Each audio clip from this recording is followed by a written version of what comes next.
What's good, everybody? We here, and I'm telling you right now, that's got to be the biggest upset of the weekend, potentially the biggest upset of our season. And there's going to be more to come, but we just set the stage, and we ready to make this happen, man. My guy Chris, Protect the Show podcast. You in the house, not only you in the house, but you in Baltimore, so you were there. You know what I'm saying? And then we got TheSevereRaider. He's going to roll through. He's going to be with us very shortly. But, man, Chris, let's start this out real quick and let me know, what was it like? What was it like just being there from start to finish? First of all, man, salute to you. Cheers, man. We gotta have a social drink, Cheers. man. Cheers to you, man. Cheers, 100%. Man, it was unbelievable. For one, I have to say I'm surprised I had my voice, but Right? Baltimore treated me well. This is my first time coming to Baltimore. The tailgate was fire. The tailgate was phenomenal. Um, the restaurants I went to were phenomenal. People were cool, but the game, man, amazing. A whole bunch of you know, I know we kind of talked offline, but just the emotions of the whole game. Started off pretty pissed off. Then I was just got mad. Then I was kind of sad. Then I damn near cried. Like it Just was bad. the emotions of life just in a matter of 30 Oh, minutes. but I will tell you, when Lamar broke loose at the very end, Yeah. I was so scared. Like that last play, I'm like, Jesus Hey, Christ. okay, you guys, I mean, we'll talk about this, but let me tell you, they showed one angle on TV that it looked like he potentially only had Merrick to That's it. possibly miss. That's Like, it. it looked like he could have just made one guy miss and we were just done. I mean, That, but luckily we got him. He used the sideline as his ally, so that helped. But it was so scary because I'm like, this could be trouble.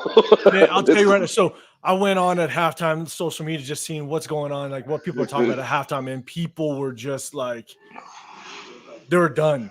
They gave up. They're like, enough's enough. And I'm not gonna lie, I can't fault them for it. You know what I'm saying? Like it was a nasty first half. I mean, it was. It and I was. got a bunch of notes that I'm going to bring up in chat. Yeah. We're going to talk about the stats, not only the game stats, but the player stats. We're going to dive into all that, and at the very end, we are going to talk about the next 3 games to just kind of see what we expecting. But real quick, let's get to chat. Everybody, I appreciate you rolling in. Everybody's rolling through. Can't get it right. I appreciate you pulling up. What's up, Rudy, chat? what's good? What's going on? Robert Rudy in the Pena. building. Penny in the building. What up? Robert Pena, what's good? I appreciate you. Dub Raider, appreciate you rolling Dub. through, man. Um, man, we got Ella We got Guterrian yeah, 207. We gonna make it happen. I hope I pronounced it right, but I appreciate you yeah. coming through. Shout Raider out to you, Ryan. man. Raider Ryan, what's going In on? the And Billy building. What's up, Davis, man. Billy? What up, You Billy? always solid coming through, man. And me or you or me, whichever one it is, I appreciate you rolling through. Frank Perez, you coming through as well. My two cents. My two Two cents, you in cents. the What up, building. baby? Let's go, Gerard Rivers. I appreciate you coming through, Mister. Hey, hit stick stepper. I It's always see stick. you pulling up, man. And Boss Raider, you're pulling through. I hope you guys enjoy this show, man, because this is gonna be live. SoCal Sal, you always coming through. Okay. And last but not least, MT, what's going on? All right, hey, I'm telling you, it was crazy. I mean, you just talked about it, and for all you guys just pulling in, he's going to pull up in just a second. Ain't got to say what's up. There's just exchanging text messages, Jen Slinger, what's going on, man? I Just what's appreciate up, you man? rolling through. Um, and then one last one, Daniel Kim. And What's happening? yo, What's happening, brother? Okay, so let's do this. We just talked about it, and yes, Severe's going to come through in a second. The emotions, man, through the entire game. You know what I'm saying? Everything looked real flat offensively. Um, I had a lot of question marks as to what the hell was going on with the offense, why we were running certain formations, why we were running certain plays, but then halftime hit and it just like we woke up. We woke up out of nowhere. yeah, You know what I'm out of saying? nowhere. Yeah, But the one thing was defense was solid. Solid across the board. They had one bad drive, and that yeah. was to start the second half. Outside of that, I mean, you couldn't really complain too much as to just how solid this defense was. But we'll wait a couple more minutes and let Severe kind of roll through because I want to get talking with Severe as well. He always comes with the bars. Bars, bars. He's coming with He's gonna something. be on one. Oh yeah, he's gonna be on one today. I can't wait. I 100%. can't wait. But But you know what though? I got something for him too, and you know it. I know it. Oh, I know it. I'm waiting for it. This is why. Like, I just want Severe to come through. Chat. See, Severe is probably just a little late because he's in the mirror. rehearsing. Oh he's yeah, practicing right now. He get his bars together. He's getting his bars together. He's gearing up. No, but Chris, tell real quick because obviously people are coming in the chat. They're coming in hot. The numbers are growing. Yeah. How was the environment? How was just the environment as a whole? How was the show out of the Raider fan base? Oh, we were in the building. Of course, the Ravens. It was their home, so they had a lot of people. But I mean, the Raiders showed up. They showed up, showed out. I mean, we had defense chants going on that you hear throughout the stadium, especially in that fourth quarter, because you could feel the energy. You could feel that energy.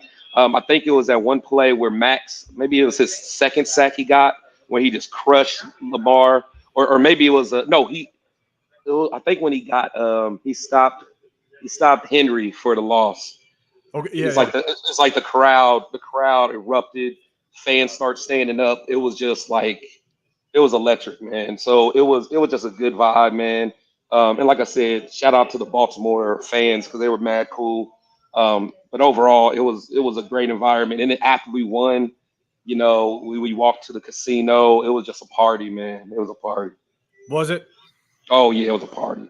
Yeah, that's legit, man. Yeah, I mean, that's the hard part. When I've been going to Oakland games since I was 18 years old, right? Yeah. And so that was the one thing that you loved about the Oakland fan base is that any opposing team's fan, I mean, you're gonna get it. It don't matter. Oh yeah. But the only part that I always kind of, and it was once I started to have kids, like the only part that I was a little rough with was when it got real rowdy to opposing teams fans, and they got the kids with them. You know what I'm saying? It's like, that was the tough part. You know what I'm saying? Yeah. A little too much. So it's like that was the only tough part, being in Oakland. But at the end of the day, like, ain't nothing gonna be like Oakland. I think we all can agree on that. Chad, I appreciate you rolling through. That Raider fan, what's good, man? Pigskin 76, you rolling through. Shout Raiders out. Unleashed, Raider Rebel. I appreciate you pulling up, Rebel. Make sure you let us know what you thought about the game as well as we roll through this. Mark Thomas, appreciate you rolling through. And then, guys, remember, as we go through this, if you got a question, if you got something for us, hit that hashtag Raiders and then hit that question because I want to make sure that it catches my eye. Jason Marshall, you're pulling through and say huge AFC win, 100%. I mean, this was the upset all of us wanted, but we knew it was going to be an absolute battle. I mean, after the performance that we had against the Chargers, so many question marks just on how our offense was going to perform. We knew our defense was going to come to play, but the biggest thing, and we touched on this before, was the fact that it was the game that we wanted Malcolm Kuntz to shine, right? This is what it was going to be. Yeah. And I'll tell you right now, Lamar Jackson did not look like he could use his legs the way he wanted to. I mean, that pass rush was methodical. That's what I loved about it. I mean, I was just waiting. In our live yesterday, I basically said, look, you got to have a short-term memory on defense. He's going to make plays with his legs. He's going to take off and rip off a 15-yarder when he drops back to pass, right? Everybody's defended on the back end. Everybody's covered, and he's going to take off. It didn't seem like it happened. I mean, we corralled him. We got to him. I mean, is that what you saw in person? Because, again, you were at the game. Is that something you saw in person? Boxed them up, man. I was talking to some Ravens fans, and even they were saying, like, Lamar just looked uncomfortable all day, which he did, But, kind of like what we were talking about, they had great gap integrity. Like they held their, for the most part, they contained the edge. They protected the edge. But to me, man, the inside push, man, Like, and honestly, and that's the way you beat Mahomes too. But they were getting pressure up the middle, so like Lamar really could not step into the pocket or anything. So he more or less he had to just kind of keep backing up and kind of he was just uncomfortable. He had nowhere to And, go. He had and nowhere is to go. that and you know what's funny is like that's something we haven't had for years. So is that the Oh, Christian Wilkins oh, effect? You know what I'm absolutely, saying? Like absolutely. Oh that. man, all of them. But yeah, Christian Wilkins was acting up. Well, it's one thing in chat. Everybody, just so you guys know, Severe, he's up on the screen. He's going to be joining with us very soon, and so we're going to get this thing started. We're also going to pick up the stats. We're going to review those, and at the end of the show, we're going to go over our record, our next 3 games on the schedule, and just kind of give a little prediction. But one of the things that I noticed as I'm watching the game, and I haven't gone back and reviewed the film, which I do Yeah. every single week, but one of the things that I noticed was we did a really good job on the handoffs that the backside DN was in Lamar's face. Like they Yeah. made a point to, even if Lamar handed that ball off, there was Yeah. going to be a backside DN Stayed in his home. face and being like, That's the "Look, I case. dare you to keep it." Keep it if you want. Yeah, I'm Yeah. here. Like I'm I here. saw Max do it, Janarius Robinson coming off the edge. I saw him Yeah. like hand the ball off, but I'm Yeah. gonna smack you in the Yeah, mouth. you're not gonna beat us. We're not gonna Exactly. let you beat us. If And Derrick Henry go wild, so be it. But you're not gonna beat us. Exactly. And so that was one of the things that I noticed is they stayed very disciplined. And, one thing that, again, the only thing that I kind of noticed, and I noticed it kind of throughout the game, is Marcus Epps. He looked like he was missing just too many tackles. You know what I'm saying? Like he just didn't wasn't play his wrapping best up. game. Yeah, he didn't play his best game. I don't think Morick necessarily did either. But no, but you're right. Absolutely, you're right. Yeah, you know what I'm saying? And so, but yeah, chat, let us know. Let us know in the comment section down below. And again, I'm going to try to get to all your comments as quickly as I can as we roll through this. But let us know, what do you think was the best part of our pass rush to kind of contain Lamar Jackson? What did you like about it? Because I'll tell you right now, I mean, that was the biggest threat was Lamar to just take off. Yeah. And for some reason, was it the force up front, right up the middle? Was it our edge rushers? What did you guys see? Because again, I didn't go back and watch it just yet, but let me know in the comment section down below. And so kind of as we wait for Severe to get in here, let's talk about how this game started. Okay. Let's talk about how this game started real quick. And what was the vibe like in that stadium? Because again, we'll pick up the stats in a second, but how's that vibe like in the stadium kind of through that first quarter? When the first quarter ended, obviously the offense wasn't really moving the ball. Just how was the vibe with the fan base in that stadium? The Ravens, they were comfortable. They even though they couldn't really score points, I think they were just kicking field goals at that point. But they felt confident because they knew that their offense was going to turn it up at some point. But they figured that our offense was doing so bad that they felt we weren't a threat. And honestly, as Raider fans, a lot of us are pissed off because that O line and I'm not sure, 'cause I didn't get a chance to hear the commentary, but I saw when I don't know if Whitehair got hurt or if he got benched, but Pete came in. So Pete started the game. And did he? Yeah, and then Whitehair came in at halftime. Did he? Okay. Okay. Because I didn't realize that. Okay. Because Okay. Pete played horribly. It was bad. Yeah. Okay. I mean, I believe it was on a short 3rd and 2 or something like that. It was a short yardage play in the first quarter, I believe. Went right around him. Andre James and Andres Pete completely both missed the blocks. Yeah. Just whiffed. And to be fair, like yesterday, I wanted James Craig, our offensive line coach, Luke Getzey, to be prepared if Cody Whitehair just started to shit the bed. I wanted them to have a transition. I wanted him to have You did say that. You did say that. And they just threw Andres Pete right in. Not to say Andres Pete's the answer, but it's just it's a different body because based on what Cody Whitehair did last week, we needed another solution. Yeah. But I want to watch the film and rewatch it because I'll tell you right now, our offense had a spark in that second half. And so I want to watch just kind of see how everything progressed. Yes, But I didn't even realize that because I just for some reason like when I was watching because I assumed that Cody started, but I just remember like that second or third drive I looked over and I'm like, oh, Pete's in there, so I thought he got yeah, I thought he got benched. I didn't even realize he started. That's wow. yeah, no, Okay, he started. So let's get to the chat. Jason Marshall, I appreciate you rolling through. I'm gonna say what's up to as many people as I can as I go through this. Mark Thomas, I appreciate you pulling up. Mark what's up, Maranovich, Matt? appreciate you rolling through, man. Again, guys, if you guys got any questions for us, just hit hashtag Raiders and then hit us with your question. Is Severe on a beer run, Jen Slinger? Man, I got no, a special guest. I got a special guest in the building. I got Captain the Jack. captain. I got the What's captain in the going on? building. What's Yarr, happening? yarr. How Yeah, you doing? Who? everybody's coming through in Baltimore. I love Yeah, it. yeah, this is 805 Cheers. Raider. Oh my 805. Good God. to see you, brother. Yeah, cheers to Yeah. you, man. Cheers, man. And Cheers. I apologize. I told you this, Oh yeah. but I got a little way late. I'm not making excuses just to make it. It's true. He got to eat.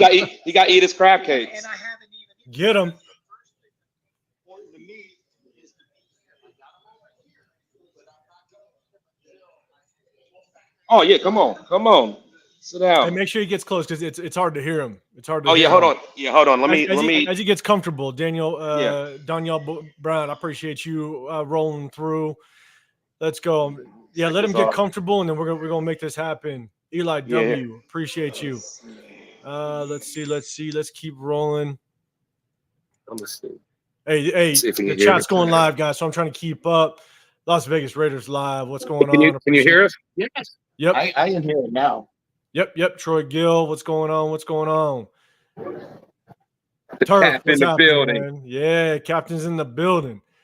Yeah. Let's go. Let's How's go. everybody doing? Like I said, just doing the show and finished my show. And by the way, I know we're supporting this guy, but Yes. damn it, if you're not watching my show, what the fuck? Okay, I get just say Talk your talk. Shameless plug, it's man. a shameless He's a- plug. Yeah. Yeah, hey, He's one of Captain the Jack, goats. make sure you get to him 100%. 100%, Yeah. man. Hey, but Baltimore treated us well. The city. Yeah, the city. I only had, and it was at the end of the game, and it was at the train station, and I saw it was a bunch of purple folks, and it took me a while to get down there because again, the lady I was with said, "I know it's going to take you forever to get there because everybody's going to want to take pictures and things like that." He was right. So I go down there, and get down to the landing. We're supposed to take the train back to get home. And yeah, the shit ton of purple. And I said, and of course, it's not like I'm shy. So I make a very loud announcement. So hey, I'd like to say, to all the purple people out there, and it came out as a left-handed compliment, but I said, hey, it's good for us to leave with a win. But it wasn't. I didn't say it derogatorily. But I know that there are some people that took it, especially the drunk motherfucker. Can I cuss? Yeah, go ahead, man. Okay, I just want to. I'm kind of late. You be you. That's what You be you. Yeah, You be kind of you. late now. I'm sorry. Normally I ask. No, you're good. Yeah, you're okay. good. But it was the drunk motherfucker that made a comment and said, blah blah blah, fuck you, and I'm like, and I literally did the okay response in my head. I said, well, sir, I wasn't going to go there, but fuck you too. 100%. You got to bring with the heat a little bit, Yeah. Hey, Yeah. that's a cat. And then his drunk friend, who, and I'm glad he didn't do anything because he was a big motherfucker. He's like, go back to the Caribbean, you fucking pirate. And I said, well, I am going back to Florida, so you are close. And by the way, fuck you too. And then it dropped, and that was it. I sat down on the other side because my train was going the other way, and their train was going to the north. And then one of the gals that was wearing, Panthers purple, she came over after they had, that one train had gone, and she goes, hey, I understood that you weren't trying to, and it basically saying that she got the fact that I wasn't being a dick. I said I didn't want to be a dick. I just, I was happy for us, but I was trying to extol the fact that it was a very good game, and the Raiders, everybody was pissed. I said the Raiders worked their ass off for this 100%. win today. They That was worked a battle. That was a battle.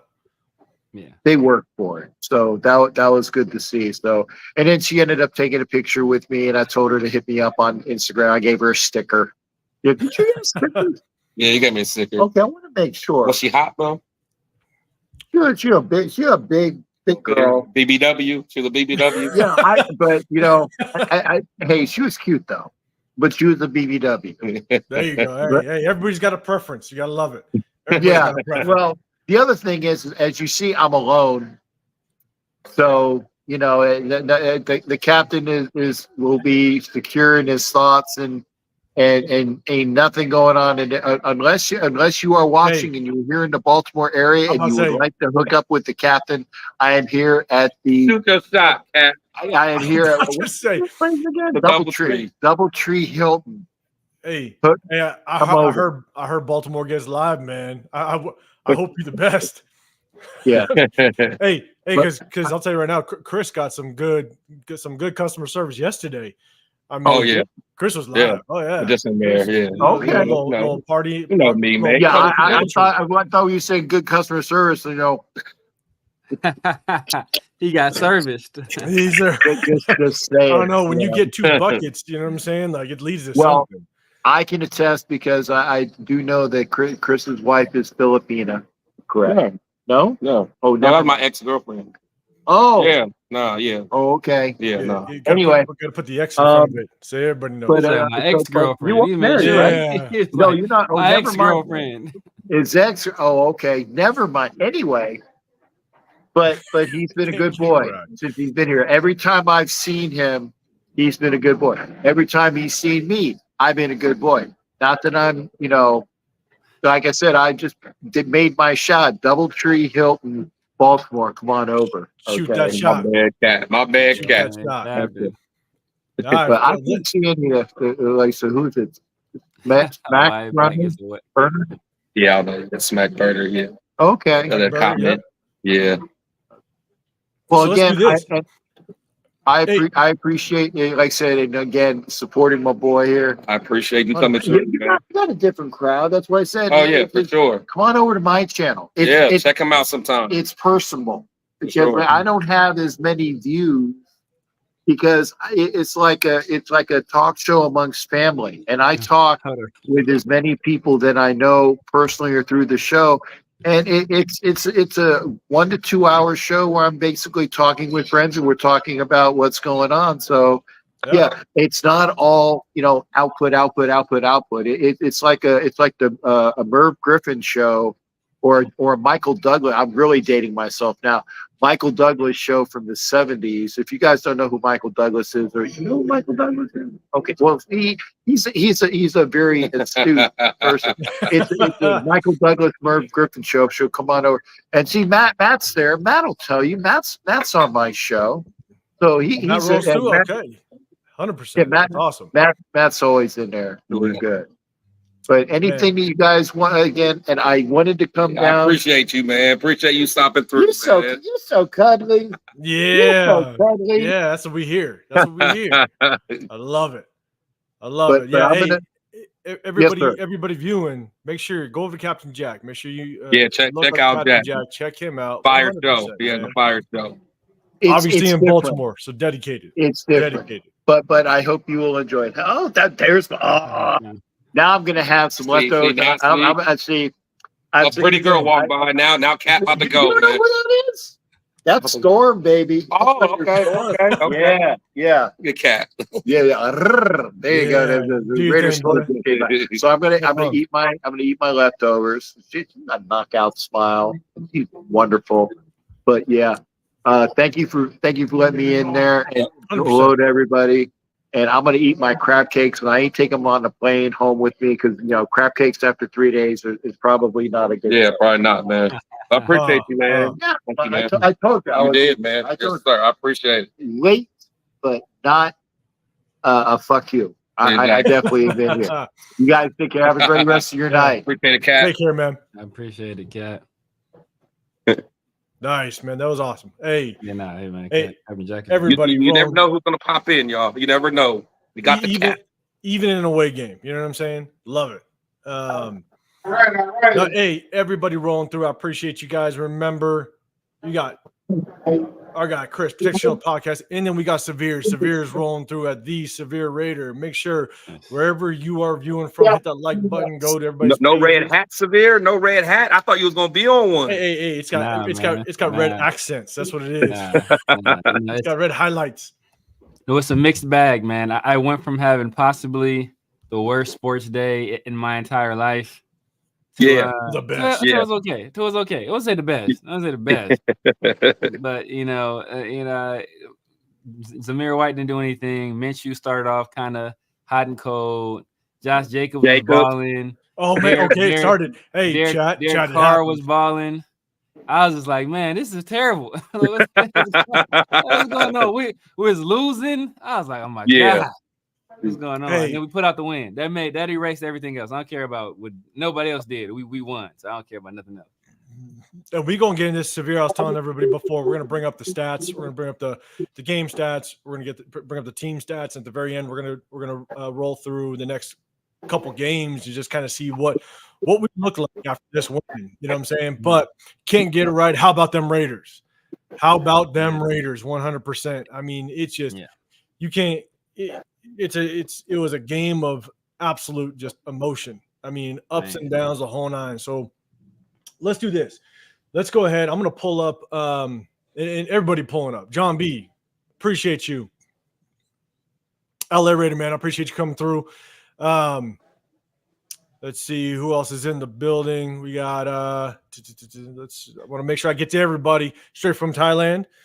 Rambo Adventures, man, you always come through. I appreciate you rolling up. Again, Captain Jack came through, so if you guys do have a question, hit that hashtag Raiders first, and then it'll catch my eye. I'm gonna bring you up. Let's get some of the game stats. All right, let's take a look at them.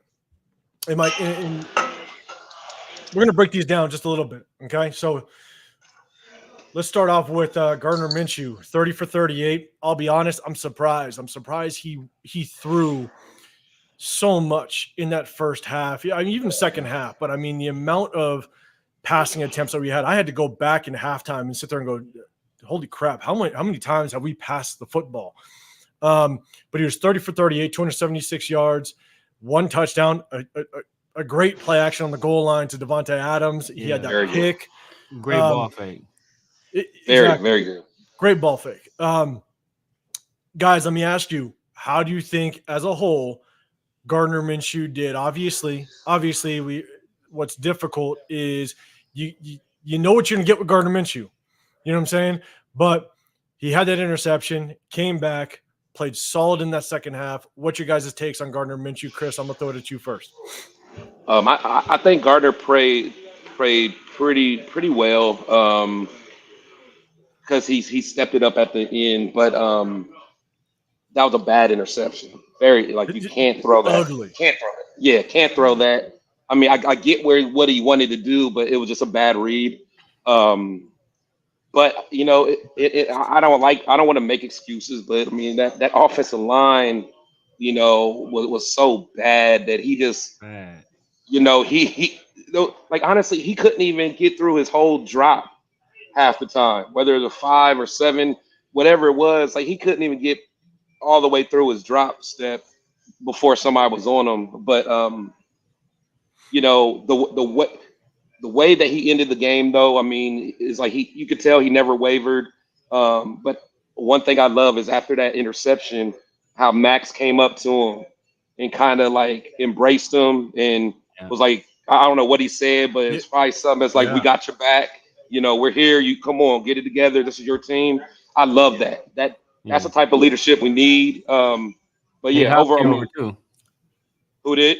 Nate on the I way love out, that. on the way out, gave him a pat on the back on the way over too. So I love that. I love that. That shows you how far our team is going from a chemistry standpoint. So overall, the way he played, we could still win a lot of games like that. But I would. And another thing that I'm sorry to be so long winded, but Devontae dropped 2 touchdowns. man, That one on like it was like 10, 12-yard line yeah, where he Oh catches yeah, that. he would have walked in there. He would have walked in. that was some short touchdown. If we Yeah. would have lost that game, that would have been. That would have been it. That would have been it. So, his stats could have looked even better. So, that's kind of my thoughts. I'm with you. And real quick, you got people. I felt sick every time we tried to run the ball, especially on third down. Sam Tonka, I appreciate you rolling through. Raider Knight, you're saying we're a pass first team. That's exactly what we look like. We have to be. We have to be You know what I'm because saying? we don't have the personnel to be a run first team. I've been saying that. And that was the question, right? That was the question was how are we going to counter this really bad offensive play? That was going to be the biggest thing is how do we counter it, right? And I think we got the answer today is that we're going to basically sit Gardner Minshew in gun and just air this rock out. So you got to. Severe, let me know what are your thoughts on Gardner Minshew and how he played today. Yeah, man, that interception was bad. And what makes it bad is that's one of the few times he actually had some time to throw. He actually had some time to go through his progressions. Right. And he still kind of, threw an ill-advised ball out there. I think he was trying to get it to Harrison Bryant. But other than that, it started off kind of rough. He was completing passes, but it wasn't really moving the ball. It was a lot of short stuff. And then we also were doing that those fake completions where it's essentially like a run where you just get the ball, you tap it to the receiver. I think we did one of those to Jacoby early, and we had one to Trey. I think I want to say Trey Tucker had one early as well, where basically we couldn't run the ball, so we're kind of trying to supplement the run that way with those kind of like little tap passes. But other than that, man, at the end of the day, when it mattered most, he made some plays that that is why it showed why he was a starting quarterback. Like the play to Brock Bowers, right? The play to Brock Bowers that set up the touchdown. Like he had the bye time, he rolled right, and Brock Bowers did the right thing. Brock Bowers was covered. He broke to open space, made himself available. Gardner got him the ball. Brock damn near scored himself, and then we were able to punch it in with Madison. So I think he played well enough to win, man. On a scale of 1 to 10, I give him the turnovers bad. I give him a 7. The boy Thayer Mumford's out there getting cooked. I saw Colton Miller got cooked on the very first play of the game. And then he got cooked later on. No, he got cooked. No, it was the first play of the game where he got cooked. Then he's standing up with his arms out, asking what happened. Bro, you got beat. What do you mean what happened? I couldn't believe I saw that. Like he was looking at the sideline. Like what happened? Like what happened, man? You got beat. And then I think it was another sack by Owe. Or it might not have been a sack, but it was a near sack where I think they ran a blitz, and then him and Whitehair both took the same guy for some and let Owe go. Like what are you guys doing? And Thayer Mumford getting Cowboy Noah is 138 years old. Like why are you getting beat? Why are you? They made him look all pro. He done played for all every team in the league, but us. He played every team but us. And you out here getting he gave 2 sacks to him? Like, bro, what are you doing? Thayer Mumford looks bad. He looks slow as hell. It's just offensive line. I'm not happy with our offensive line. Late in the game, though, they did their job. Late in the game, they did what they needed to do, and we were able to put together some drives when we needed them the most. You'd like not to be in that position, but 20 how many games did it take us? It took us the 10, 11 games last year to score 20. We did second game of the season. And it wasn't 26. Exactly. It wasn't like a defensive effort. We needed some defensive scores or something like that. We were able to the offense were able to get it and put some drives together themselves. So what's crazy is we scored 26, and it's just crazy that we got to that number after what we saw in the first half to get to the 26 point mark. I was like, they're crazy. Yeah. You know what I'm saying? And so D Menace, you rolling through. I appreciate you coming through. Everybody in the chat, again, hit those like buttons wherever you're at. Make sure you go to I'm 805 Raider, Real Talk, Raider Nation. You got Chris of the Protect the Show podcast. You got TheSevereRaider over at TheSevereRaider. Make sure you guys go over there, hit those guys up, hit those the like button and subscribe. Here's the biggest thing, and you look at everybody kind of chat the last 10 minutes, exactly what it should have been. Yeah. I agree. I think at the end of the day, everybody was surprised to just kind of see how it all played out. Then you got Jason Marshall gained the most respect. He didn't break down, kept grinding. That's what he did. You know, he did. A rookie, young quarterback, a quarterback that can get rattled. I think this is part of the reason why Gardner Minshew got the start, because he just grinds. He understands the moment and he just keeps going. Yep. You know what I'm saying? Yep. And so that's the tough part. Is I think at the end of the day, it was a tough first half, but the second half he came out and he did his thing. You know, the whole offense really did. Let's talk about the well, real quick while we're talking about Gardner. And I think I just saw a stat that I think he's leading all NFL quarterbacks with the highest completion percentage. Yeah, it's like 77% of all passes. So, granted, he's had a bad interception today, and then he had an interception last week. But overall, he's protecting the ball. He's doing exactly what people were scared that he wasn't going to do. Like people thought he was just going to be real reckless. Thought he was going to be, the gunslinger and all that. He's been taking care of the ball. If at some point we can get a running game to go with it, then I think we're going to be cooking. But until we get that running game, I at least like that he's taking care of the ball for the most part. I mean, it was a bad interception, but all in all, he's doing pretty well. So, and that was the hardest part, is every time when he started to drop back, you just kind of had this sense of either that defensive line was going to get to him because that pressure was coming, or just those receivers weren't going to get open, or it was just going to be just a potential turnover. Like that was the hardest part, is in that first half, it just felt so damn uneasy. And so we'll definitely talk about the second half, but let's talk about the rushing game. All right, without mentioning Josh Jacobs. So let's Now we can make Josh Jacobs. Severe gonna get this work sooner or later. He gonna get this work sooner or later. It may not be now. It may not be later. He gonna get this Josh Jacobs work, man. We miss you, Josh. 100%. It's gonna happen. But hey, Myra G. How many points did Green Bay score today? I don't know, but I know Josh could. I know he could.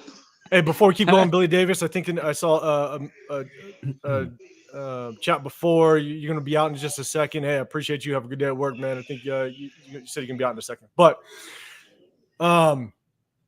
you look at Zamir White's stats: 9 carries, 24 yards, 8 long. Obviously, that I want to say was our scoring drive, or the drive to set up a field goal.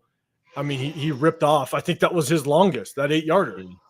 Was the longest run of the day. So 9 carries, 24 yards. You have DJ Turner, which, all right, the only thing I'll say about DJ Turner is you bring in DJ Turner for almost one play as a receiver, and then you run a reverse with him. Like, if you want to tell a defense you're doing something, right. That was crazy. But what's your guys' takes on Zamir White? Obviously, it was a run or a pass first offensive game plan. Yeah. What's your breakdown on Zamir White? Severe, I will throw it to you first. I just think that the lanes weren't there, man. I've only watched it on broadcast. Like last week, I was able to spot some times where, like, hey, you know what? He would have made this cut here. He would have had some extra yarders. But today, I really didn't see anything, man. I think they were sitting on the run. And, everybody had Alexander Madison taking his job. You see what Alexander Madison finished with 1 yard with a long of 3. He got in the end zone, right? It tells you the kind of day he has. So he contributed to the 26 points. I just don't think we have the ability to really run the ball right now. I don't think anybody is going to change it. We saw Amir Abdullah. They tried to let Amir Abdullah run. Never want to see that again. Like Zamir White, and we didn't have and when you don't have that early success and you get down, you can't commit to the run. I'm sure they want to commit to the run, but he had 9 carries. Like that's we finished with 17 total as a team, and even when we were like pseudo running the ball, it was like those little pop passes we're doing to receivers. So I just think the coaches realized we can't run the ball right now. Can't run the ball. But we talked about this pregame.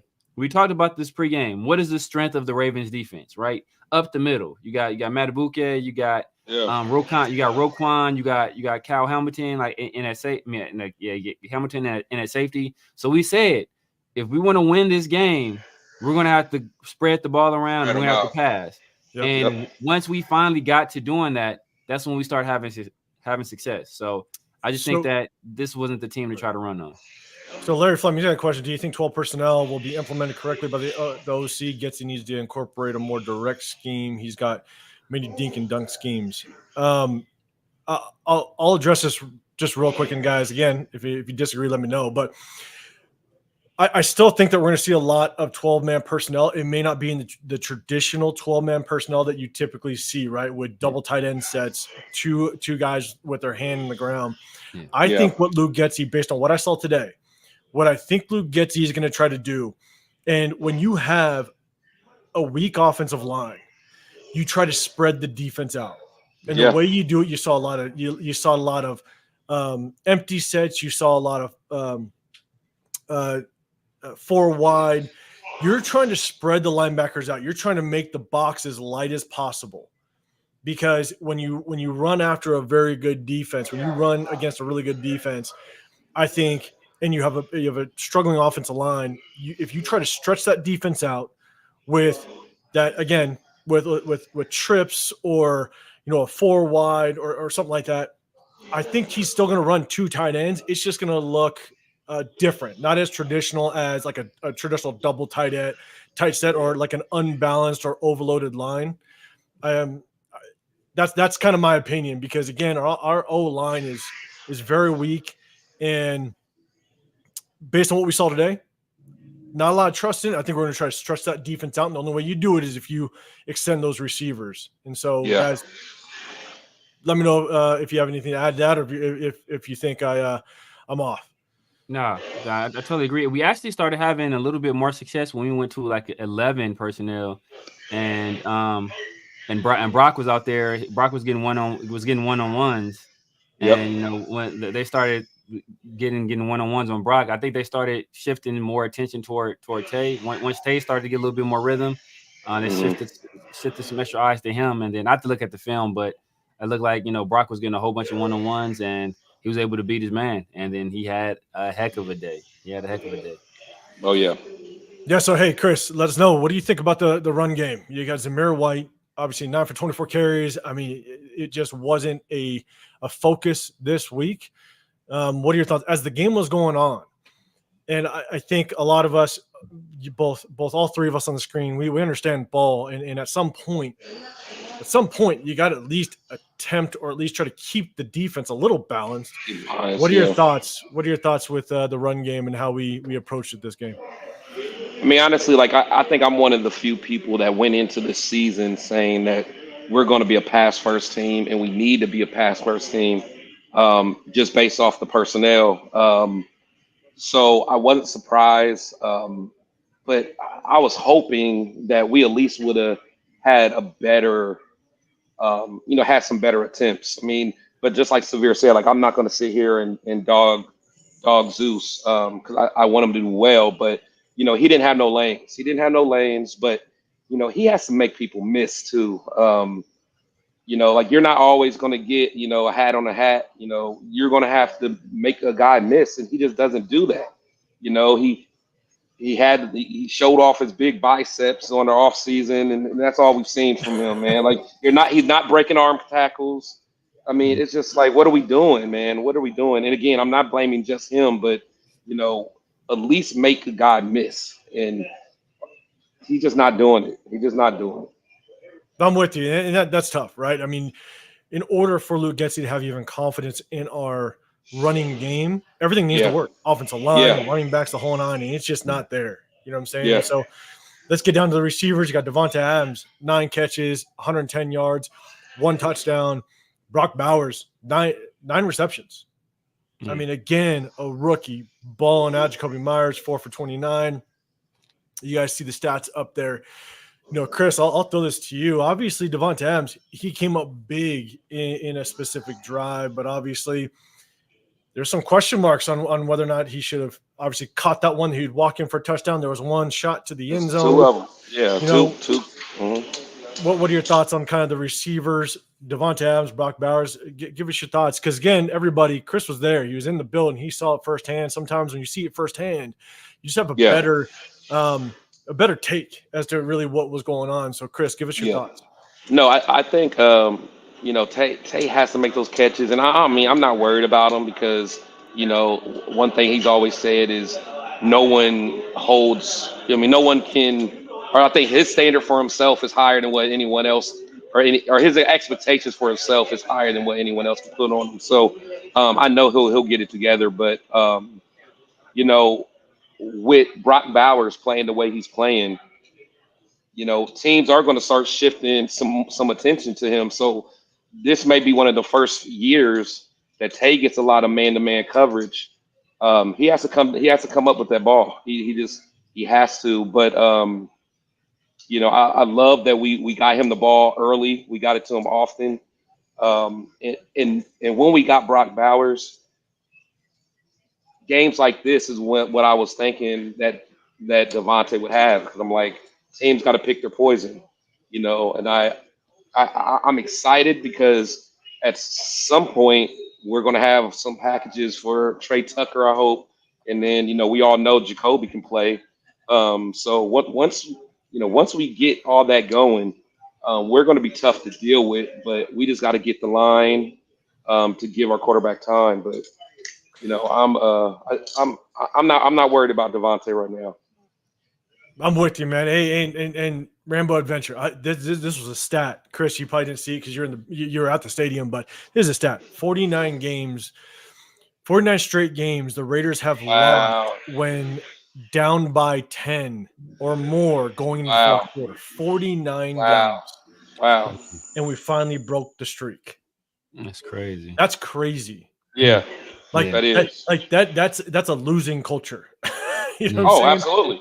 Absolutely.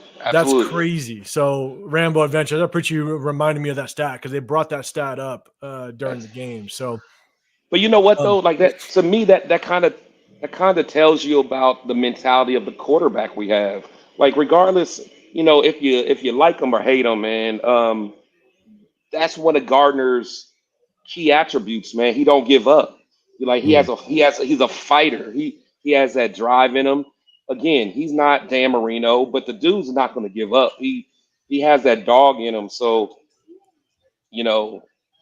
49 games. We didn't have the right quarterback with that dog in him, unfortunately. So, yeah, and Kenny Romero, he's saying offense was wrong when we took out the running game.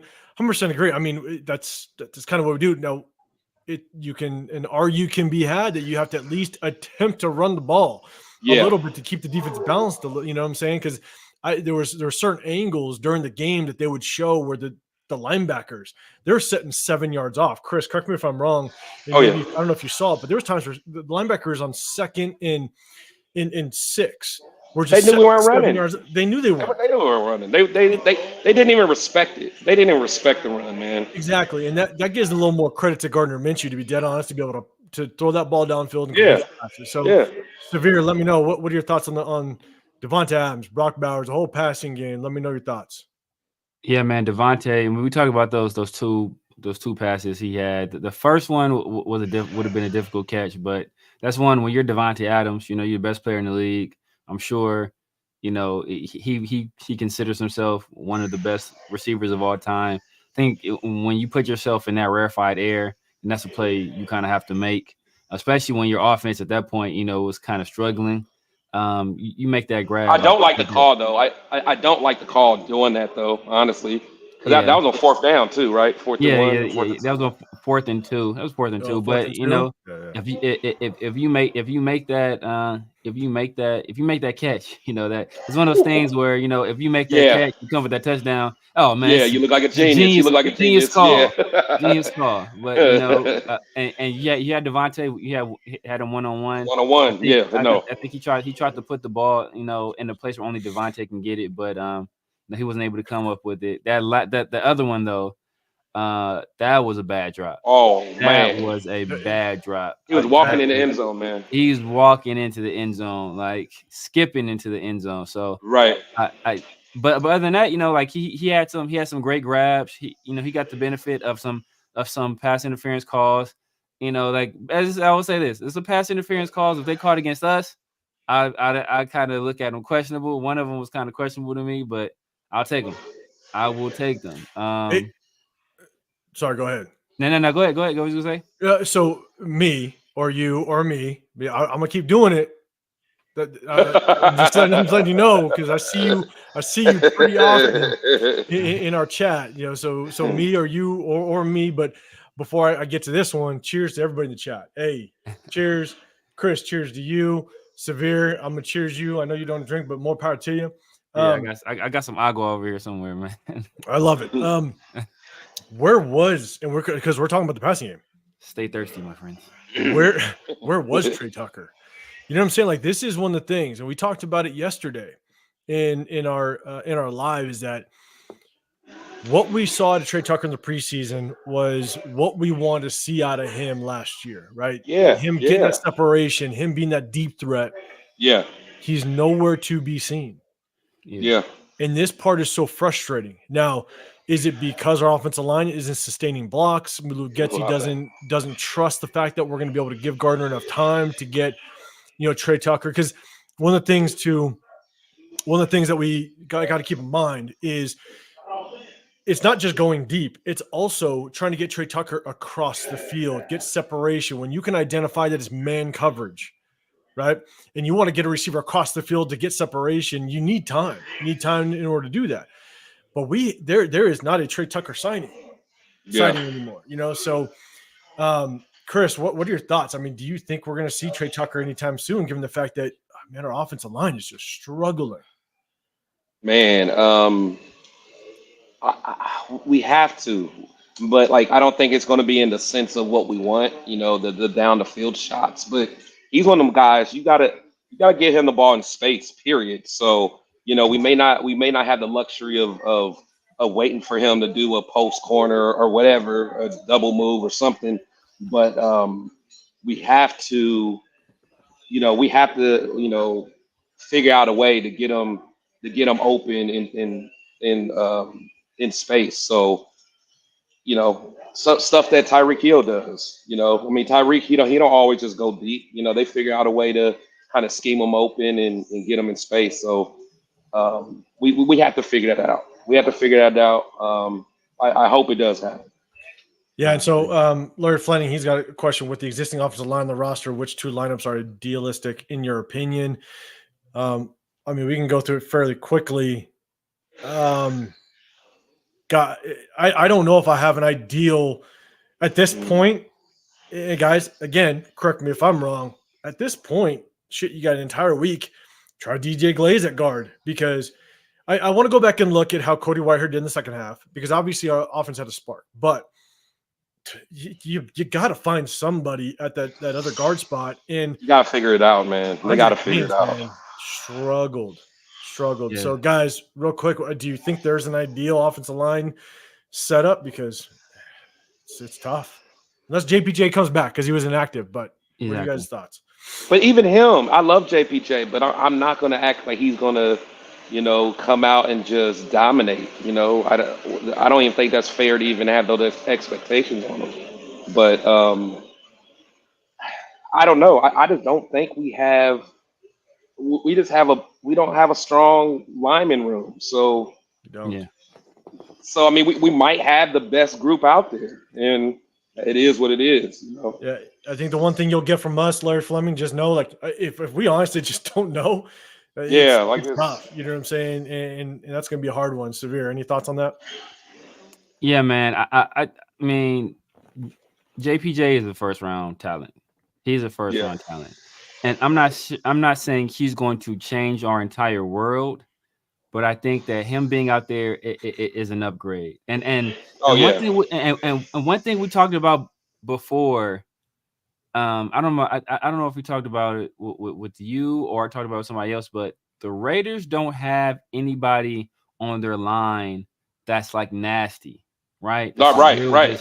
It's a real tough guy, a bully, and when we had that sense incognito.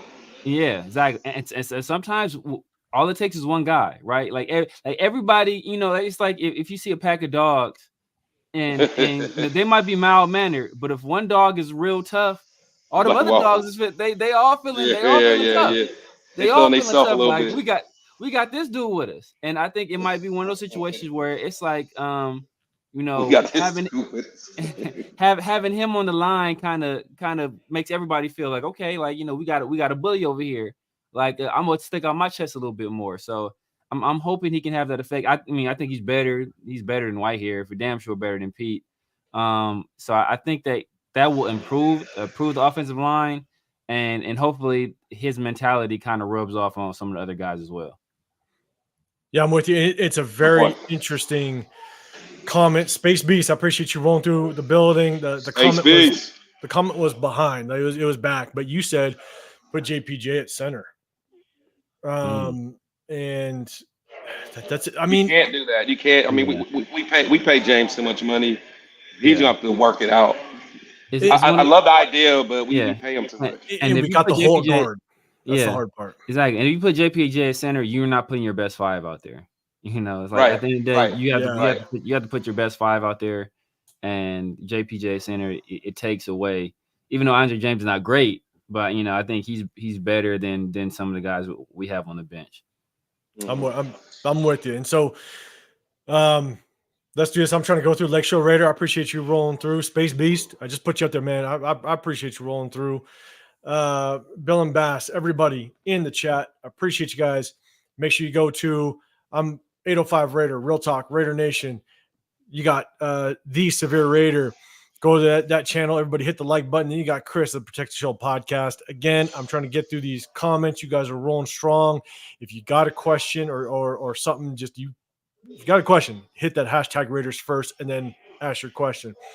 So let's kind of keep rolling through. We're going to talk about the defense side. All these are defense stats. The only thing, as I kind of go to the big page, how money was Carlson? Like you can't give him more credit. I mean, it was insane. Yeah. You know what I'm saying? I mean, and Tucker wasn't the other Tucker. I know him. He don't be missing. Right? That's 2 weeks in a row he missed one. Man, exactly.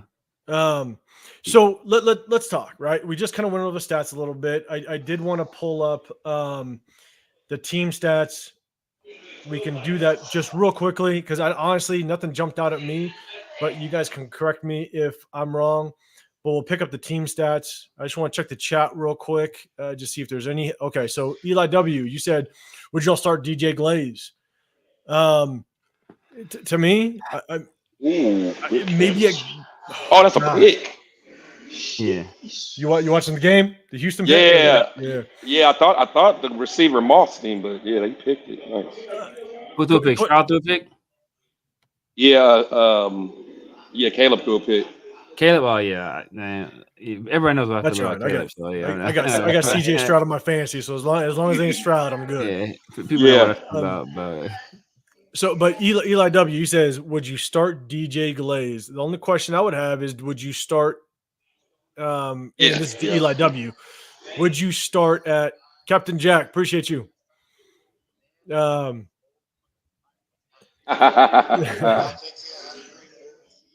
would you start DJ Glaze at tackle? I don't know if I'd start him over Thayer Mumford or no way, obviously over Colton Miller. But maybe you could try him at a guard. You have a full week to try it. But what are you guys' thoughts? Would you start DJ Glaze at possibly a guard next week? Next week will be the time to try it. Really, and we're gonna go into a little bit later, we're going to go into our next few games, and we're going to kind of break those games down real quick. But yeah. Severe, what do you think? What's your thoughts? I would probably start him at right tackle, man. I'm kind of done with Mumford. He over Thayer. I've been done with Mumford. I've never liked Thayer Mumford. Like I've never thought he was any good. I think he had a solid performance at left tackle. So maybe you want to do a situation where you throw him at left guard. I know he said he's more comfortable on the left side. But I'm done with Thayer Mumford, man. I would give Glaze a look at right tackle. And next week, I'm not gonna disrespect the Panthers just because any given Sunday, man. I was talking trash. Right. I was talking trash about the Bears. Talking trash about the Bears last year. We went out there and lost, so I'm not gonna disrespect the Panthers at all. Yeah. So let's do this. We're gonna go over just the team stats, right? And honestly, I kind of looked at this. Nothing really jumped out, so I'll go through this slow, guys. If something jumps out to you, but passing first downs 14-14, running first downs 1 versus 5. Which I mean, you got Derrick Henry. He better get you some first downs. Yeah. What was pretty interesting was the time of possession was dead even. Yeah. I think the only stat line, which was crazy, is the fact that look at the penalties. Yeah. We had 3 penalties versus their 11. Yeah. Oh, they had 11? Damn, I thought they had 9. They had 11? 11 for 109 yards. But then obviously we had all of our turnovers. So we were able to still win with all the turnovers that we had, which is huge. But to Antonio Pierce's credit, how we finished last year, we're still a pretty disciplined team, which we typically never have been. So you got to give credit where credit is due. So again, nothing really jumped out to me when it came to the overall stats. And so we're not gonna look at the rushing yards per game because someone like a Josh Jacobs might get brought up, but we're not gonna talk about that. Okay? We're not gonna touch it. But you know what though, I ain't gonna touch on that. But and that's another thing I think that helped. That we were able to go down the field, take those shots to Devontae because he had a one-on-one matchup, and they got a couple PI penalties, which was big. That's so that's another thing. When Tay is man on man, throw it up. Not too many times someone's just going to lock him down. They got to hold him and all that other stuff. So, yeah, I'm with you. So to get your questions answered on the show, yes, can't get it right. I appreciate you. Put hashtag Raiders. If I accidentally miss you, because man, you guys are flying with the comments. I'll do my best to get back to you or just remind me. So we kind of went over the stats real quick. Real quick. So we obviously start out really slow. And it was a really interesting game plan to basically come out. After the first quarter, even going into late second, I was getting a little frustrated that we saw nothing but the gun formation. Right? Yeah. I felt like we should have went under center at least a handful of times to get some downhill running. Even on some of those short yardage plays, we're still sitting in gun. What was your guys' feeling starting out the game? Do you think that was the right game plan? Do you think that was something that we should have done, given the fact that to me it looked like Getsy was just afraid of this front four? Yeah. So, Severe, kind of what was your thoughts as the game started, and then as we get through first and second quarter going into halftime? Just kind of what was your thoughts with the first half? Yeah, man, our offensive output wasn't where it needed to be. I was happy that our defense was able to for the most part hold strong, but it was looking like it was going to be kind of a repeat of last week where our defense is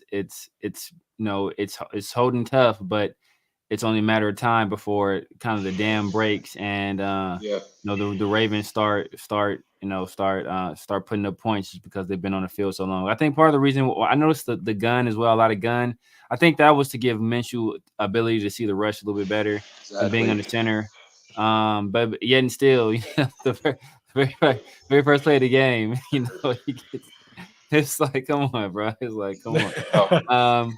But yeah, man, I was happy. Man, I was happy with what we were doing defensively. Offensively, like I said, I wanted us to at least establish the run a little bit so we can get some play action pass going, and at least make them have to respect it. But we had no ability to do that. They basically shut down all the rushing lanes.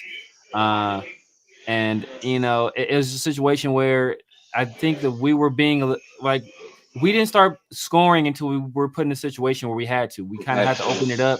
We had to throw the ball a little bit more. We had to say, you know what, either way, we're going to lose. So let's, if we got to put Minshew in a little bit of danger, have them take some more pass attempts.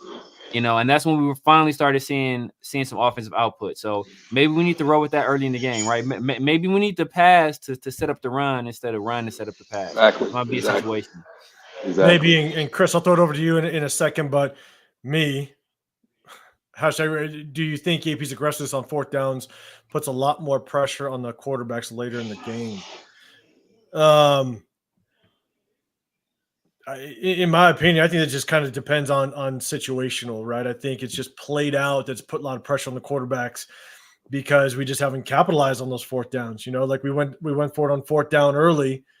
I forget how early was it? We went for it on fourth down that first time. I think it was second quarter. Early yeah, I was about to say. Yeah, it was in second. Yeah, I think early second quarter, I believe. No, I think it was like start of the third, because the one thing I said was when the Ravens got the ball and to start the second half and they went down and scored within like 4 or 5 plays or something like that, I said, we need 7. We needed 7. You cannot come away with this drive without 7. Yeah. And that's, I think, the drive that they went for it. And so it's still very early in the third.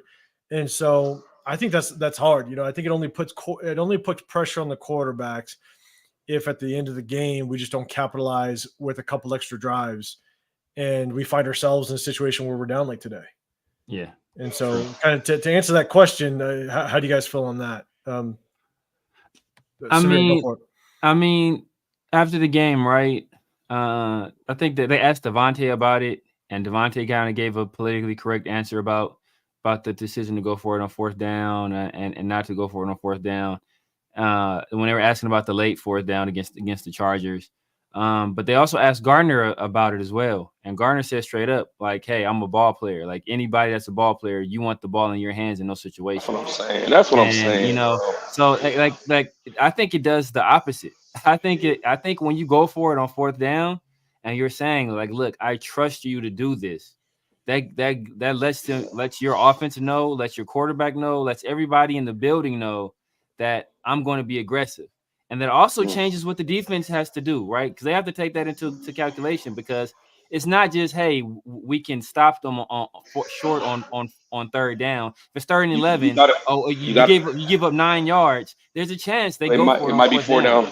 Absolutely. So, it also changes strategy for the defensive coordinator as well. So I think it can be a double-edged sword. You don't want to abuse it, kind of like Brandon Staley did with the Chargers, where you're doing it in ridiculous situations, but you also want to be you want to be calculated with it.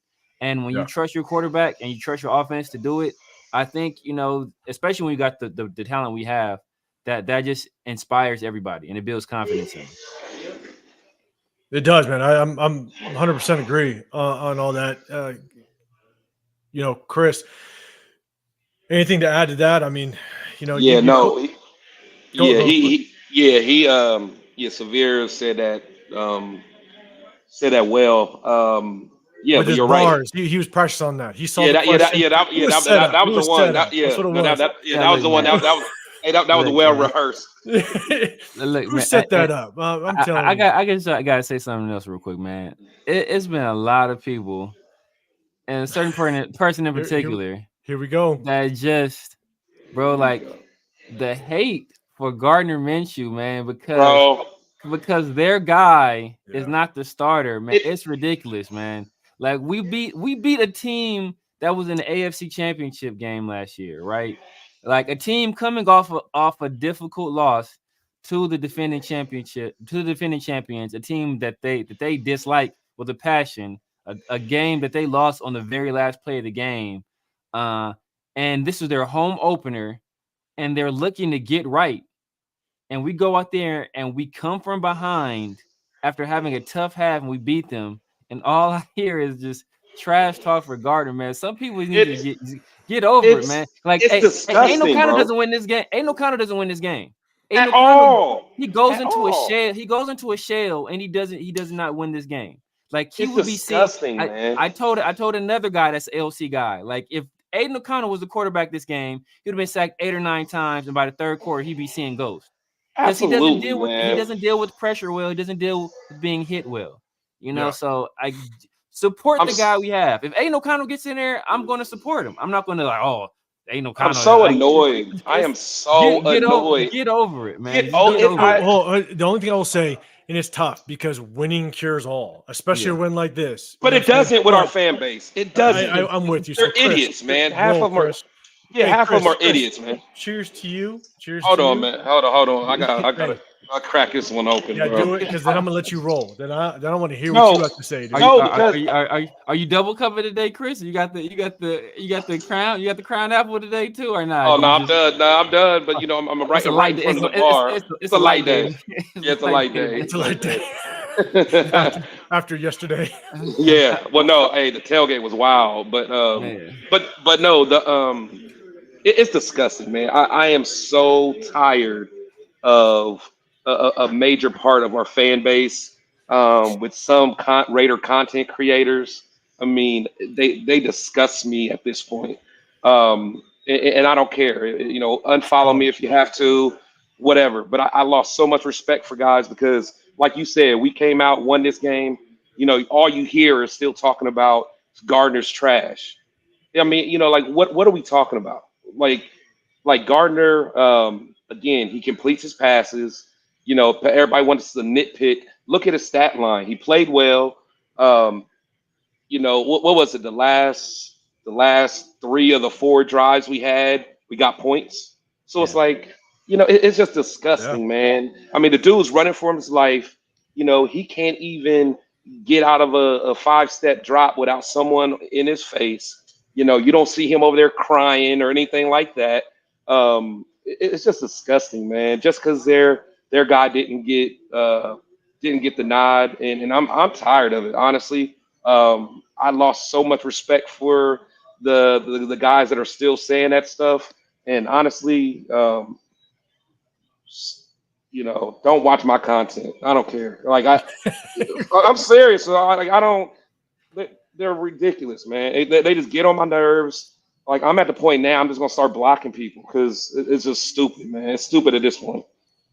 I'm with you. Hey, B-Win, you in the building. I appreciate you. Took 3 points off the board. The 4th down play, you did. But and I'll be honest with you, I was one that said we need to get 7 on that drive because that was after the Ravens came out, opening drive, scored in the second half. Yeah. And again, I was texting my buddy. I was like, man, we need 7 because them doing that was tough. But obviously it worked out.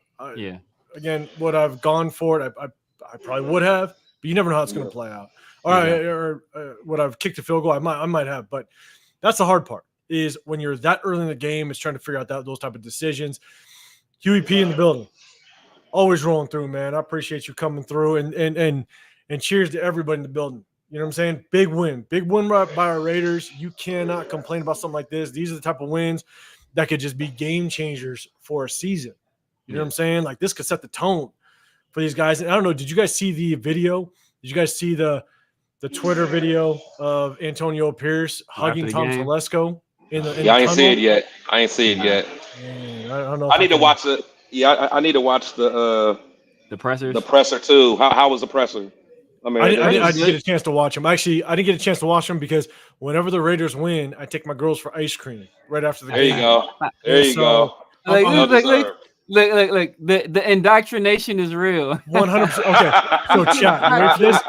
No. You ready? No. Wait. Isn't one of them another fan? Don't they like the 49ers or something? No, they no. She's back on our train. She likes Taylor Swift. So she was a kind Taylor of yeah. Yep. So she's back on her train. So this is the thing. Is chat for all you guys that haven't heard what I do. I got 3 beautiful girls. I got a beautiful wife, the whole 9. And ever since my oldest was young, anytime the Raiders scored a touchdown, I had a bucket of candy. So anytime they scored a touchdown, they could go pick candy. And so they didn't care about the game. They were just excited the Raiders were playing because even if they scored 1, maybe 2 touchdowns, they could get to pick candy. Yeah. And they're like, Dad, we don't get no candy. This team sucks. Oh, trust me. Like the days that the looks that I would get when they didn't score a touchdown. Oh Yeah. man. But like the Vikings game would have been rough. 100%, right? And then whenever they win, I take them to go get ice cream. So I get to pick. It's either like Cold Stone or Baskin Robbins. They pick Dairy Queen to get one of those blizzards. So I took them real quick before we jumped on. So that's just what I do. Hey, I love it, man. I love it. Got to teach them fire. That's fire. That's fire. It's smart, man. Whatever it takes to make them Raider fans. If it's ice cream, then so be it. 100%. Exactly. Right. But that's the thing is, when we talk about the offense in the first part, right? The first part of the offense, I think all of us were struggling to have any confidence in how this game was going to play in the first half, right? So let's talk about the defense. Yeah. The defense balled. Yes. Flat out. You know what I'm saying? Max Crosby. Oh, wow. He showed why he's the leader of this team, not just not just the defense. He's the leader of this team. Yeah. And so, let's talk about the high points. Chris and I, we touched on it just a little bit earlier about just how they did a hell of a job staying in their lanes. They were very disciplined. Yeah. So we talked about it very briefly, but Severe, kind of what are your thoughts on the defense? Just how they performed throughout the entire game. Had the one hiccup on that drive coming out of the second half, but outside that, balled. Talk about the defense a little bit. Let us know your thoughts. And my defense played well, man. Max Crosby was the best player on the field. On the football field that had the reigning MVP, 2-time MVP winner. Max Crosby was the best player on the field, and by far, I think he played a hell of a game. I think that that he didn't put up many stats on the stat sheet, but Christian Wilkins, man, was getting double teamed essentially in the entire game. Another guy that really didn't show up on the stat sheet that much, but he flashed and he had some pressure as well. And there's a few times in two of the situations where if Max doesn't get a sack, he was right there, and that was Adam Butler. Adam Butler played. I like Adam Butler. Well. I like Adam Butler a lot. Yeah, we can talk about him, but keep going, Severe. But I think he played a heck of a game. Epps, he was kind of hit or miss. I mean, they kind of had him playing like in the box a few times. There's a few times that Ricard was able to get hands on him, and Ricard is like a 300-pound. That's a big boy. That's a big boy. He had some difficulties. I saw a few times where Spillane, I want to say on one big play, maybe it was to Zay Flowers, where Spillane kind of, Lamar looked like he might have started scrambling, and Spillane kind of got sucked up, and then they were able to pause on that one. But they were able to complete a pass over the top of his head. I think Bennett played well. He made that PBU in the end zone against Nelson Aguilar. He also had that. He also got the interception. He made the play to help Spillane get that pick. People talked a lot about Diablo. I mean, I saw he had the one missed tackle that in the that was bad too. On Derrick Henry. Yeah, he had the bad missed tackle, and then he had the play where he could have got called for a personal foul, unnecessary roughness against Lamar on the sideline. But other than that, though, like I didn't see anything wrong with this play. I saw him a few times. I saw him, I think he had one play in particular. I saw him jump into the backfield. He tackled Derrick Henry. Another time, he was feeling it. He was filling his lanes. His run fits were like much better this game than they were last game. I don't recall him getting beaten in pass coverage either. So there's a lot of people complaining about him. Outside of that bad Derrick Henry missed tackle, I really didn't see much to complain about. Hey, Severe. When I saw that missed tackle from Diablo on Henry, I was like, oh. Are we going to see an Eichenberg? Is Eichenberg going to hit the field? Eichenberg didn't even. Man. I was waiting. I wanted it to happen though. I didn't see him. Did he touch? Did he even have a special teams tackle in that game? No. Chat, let us know. Did you see Eichenberg? Did you see? I think he wears number 35. Does he wear number 35? He wears some weird No, numbers. who knows? Who knows? Exactly, right? He's never. I wasn't gonna ask Severe, Chris. I was gonna ask you. The equipment manager doesn't even know what. The equipment manager's like, we got a new player. Is he a street? You pick your did Eichenberg even play at all? I don't know, but I did see. They have to spell check his name just before you put him. God damn it, Severe. Man, Chris, but let's know about the defense, man. What'd you see? Because again, Chris was there in person. Sometimes when you see it in person, man, it's just a different story. But how was the flow? How did it look in person with that defense? The D was fired up, like in between plays, like when they're in the huddle and or whatever. You could tell them they're a unit that's like a family.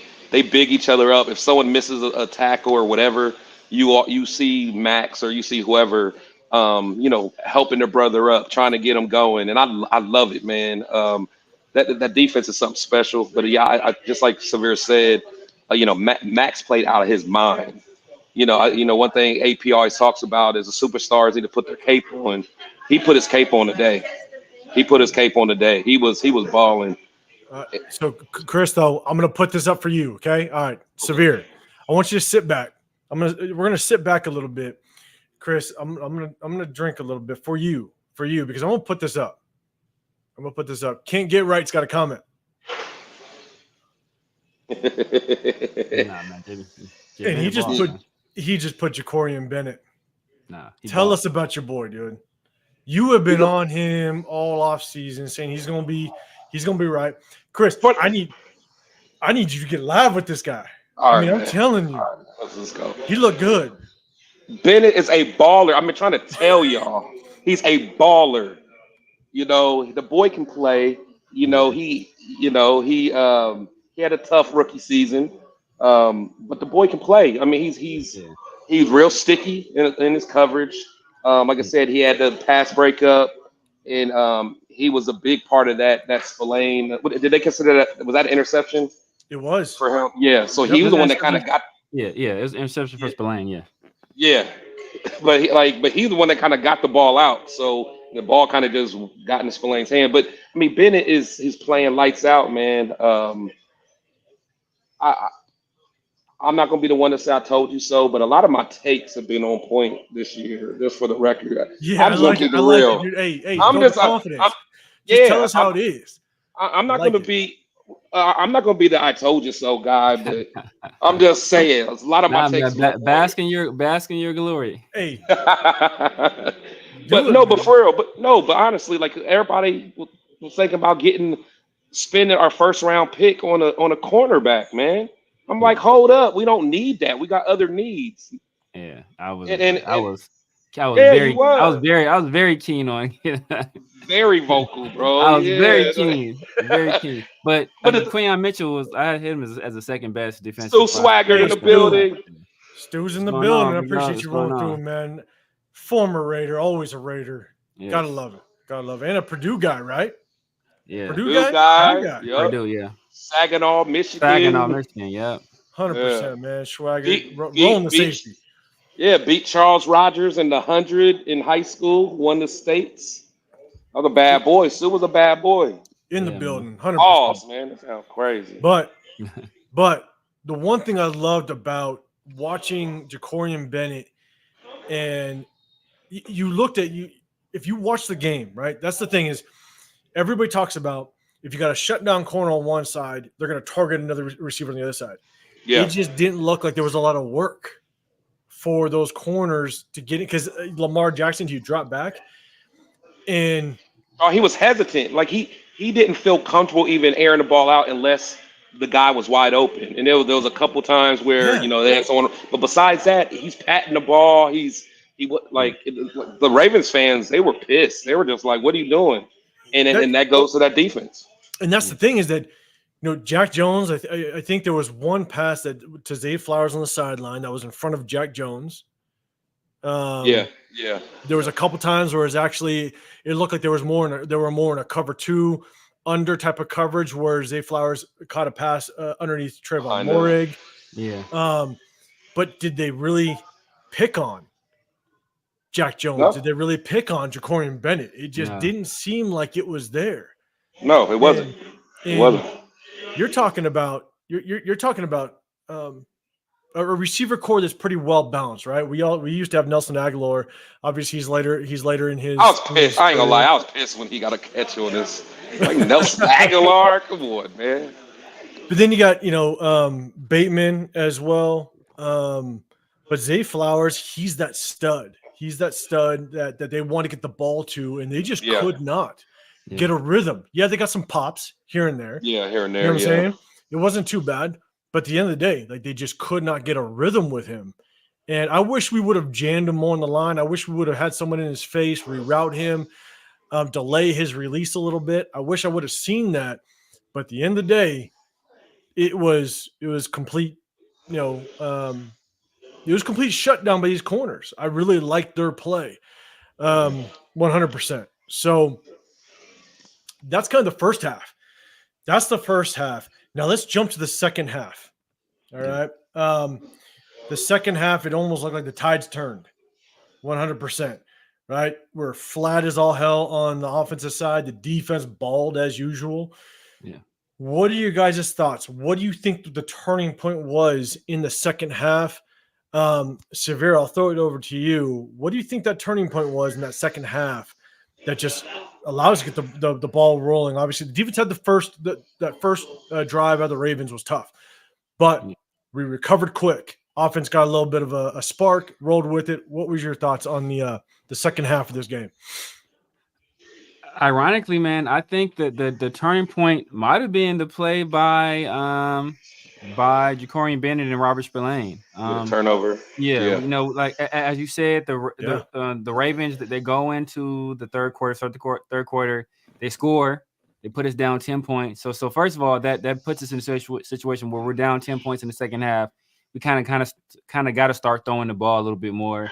We turn the ball over on downs ourselves, and then 3 plays later, Jacorian Bennett makes that play. We get the interception, and we're in pretty good field position. We come right down there. We score a touchdown ourselves, and then as you said, I think the next I think we score on every drive after that. I want to say every drive after that we score. So I think that was kind of the turning point right there. Is like us getting that turnover after they scored that touchdown. And we come back and we score a touchdown ourselves, and then it's a real ball game at that point. And that was after that 4th down attempt, right? Exactly. That we didn't get, and so everybody was kind of deflating. You're sitting there going, exactly. That's what I was about to say. Yeah, like, holy crap! That's just after the Ravens go down the field and score, and you're sitting there going, you need 7. Like that was I was texting my buddies. I was like, man, we need 7 out of this, and we don't get it. We went for it. And all of a sudden, you have our defense bail the offense out again. I mean, Lane gets his hand in there, Jacorian Bennett gets his hand in there, pops it up, Splain's in perfect position to pick that off, and we have life again. You know what I'm saying? So that was absolutely huge. Chris, you being there, how was your thoughts? How did the turnaround happen? Hold on. Let me address this comment. Let's do it. Eichenberg has a knack. I kept it up there for a reason. I wanted it. No. He has a knack. Chris, I love it. Yeah, let's let him go. Let's go. Hold on. This is based on what? Cheers, what Enjoy evidence this. have you seen that Eichenberg couldn't find his balls with a bottle of Jergens and Pornhub on his telephone? Right? He couldn't. I don't want to hear nothing about him finding nothing. All right, until he actually dresses for NFL game and let him make an NFL tackle first before you say he has anything. Did he put up a stat today? Did he do anything? What has he done? His uniform is clean as hell. He can just take the uniform off and wear it next week. He can't. It's a home game, but he didn't do anything. He did nothing. I don't hear about him having a knack for doing anything. Let him make an NFL tackle first. He's done nothing in the NFL but missed most of training camp and every preseason game he should have been at. All right, so I hope his family is okay. I'm glad he's able to come back. Man.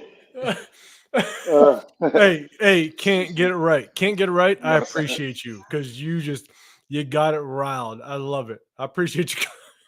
I had to keep it up there. I kept it up there just long enough to make it right. Severe, because I saw your eyes. I saw your eyes. You're like, wait a second.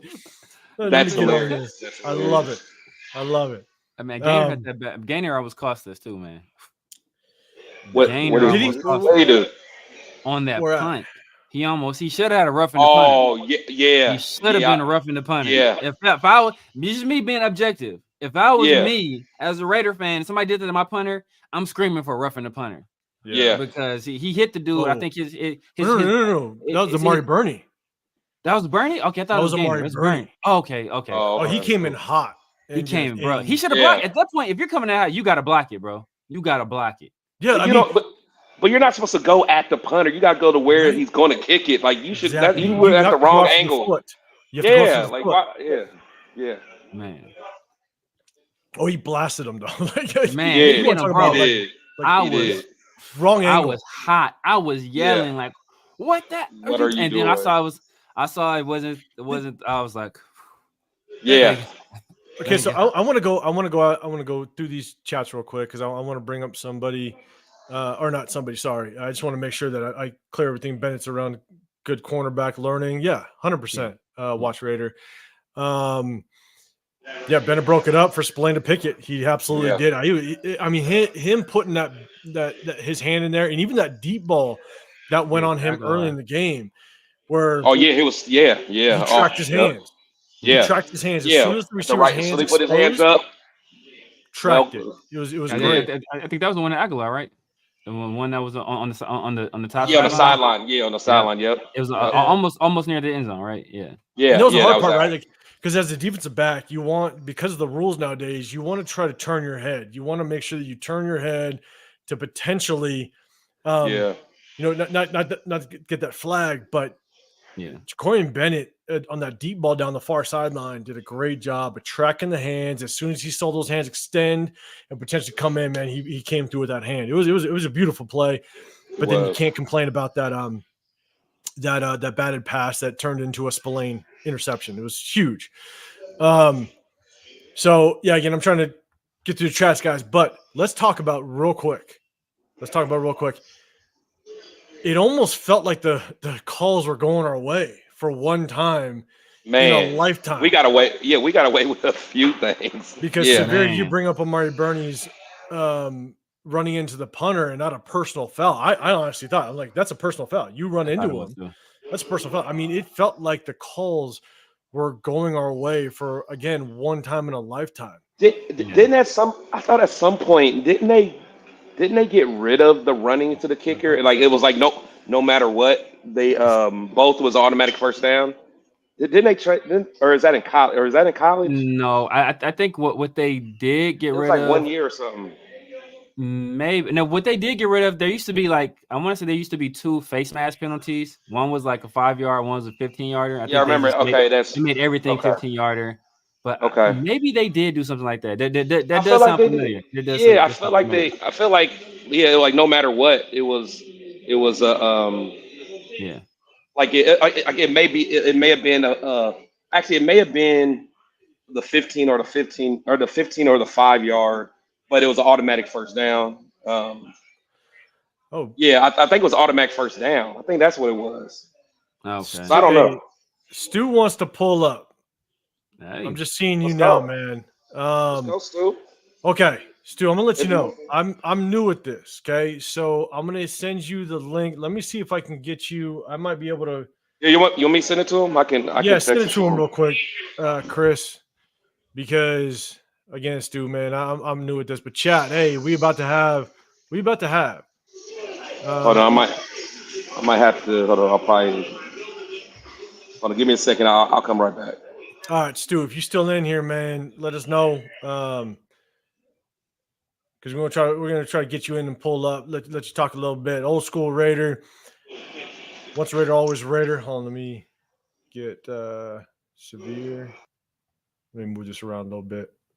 But as Chris kind of works that side out, Stu, he's gonna try to reach out to you. This is the thing is It was crazy. There were so many penalties. It's like the Divine Diablo late hit. Yeah, man, I thought for sure that flag was coming. I thought 100% that flag was coming. It was coming. You know what I'm saying? Yeah. And there was even, but I mean, they got us back a little bit. There was that Trayvon Morrig hit, which I think that was just stupid on Trayvon Morrig. Like, I understand in the momentum of the game, it's hard, right? In the momentum of the game, as you're flying towards a big running back, you want to make sure that you can make an impact because you got a 240-pound running back coming your way. Man, it's hard to lay up, and Exactly. so that was the hard part. Sometimes you just don't throw that shoulder. You know what I'm saying? And Man. so it's one of those situations where you got to be smarter. Man, we've been much more disciplined, especially under a man. And to give credit where credit is due, is one of the few things he did. It kind of started under Josh McDaniels, where we started limiting the penalties, and then I think under AP, I think we that second stretch or the second half of the year, I think we were like the least penalized team in the league. So we kind of set that precedent starting last year. And it's kind of carried on to this year, but he has to be smart in that situation. Also, those pass interference calls with Devontae. I mean, I think those are, like I said, if as a Raider fan, if that gets caught against us, I'm pissed. I'm pissed. But hey, like I'll take it. I will take it. 100%, right? I will take it. But I was like, this is kind of I don't know if this is a Tim Donahue situation. I don't care. Real quick, we do got Stu backstage. I'm gonna pull him up real quick. Let's bring him to the building. Let's see if I can get. Let's see. Hold on. I'm gonna try to get full in the building real quick. Let's see. Hold on real quick. Stu, we're gonna try to pull you in real quick. Give me 1 second. We're going to make it happen. All right. Let's see. Let me pull. I'm going to pull myself.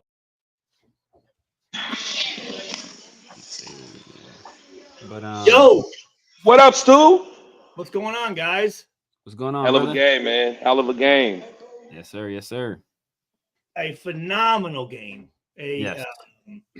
From start to finish, to go on the road against a very good Baltimore team and to be down by 10 and come back.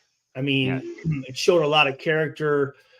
And what I loved was when the offense needed the defense stepped up. When defense needed the offense, maybe not in the first half, but in the second half, offense stepped up.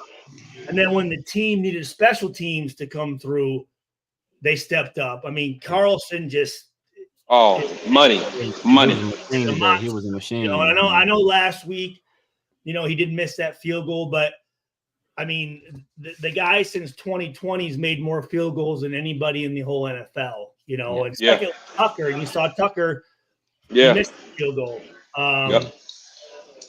I think we only had 2 penalties for 15 yards compared to Baltimore 10 penalties for over 100 yards. Yeah. So I was a little worried at first when again, I'm not a big Lamar Jackson fan. I'm not. No, I'm not either.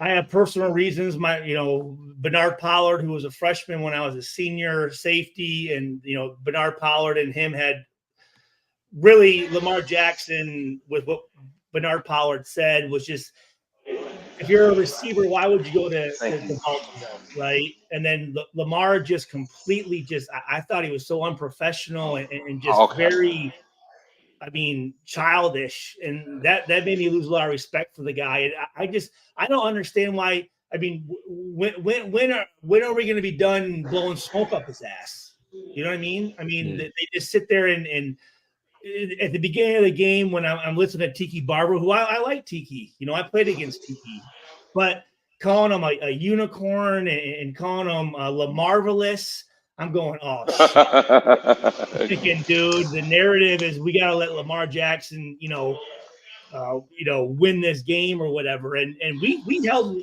Lamar to some things he hasn't done since his rookie year. You know what I mean? Holding him for under.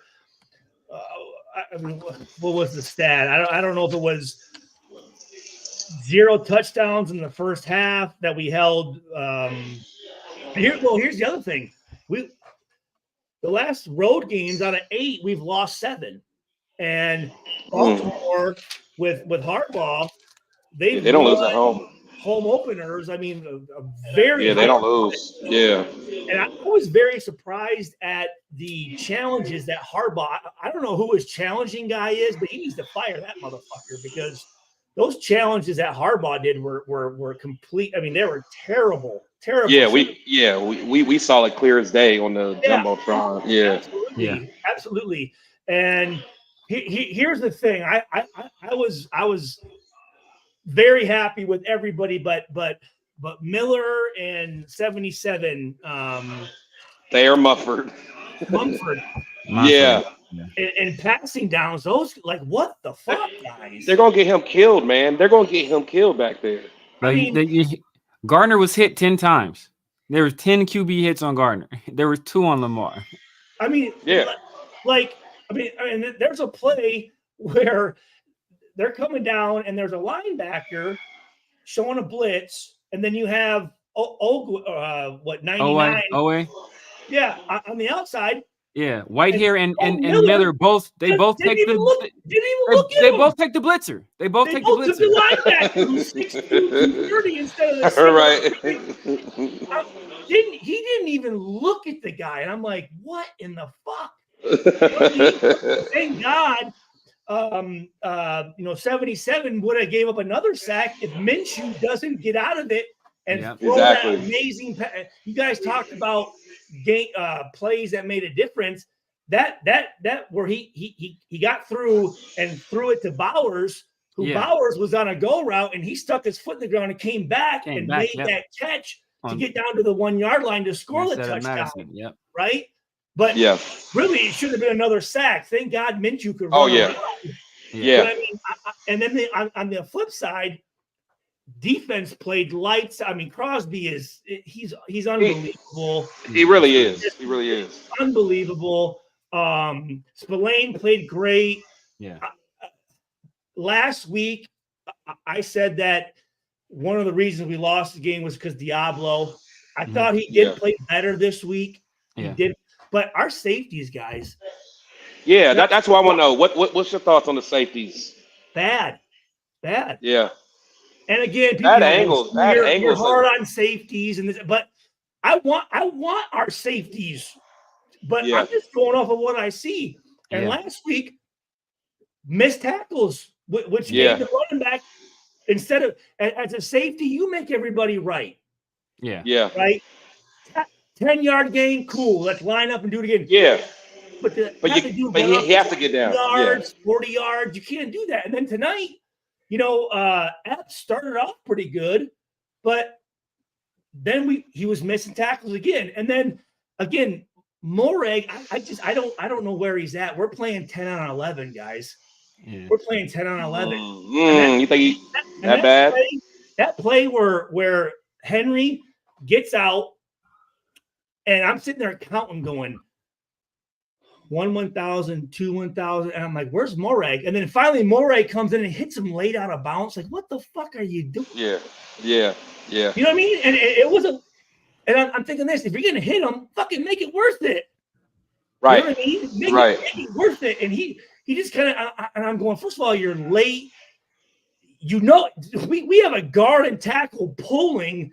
If you're reading the offensive line for run or pass, get down there and make a play. I don't know what he was doing. Then he finally comes in and does a late hit. Yeah. Then on top of that, I think that same series, they ran the Wildcat with Henry and Lamar Jackson's out here. And you have Epps and Morrig sitting 5 yards deep in the end zone. Like, Henry's not going to throw it. He's getting juice. He's going to run it. Right. Down there. Yeah. And then on top of that, even when they saw it was run, we had everyone wrapped up. And Moreg, go in and you take everyone's legs out. Just fucking break everyone's kneecaps. And he comes up like this, high. I don't understand why guys are going high. You saw 49 try to tackle Henry. Anyone that tries to tackle Henry high, it don't work. No. But we had some good one-on-one tackles against Lamar, and we had some good one-on-one tackles against Henry, and it was all because guys came down, they were low, wrapped up, dead in the water. I don't know why these guys go high so much. So I thought everyone played really well besides our 2 tackles in passing situations, and then our safeties. Our safeties, right? Our defense is really fucking good. Yeah. So how do you like really good? How do you like some of our younger safeties like Palomal or I guess he's the only one that really. Yeah, how you feel about him? You saw him come in, right? He came in on that. It was a 3rd and long, but you know what? Yeah. They threw the check down. He came up and made the tackle. You know, he made the play he was supposed to make. And I gotta believe that. I mean, how long are we going to give Moreg this pass? I mean, this will probably be it because it's contract year for him. So last week, again, that interception, contract year for both of them. That interception would have been tough last week, yes, but you got to make those plays. You got to make that play. Yeah. The guy won. I mean, he's a Jim Thorpe. I said last week, man. I mean, if I'm not mistaken, a 1st-round pick, wasn't he? Or no, he's second round. People thought he was gonna be people thought he would be a 1st-round pick, but he ended up early 2nd round, right? Yeah. Like you traded up to get him. You're in your 4th year, bud, and I haven't seen shit. I really haven't. I haven't. Yeah, I want him to do well, but I just haven't seen it yet. I thought Epps played really well. And again, Epps was always kind of a sure tackler. Last week, again, you minimize those. You make everyone in front of you right. Yeah. And as a safety, those tackles, when we needed those guys to make those tackles, they didn't. And then you saw it tonight. I mean, fuck, dude. Like they didn't. They're a liability to me at this point. Yeah. Okay. Hey guys, I'm trying to figure out the four stages too. I appreciate you rolling through, man. I appreciate you pulling up. Well, thanks for having me. 100%. Hey, I'm new at this, so you know what I'm saying. Like I'm trying to get 4 people on the screen, so I'm gonna pull myself off. But the chat's going live, man. The chat loves the fact that you're here. Everybody, go over to all the channels, Stu's channel, everybody's channel. Hit the like button wherever you're viewing from. Stu, are you going live from your channel? No, I'm not. No, I'm not live. Okay. So, but everybody, Stu, tell them your channel just so everybody that's on rolls over to you. I think it's just Stuart Schwager on YouTube. I think my Facebook is just Stuart Schwager, and my Instagram. Shit, what the fuck is my Instagram? I'm telling you, I'm new just like it, and that's why I'm trying to figure all this out. I mean, fuck, it don't matter. Who gives a shit? I don't care. I just want even so, everybody in the chat, if you guys got a question for Stu, hit that hashtag Raiders so I see it, and I'll pull it up on the screen. You know, one question. We're all talking about just how the safeties work and all that stuff, but Stu, obviously there was a massive difference between the first half and second half, right? Especially offensive play. Defense was pretty consistent across the board. What were your thoughts on the changes between the first half offense versus the second half offense? Because they seem to still stay in the gun, right? There wasn't an overload of run versus not. What do you think the biggest changes were on the offensive side that allowed us to get to that 26-point threshold?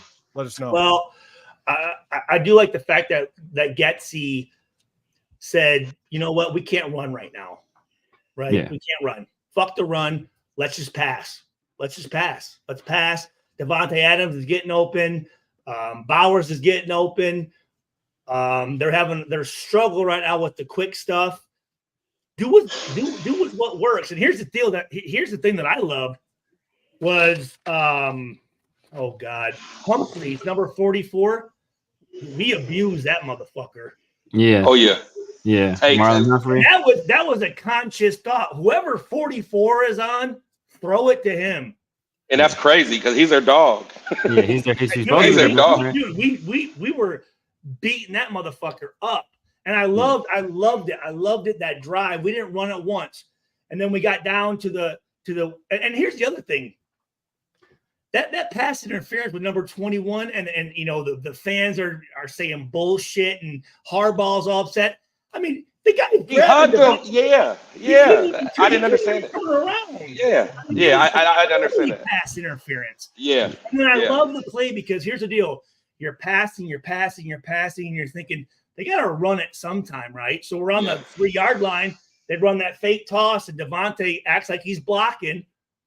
Yeah, beautiful call. Yeah. And really, that should have been pass interference too. And I made he grabbed him.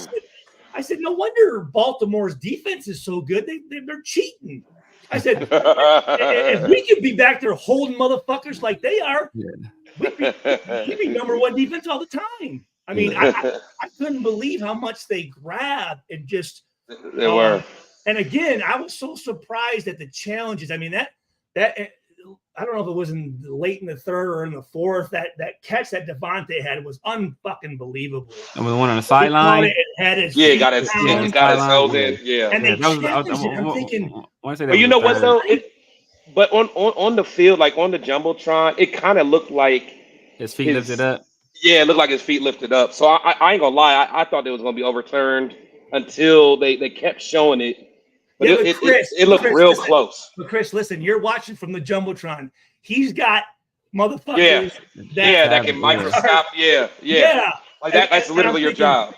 They could have used that timeout. I mean, yeah. Shit. Oh yeah.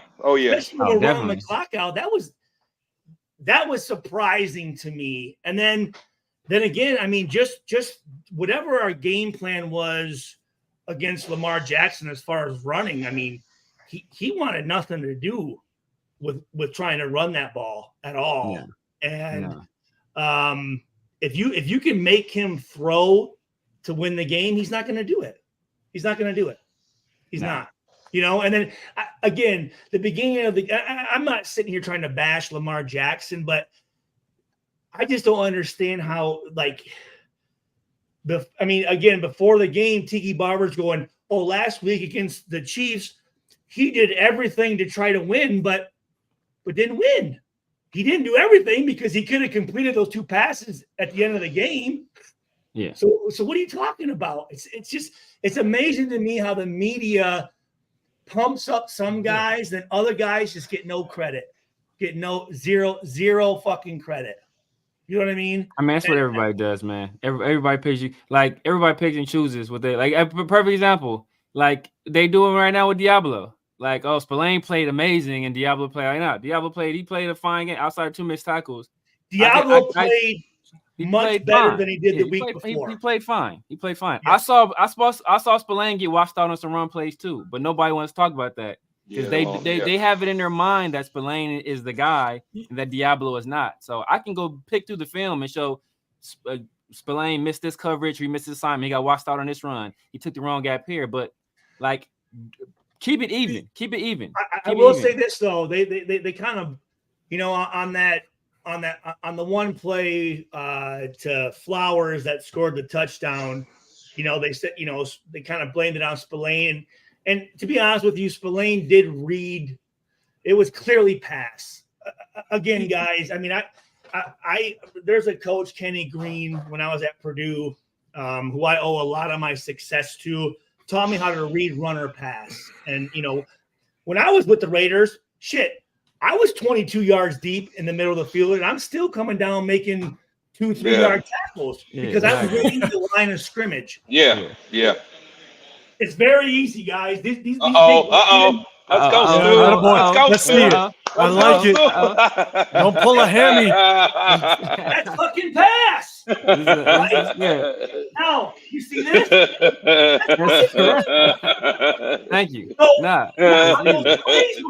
that play where Spillane kind of came down and they scored a touchdown, those guys are fucking pass. There's no reason to come. But here's the deal. We had 4 guys to one side of the field. Yeah. We had an upside tight end. Hobbs had him. And Epps, it's all about pre-snap reads, the formation. They should have pushed. Yeah. They should have pushed. And what that means is Epps should have went right away to the other side, and that's the interception. Yeah. It is. Because Lamar's not reading the backside safety. He's reading Moreg and Spillane. Well, they're pushing over here. That's the backside pick, but he's back there again. And I say this all the time, and RIP to Willie Brown, who was, one of the best ever. One of the greats. Epps is back there just killing grass. Yeah. So he's not doing nothing. Stu, quick question. So one of the things with Zay Flowers is he dedicates himself. The importance of him being able to get. I want to make a comment. No. Whatever. Stu don't fuck with wasted in them anymore. Yeah, yes, I do. Yeah. We're not about that, dude. Hey, those guys do. I don't know where you're getting that from, but Wasted's a very close friend of mine, along with Doc. So that's completely false. Yeah. No. Hey, they're. Don't get me wrong. They're great guys. I think this one. 100% with Graph and Wasted, man. We're all good. Was Zay Flowers, and when you brought up that specific play on that play action, or was Zay Flowers getting the end zone? Do you think we should have been a little more physical with them off the line, right? When you got fast receivers, right? They're going to get where they want to go a lot of the time, but we didn't really have anybody sitting in their face. That specific play, I would have wished that Spillane would have got a little more piece of him on that play because it was clearly a play action. Do you think we should have been a little more physical with Zay Flowers off the line throughout the game? Because if you watch the Kansas City game, you're going through his notes. I have the play right here. But if you look at the Kansas City game and the way that the Ravens came out week one, they established the fact that they want to hit Zay Flowers deep. They want to cross him on the field, but they also want to hit the screens. I was hoping that we would have had somebody in his face, rerouting him, jam at the line just to kind of delay that timing. And it really didn't look like we did a lot of it. So what's your take on that? Well, on that play you're talking about, again, it was it was in the third quarter with 11:44 to go, second and goal. He was off the line of scrimmage, so you can't jam him. That's true. Very true. So it's hard to jam him, yeah. Yeah. But again, would you wish that Spillane would have been a little more physical when he crossed when he passed him up? Because it looked like Spillane took him off his route. Tried to put a little shoulder into him, but I mean, at that point, it would have been pass interference with the new rules. Maybe that would have been a tight threshold. I mean, again, here's the thing, though, is to be honest with you, that's not Spillane's play. It's not. That's fucking Epps' play from the backside. Yeah. I mean, again. Hobbs had the nub side tight end on that side, and everyone else is over here. So why in the fuck is Epps? Again, he's back there killing grass. He's not doing nothing. Right. That should be. And I talked to Rod Woodson about an hour ago, and because Rod Woodson does the radio. Play-by-play for the Baltimore Ravens. And obviously Rod Woodson, very close friend of mine. And he said, Stu, he goes, that's the problem. He said, there's no pre-snap communication going on. Mm-hmm. On the defensive side? Yes. Yeah. Yes. Like there should be talking. They should be going, okay, if you're trying to divulge the play as the play is happening, it's too late. Can't do it. You need to go, okay, down in distance, where they're at on the field, the personnel grouping, the situation, and all of a sudden you're eliminating plays, and all of a sudden you see three receivers with the back all set to the three receiver side. Mm-hmm. That's going to alert you to something. 100%. And they should say, "Hey, listen, we're going to push. We're going to push." And as soon as he saw Henry go to that side, he should be coming over right now, and that's an interception or a knockout shot. That's really, I mean, was Spillane there? Yes, but that's not Spillane's play, because Spillane, he's worried about the run. He's worried about number 80 who's inside. He's got no one to look at. He's got no responsibility. He's a free player. And I remember when you're in the red zone and you're a free player, Rob Ryan said, you read that fucking quarterback and you just pick a side and go. Yeah. But I don't know what he was doing. Yeah, that's the hard part is when it comes to when you're defense, and obviously Stu, you're defensive guy. You know what I'm saying? When you're as elite of a defensive squad like our Raiders are, we have a very good defense. Are those some of the things? They were very good last year. They're very good. They're very good. 100%. Very Right? And this is the backbone of our team. Question is are those the type of things that you start to slack on a little bit? You just kind of expect other players to do their role so the communication falls off a little bit.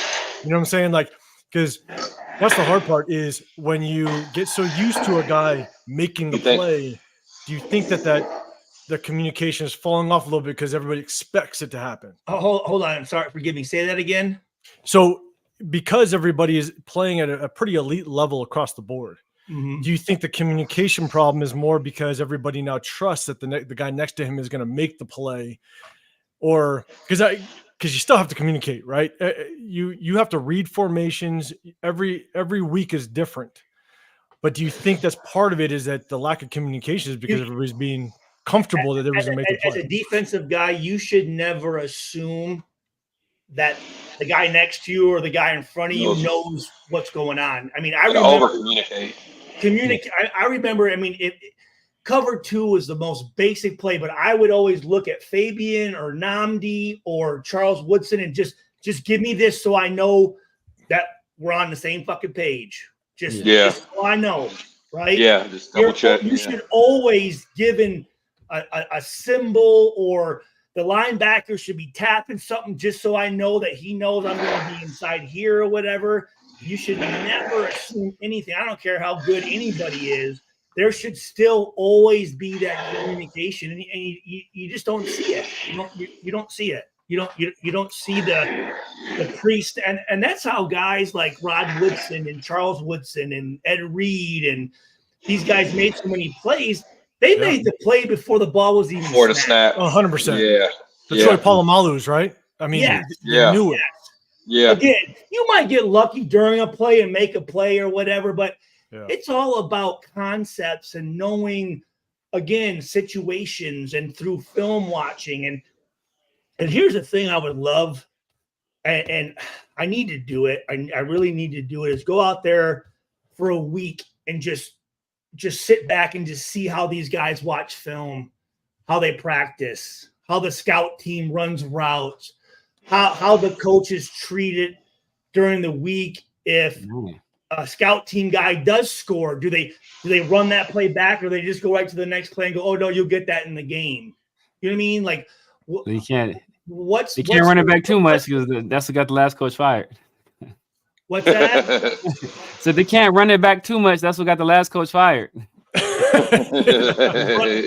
with what? Hold on. With what?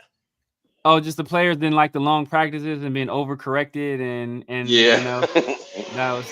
Are you serious? Hey, Stu, it's Stu. It's the soft nation now. You know, it's the soft. They're soft. Yeah. That was a complaint.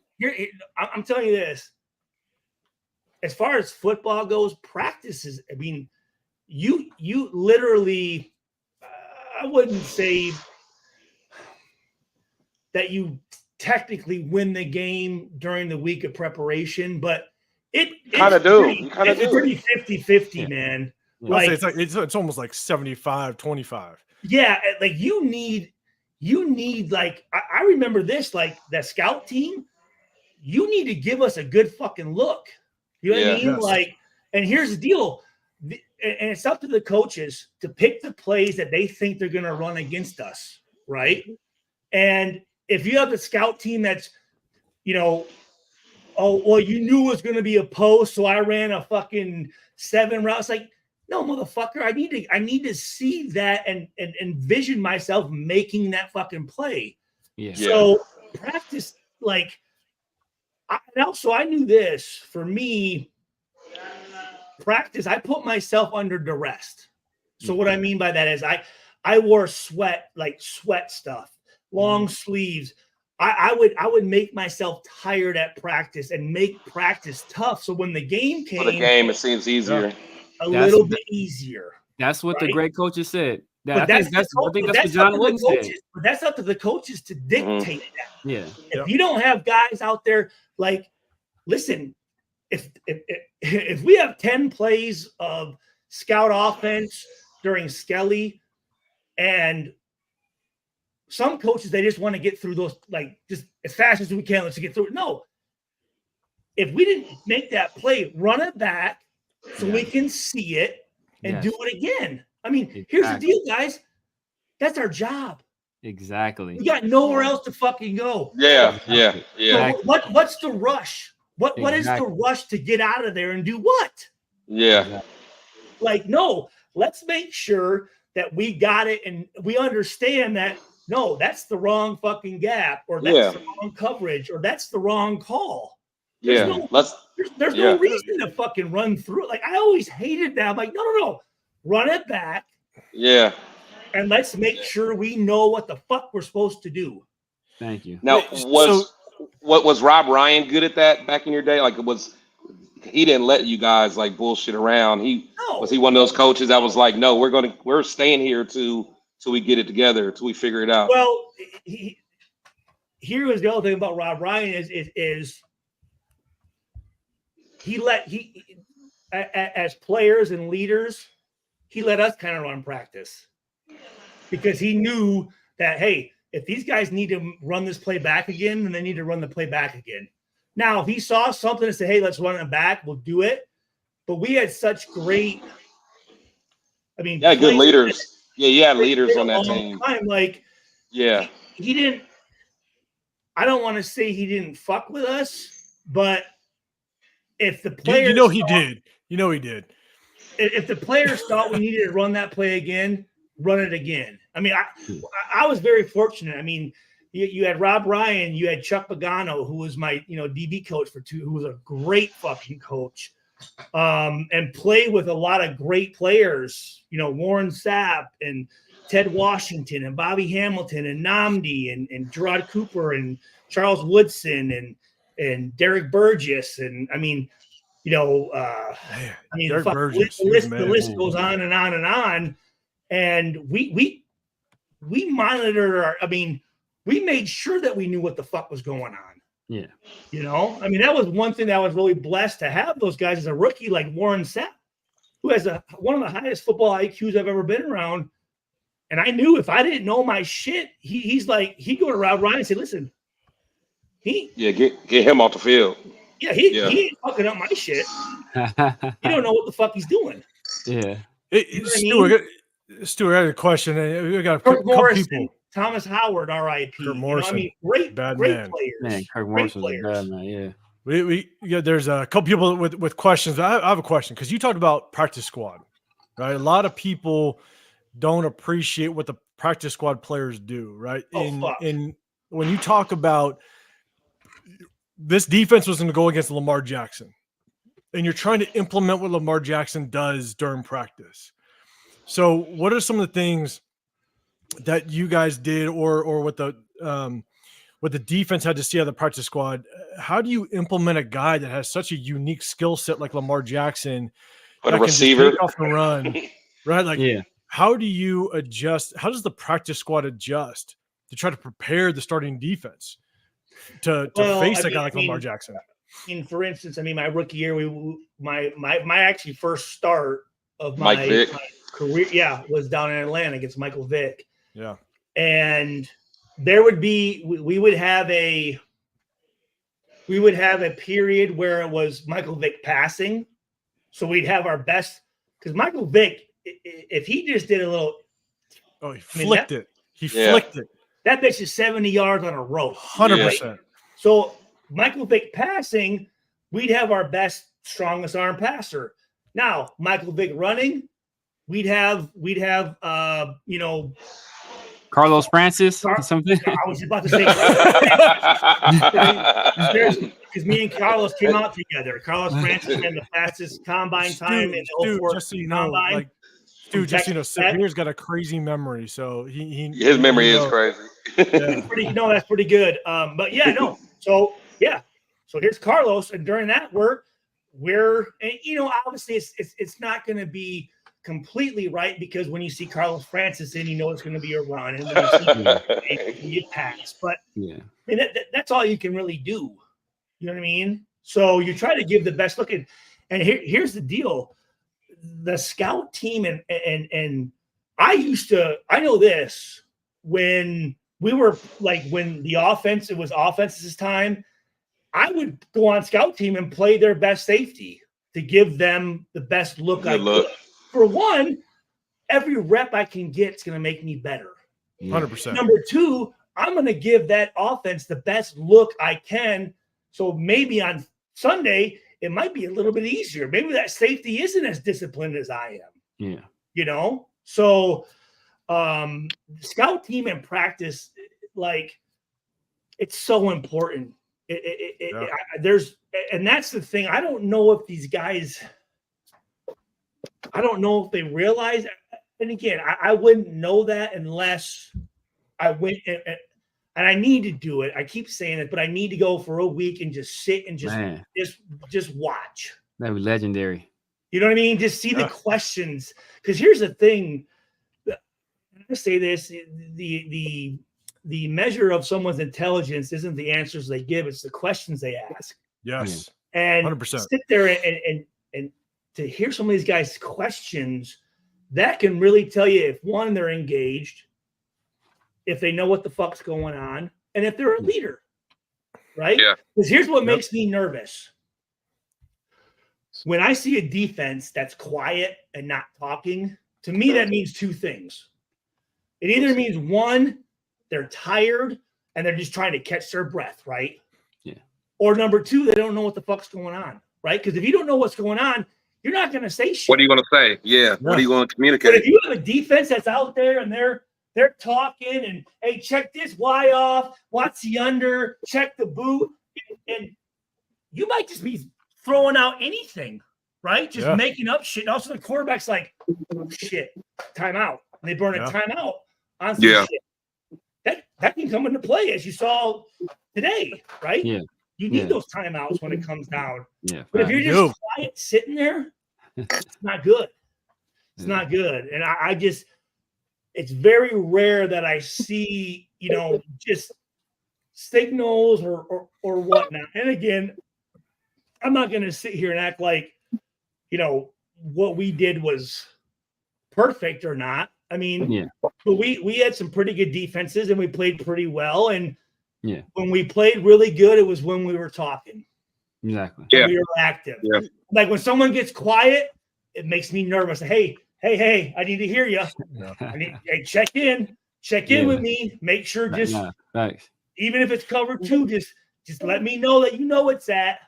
And communication is key, but also trust is key. I think if you go back to Antonio Pierce in the offseason, when they actually did that offseason training camp where they went off for 17 days and they had that the last couple of days on the beach and kind of messed around and allowed the team to kind of create that camaraderie. I think it was huge. I think it was one of the things that the Raiders haven't done in quite a while. One of my things. That's good. I mean, people say as professionals, you don't have to like the people you work with, but right. You got to want to play for the guy. I mean, there's got to be some trust. There does. I mean, you have to go, I don't want to let these motherfuckers down. Yes. So I'm going to make sure that I'm going to know what the fuck I'm doing, because you know what? Everyone misses tackles. Everyone, gets a ball caught on them. But if you're not playing hard and you're not where you're supposed to be, that's a concern, right? So Stu, let me ask you a question, because when you bring that up, right, this game, when you played with the Raiders, this game is becoming just crazy physical with just how big these guys are. Do you think that is? Whoa! Hold on, You might want to rephrase that. Okay. You said this game is becoming physical. No, just it's becoming just well, okay. I'm with you. The guys are bigger, stronger, faster. It's not that it's more physical. It's just I'd that say bigger, stronger, and softer. Right. Yeah. I'm with you. They look great, but they ain't trying to do nothing. No, I'm with you. But when you talk about the trust factor and all that stuff. But sorry. Go ahead. That's true. Yeah, you can't nowadays. Yeah. You know, you talk about all the concussions and guys going through injuries. Like you got Tyree Wilson, right? He's ailing an injury from last year. Okay, and then all of a sudden he's not playing this year. The biggest question is how soft are these guys getting nowadays, right? Like back in the day now, and the reason why I say it's like physical is the fact that like you got guys that are 6'7". These offensive linemen do not look like they were back in the 80s. You know what I'm saying? But you're absolutely right. The size and speed and athleticism of these guys, it's fucking crazy. Yeah. So do it really is.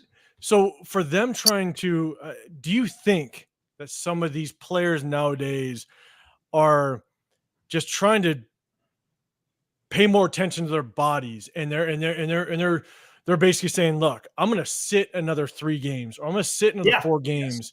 Yes. Because I want to take care of myself. Absolutely. Because because we have you on here, man, and it's your first time pulling up. I appreciate you. And for everybody that's we have hundreds of people in this live right now. What's your thoughts on Tyree? Let's just hear it. I want to hear it. You know what I'm saying? Because it's so. I don't even know where the injury happened last week. But at the end of the day, he had this could have been a game that he could have helped if at a minimum depth, because we're going to chase Lamar Jackson around. We need guys because that defense started to look a little gassed towards the second half. I mean, what's your thoughts on Tyree? Where is he at right now? So let me go back to what you were saying about, players not coming back until they know that they are fully 100%. Yeah. 100%. So for me, I prided myself on being a guy that I didn't miss games, right? I missed 1 game in high school, 1 game in college, and 1 game in the and did it hurt my career overall? Probably. Should I have been able to maybe slow down a little bit? But I didn't have I say this, that 5% of the NFL makes 95% of the money. Okay. Yeah. So, true. Very true. There's 150 players that everybody knows, right? Maybe 100 players. Those guys have job security. Yeah. For the rest of us, yes. And there's a lot of really good players. For the rest of us, it's really week to week. So for me, I knew I was getting concussions because I'd get deja vu, right? And I had a signal to Kirk Morrison where I tapped my leg, and he would hold me up in the huddle so that I wasn't doing this, and I would get stars in my eyes, and I could make tackles. I mean, if the ball would come in, I probably couldn't see it, but there's no way in hell I'm going to go out because I'm out that game.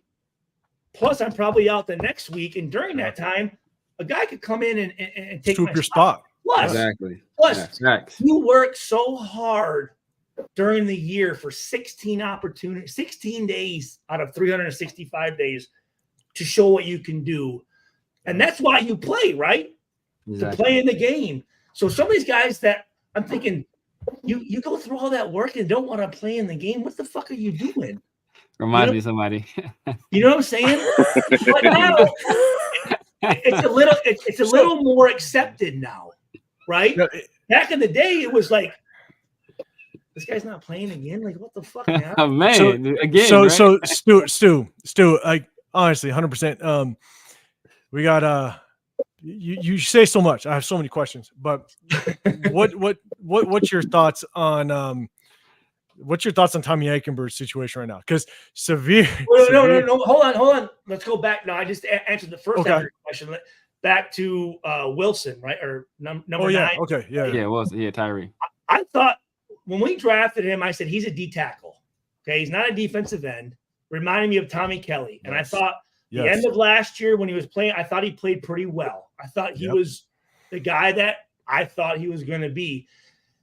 But we knew before we drafted him he had a foot injury or whatever the fuck it was, right? Wasn't a foot something? Is that what's coming back now again? No. But as a guy that played in the league, you kind of know that when you're playing with an injury, you start to compensate in other areas. No, you do. Absolutely, you do. And that could lead to other injuries. So it could be a situation where you do that foot injury, that was the triggering or the tipping point to lead to the. Especially, so when did he get hurt then this season? Game one. Game one, so he went out at halftime. He was actually in the game. I didn't against the Chargers. He was actually in. He had 6 snaps. He had 6 snaps. And then what happened? I don't even know. They're not saying. Yeah, I don't know. I think it was knee. They said knee, right? Yeah, it's a knee injury. And when Antonio Pierce came out to the presser, a beat writer asked him about Tyree, and his instant answer was, "He's not good, and it doesn't look good." Yes, because it might have. Was it non-contact? I don't even remember the play when he got hurt. If it's non-contact, that's always bad. Yeah. But that's the thing I said when we drafted Tyree, and part of that is because I was mad we didn't take Jalen Carter. But the other thing is like big people with foot problems, it doesn't go well. It never works. It doesn't go well. If you start having issues in your foot and you're that big and you need to make explosive movements, and a lot of that comes from your feet, like that's not a good thing. So that is one of the problems with guys getting so big and so fast. Their joint can't keep up with it. Yeah. Do you know what I'm like? Your body. Yep. I mean, there's a certain point where the physics of it don't work. And I don't know what his track record was at Texas Tech, but it's like some of these guys, it's like, before we draft this guy and give him, all this money and take up a spot that when you're a first round pick, especially that high, we need you to be a player for us right away. Like we need you. Yeah. And if you're just going off of maybe one season, you can't do that, man. Yeah. You can't. Yeah. And the fact that we drafted him while he was on injury, that's a bad. I wouldn't do it. And that's our history. What are we doing? Exactly. That's our history. I mean, look at JPJ. Look at JPJ right now. JPJ had concussion history.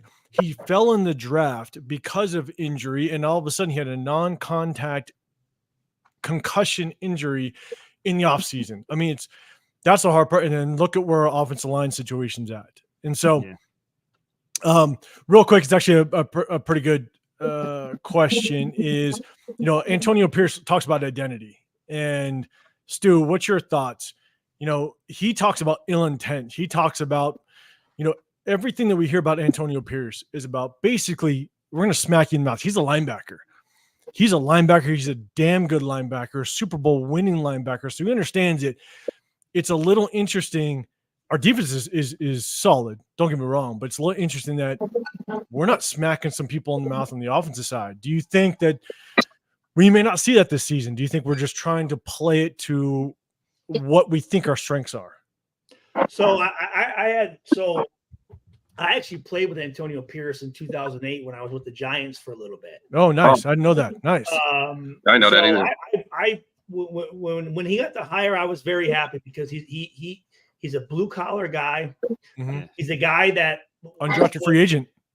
But he was also, if I'm not mistaken, he was a walk-on in college, I think. Oh wow. Okay. I think. I'm not sure, but I have that. But then, so he's the guy that knows what it takes to make it and to be first of all, to be a free agent and to have a 10, 11-year career and win a Super Bowl. It's like Chris Carr. It's unheard of. I mean, it's unheard of. So he knows what it takes. He wasn't some guy that could show up and just got all the benefit of the doubts, right? We talk about this, right? Some guys just get the benefit of the doubt. Some guys don't. As a free agent, you have maybe one time to make a play, and if you don't make that play, you might be gone, right? Mm-hmm. So one thing I liked was he knows football players, and I think we have football players on our team. And people say, well, what do you mean football players? Guys that fuck their 40, fuck their height, fuck their vertical jump, fuck this. When you put the film on, they make plays. And those are the guys I don't give a fuck how fast the dude is, how big a guy is, how good he looks in his underwear. Because trust me, guys, there are guys. I remember my rookie year, got drafted on Saturday. I fly out to Oakland on Thursday, and we're doing a team mini camp. It's not rookie, it's everybody, right? So right away, you're squaring guys up. You're looking at dudes and you're sizing motherfuckers up, right? And I just remember there were some guys there was a guy, Travion Smith. I mean, I'm thinking, and he's in there in the locker room talking about how he's this and that. So I'm going, okay, he might be a motherfucker, right? Go out to practice. Off on that field. You go out to practice, disappears. Like, this dude sucks. Disappears. And then other dudes, you see them and you're like, that's him? Like, and he's just sitting there, kind of has a gut a little bit, he's just hanging out. And he's a linebacker, wasn't he? Travion, yes, he was. He was a linebacker, right? Yeah. I think I remember. Yes, he was around for a little while too. He was, but again, 6'6", probably 6'5", 6'6", probably 255. Did he go to Oklahoma? Is that the one that went to Oklahoma? You know what? He sounded, now remembering, sounded country, so maybe Oklahoma. Again, sounded country. I love it. I love it. First practice, I didn't listen to one fucking thing he said ever again. I think AP was a JUCO guy. I think he was. I remember talking about it. I think I remember talking about it. I think he went to Mount Sac, and anybody that plays ball in anybody is in California, they know Mount Sac. That's where like a lot of our track meets are held.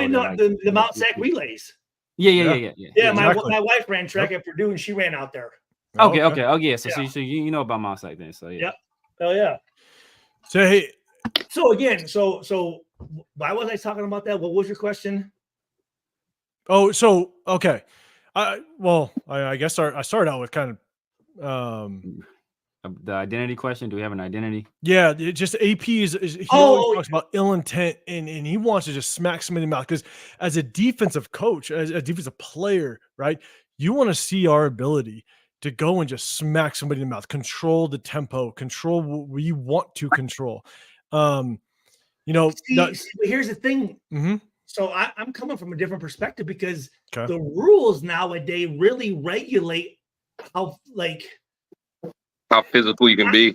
My era, the 06 to 12 was kind of the last kind of era where you could really hit motherfuckers. Yeah. Very true. You gotta be careful. You can't hit a guy if he's not looking, if he's on the sideline or if a guy's wrapped up. Yeah, and the whistle has blown. Yeah, it can't come for the kill shot. Like for us, it was, if you didn't hear the whistle, motherfucker, you are. It's lights out. Yeah. Oh yeah. Hell yeah! And you got your buddy wrapping him up, so you're coming in fucking. Got that kill shot on him. Yeah. Down in that motherfucker, dude. Yeah. That's why all these quarterbacks are breaking these passing records and receivers, because they can go across the middle, and as long as they ain't looking, you can't hit them. Can't touch them. You can't touch them. Can't touch them, right? Or just like, again, back in my day when you were on the sideline, that was when you were tested as a man. When that motherfucking running back or that ball carrier is on that sideline, because he's not going out of bounds. Yeah. Yeah. Right. There's nowhere to go between it's you're coming at him and he's gonna go through you. So you gotta pick something real quick. That's the hardest part is this is the part, and I'm kind of going off kilter a little bit, is you see like a Lamar Jackson. I don't know if I saw it last weekend. There was a quarterback that was going out of bounds, and then he actually went and lowered his shoulder on a defensive player. And I'm just sitting there going, yeah, like, yeah, it was him. It was him. Was it was Lamar? him. I think it was Yeah, it was Lamar against against Kansas Chiefs. City. Yeah, yep, Thursday where game. he went lateral. He was legitimately going out of bounds, and then he lowered his shoulder into the defensive player. And I'm sitting there going, no, like that's crazy. What can the defensive player do? They know that. They know that, right? Yeah. Or where they kind of do the fake slide and like because I think fuckhead from Buffalo Bills does that shit where he acts like he's gonna slide, then he keeps. Oh yeah, Josh Allen. Yeah. Or who is that guy? Boy, that college quarterback. Yeah, who's the guy that pulled out of college? I can't stand that guy. He was a rookie. I want to say, was he rookie last year? He was a rookie last year. Well, was it pulling the college? Was it Hal? Was it Hal? Sam? No, not Hal. No. I know you're talking about that. Oh, yeah. It was a guy. But here's the other thing. You know, when I talk about Tiki Barber and them just Lamar doesn't get the credit he deserves, and I'm thinking, fuck, man. I mean, you guys talk about him like the fucking to the end of the world or whatever, and then when that play where Diablo, he was still in bounds, pushed him, and he goes, "Oh, he doesn't get the same calls other quarterbacks get," and they treat him like a running back. I'm like, listen, here's the deal: when you're in that pocket, you have protection as a quarterback. There's rules that guys, when you tuck that ball and run, you're a runner. You're running. Your ass is about to get your fucking ass smacked. You better strap your ass up. Exactly. We're gonna touch you. And that's why I'm going. Unless you're Patrick Mahomes, then you can't touch him. But even Mahomes, I mean, that play with fucking number 0, the linebacker from Baltimore last week. Oh, Roquan. He was 2 yards out of bounds. That was a stupid fucking play. That was dumb. That was bad. That's stupid. Yeah, that was stupid. 100%. Yeah. You know what I mean? That was a sentiment. Again, Lamar was. Here's the deal. He started run your ass out the fucking bounds. He slows down while he's hit that motherfucker. Exactly. So that was one of my things is when it comes to Lamar, right? You look at Lamar and we won. So I'm not going to beat this drum, but he lost some weight. He wanted to get a little bit faster. My thing was tat his ass up, beat him up every chance you had. Christian Wilkins last game against the Chargers, what I love to see about him is that he just antagonized the crap out of people. Even if the snap happened and the flag, the whistle was blown, he would just jab you. He would just he would antagonize the crap out of you, and I loved it. Yeah, guys, listen. In the NFL, if I want, here's the thing: I want my quarterback to throw the ball, right? Okay, yeah. And I want my running backs to run the ball. Kind of basic, right? Mm-hmm. Right. So when you ask your quarterback to run it, he's running backs are built. They're used to taking hits and moves and this and that, right? I'm not going to ask my running back to throw the ball. So why the fuck am I going to ask my quarterback to run it? Now I get 100%. It. There's a breakdown. You can scramble and do this, but like the design, it's not going to work. He gets worn out at the end of every year. He's going to fumble like he did in week 1, right? Because he's not used to carrying that motherfucker. So I'm thinking, if I want someone to run the ball, I'm going to hand it to my 5'10", 235-pound fucking running back, or forgive me, 6'3", 235-pound Travis Henry. I'm not going to fucking let Lamar run around because in the NFL, guys are too fast. In college, you can get away with that shit. So Stu, let me ask you this question. You can't. Let me ask you this question because again, I'm telling you, like you bring up so many points that I want to ask more questions. And just so you know, in our chat, I said, guys, if you have a question, hit #Raiders. I'll bring it up. We'll try to ask you a question. But because we have Stu on, I apologize. I'm not getting to all the questions. But Stu, you basically say, "Hey, can't get right. Thanks, bro. Can't get right. It's good." Yeah. Let me ask you, because you say you want your quarterback to throw the ball, you want your quarterback to or your running backs to run the ball. Yeah. 100% agree. But as a defender, how much harder is it to defend a quarterback that can actually take off like today in today's game, right? You said you played, you faced Michael Vick. I mean, everybody now in today's game is always talking about the dual threat quarterback. You got Jaden Daniels coming out of, college football, Caleb Williams. Everybody's like, wait a second. I don't want the pure passer, right? We have Aiden O'Connell sitting behind Minshew. Don't get him started. Don't get him started on Aiden. No. Don't get him started. Don't get him started. But look, though. But like, because you're a Purdue guy, so I love you to death. You know what I'm saying? I love it. But this is my thing, though, is we've had so many years of pocket pass quarterbacks. You know what I'm saying? Sitting in the pocket. But everybody nowadays, you look at before you even finish. Okay. Let me just add, when did Baltimore win the last Super Bowl? They won a Super Bowl, right? How many years ago was that? 2002? 2000. No. No, they won. They won with Flacco. 11. It was with Flacco. It was a Flacco. Not in 2 though.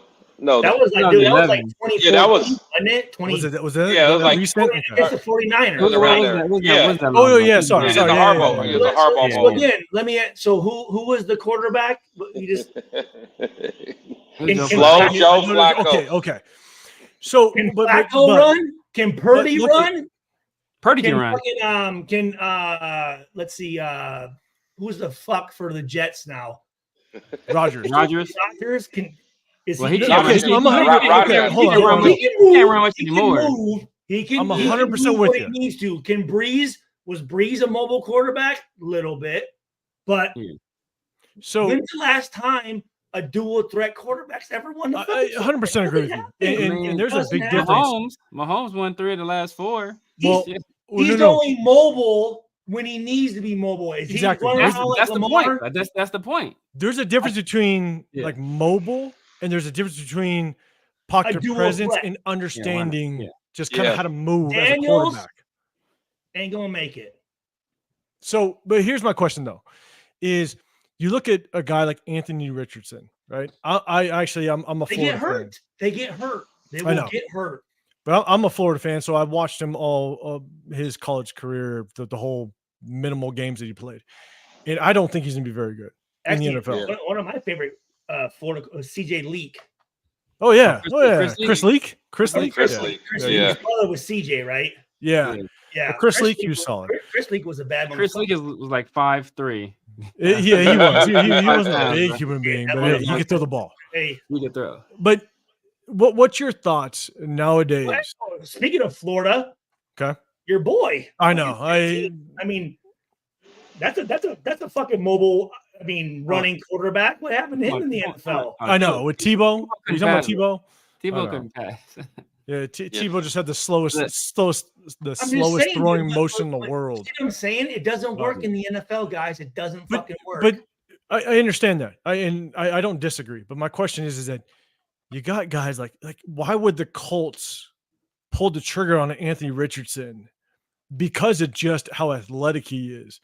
And how difficult is it as a defensive player? Because to prep for these front office people and these GMs, they get caught up in the hype. Yeah, they don't know how to scout talent. They don't know how to pick football players that fit into their system. They look and going, I don't want to pass this guy up and maybe. Be later on going, oh, look at the Colts pass this guy up, and now he's this. Yeah, FOMO. Yeah. Listen, if the guy doesn't fit into your system, fuck, I've never believed in take the next best pick. No, I want the next best pick that's right for my fucking team, is what I want. Yeah. So, again, you look at a guy like Richardson, right? Is it Richardson? Yeah, Anthony Richardson. Yeah. I mean, he had one year, pretty much. Not even a good year. He had good highlights. Yeah. And his low lights. They get all excited about 6'5". Yeah. The measurables. The measurables. Who gives a fuck? Can he be a quarterback? But these GMs, I don't understand. how these guys get hired. I really don't. But Stu, but honestly, that's kind of how Al Davis made a living, though. You know, going by measurables. So if you think about it, Yeah, but at the right positions, though. yeah, okay, Right? I got you. He went by speed with DBs and fucking receivers. Yeah. Until Marcus Russell, and he loved his arm. His Other arm, than that, when that's speed true. comes through, he's drafting fucking quarterbacks. So he's not. That's true. That's a good point. I get what you're saying that, yeah, That's but a good it was point. That's a good by point. certain position. Yeah, did he draft what fucking Quadri Ismail or the Rocket, whatever the fuck? Raheed Ismail. Jet, Yeah. these guys, yeah. But Or remember Bruce Campbell, that lineman? He was so Yeah, terrible. from Maryland. Out of Maryland. Yeah, but he just looked like a daggone action and he figure. he ran like a 4.8, 4.7, 40 at the time. Yeah. And crazy. here's the deal, guys.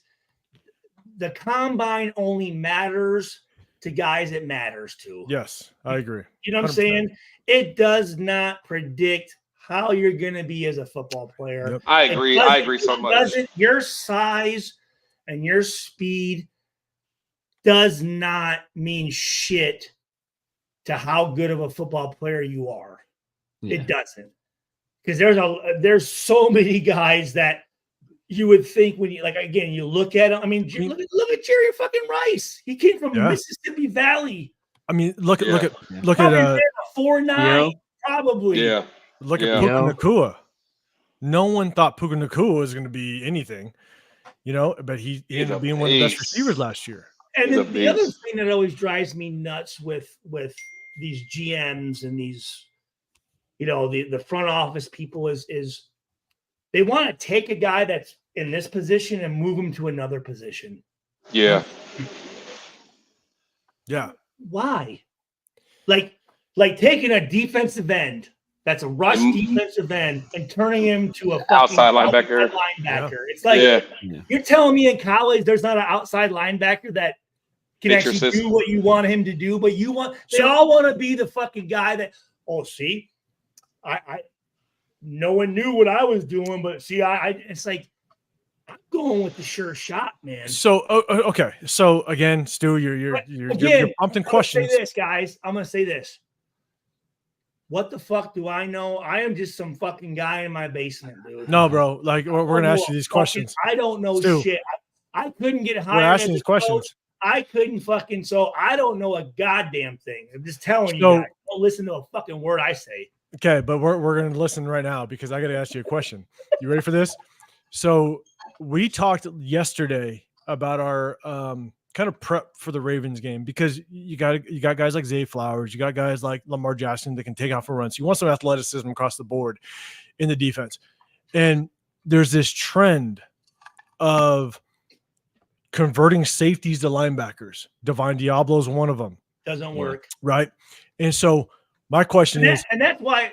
What's your feeling on that? That's why I don't want to be too hard on Diablo because he's playing out of position. To ask a guy that yes, exactly, I'm with you at Virginia Tech, right? He's a safety at Virginia Tech. To take a safety and then put him at middle linebacker, dude. To be a middle linebacker, crazy different. You're taking on tackles and guards and fucking. I mean, that's a bitch. That is not an easy transition to move up like that. Yeah. So again, I'm thinking this. If you want a middle linebacker, go out and draft a fucking middle linebacker. Yeah. So if we Jeffrey linebacker and let him lose 15 pounds, put him back in safety. So I guess my only question. More like, I know that goddamn much. So my only question that, and I think Isaiah Palomau could be a good answer to this, but absolutely, I'm gonna ask you this. I remember 2 years ago. I'm thinking I wanted us to draft them. Yes, yeah. And we pick him up as a free fucking agent. No one picks him up. Guy who's 6'4", 215, runs a 4.4, and has the bloodlines of the fucking Palomulus. Like what the fuck? Okay, so let me ask you. What about who was the guy? I want to say 10 years ago, maybe Obi Melifonwu. out of Connecticut. Yeah. He was a guy. Obi Trice? No, Obi Melifonwu. That's from Obi UConn. Trice. God damn it. No, like to me, like that's my question. Is like, I'm listening. yeah, no, I feel you. That's my question. Is like, because you have this new generation of tight ends, these guys that are the Travis Kelce's, even Isaiah Likely's, right? I mean, these guys that are. How do you match up linebackers with these guys? Listen, tight ends are the difference makers. They are. It's honestly to Or be honest Brock Bowers. This is tight end's actually my favorite position, and I don't know if it was because I played against them, but I love like big physical athletic tight ends, man. They are fucking crucial in the red zone and on third downs, man. They are especially ones that can, and again, I talked about this 12 personnel. That formation, when we ran 12 personnel today or yesterday, whatever time it is now, that was our best formation because think about it. You have Meyer, whatever his fucking name Mayer, is. yeah. And then you have Bauer, and then you have Jacoby Meyer and Devontae Adams. Who the fuck? I mean, do you really have 4 DBs that can guard these fucking guys? Not only this, you can run it, they can block, you can pass protect, you can your whole playbook is open. Yeah. So that's what I'm saying. Tight ends are fucking like these guys really are the difference makers. I mean, they remind me a lot of a safety because as a tight end, you need to block like a lineman, and you need to catch and run routes like a receiver. A safety needs to run, fill, and tackle like a linebacker and cover and intercept like a cornerback. Yeah. So it's very similar because you're playing basically 2 positions. Yeah. And if you have guys that can fucking ball out, which we do, that's tough, man. That's tough. That's why for me, I thought that Michael Mayer was going to have a really standout season because he was one of the better tight ends coming out of college last year. And now that we drafted Brock Bowers, you have Devontae Adams, you have Jacoby Myers, Brock Bowers. You have to account for the running backs coming out of the backfield. Number 11. What's Tucker? Tucker. Yep. Tucker, right? Like now Michael Mayer is like the 5th guy you have to account for. Yeah, he hasn't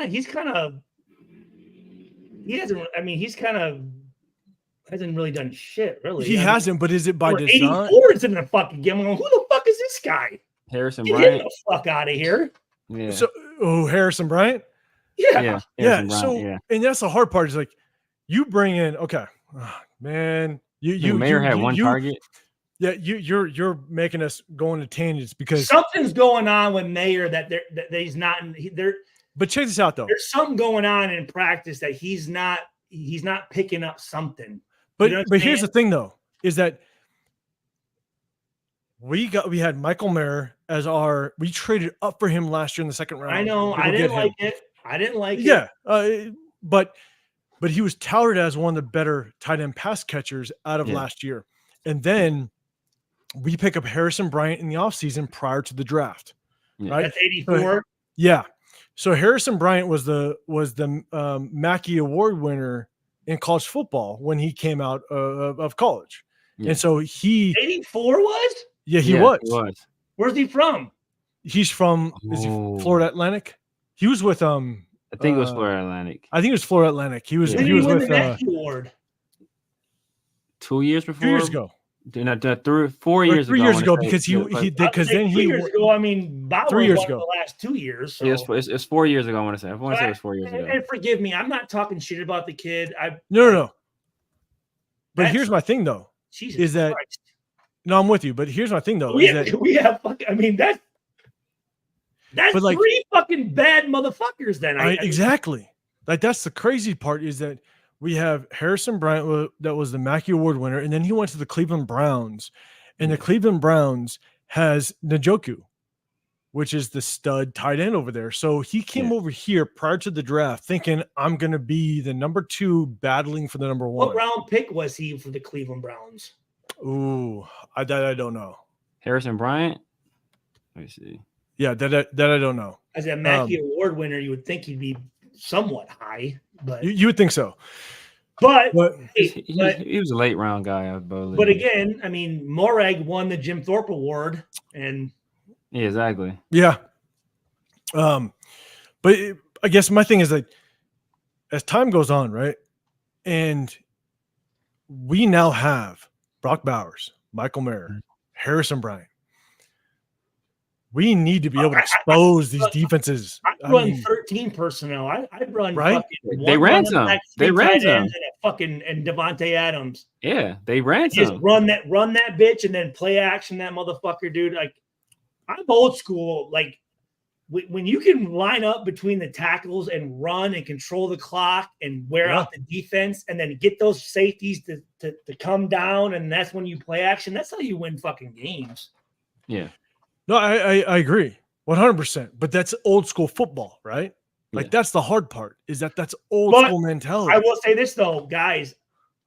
I'd say about every 20 to 25 years, the game rotates. Yes, I 100% agree. We're going. It's getting back to two tight ends. And you know what the problem is, though?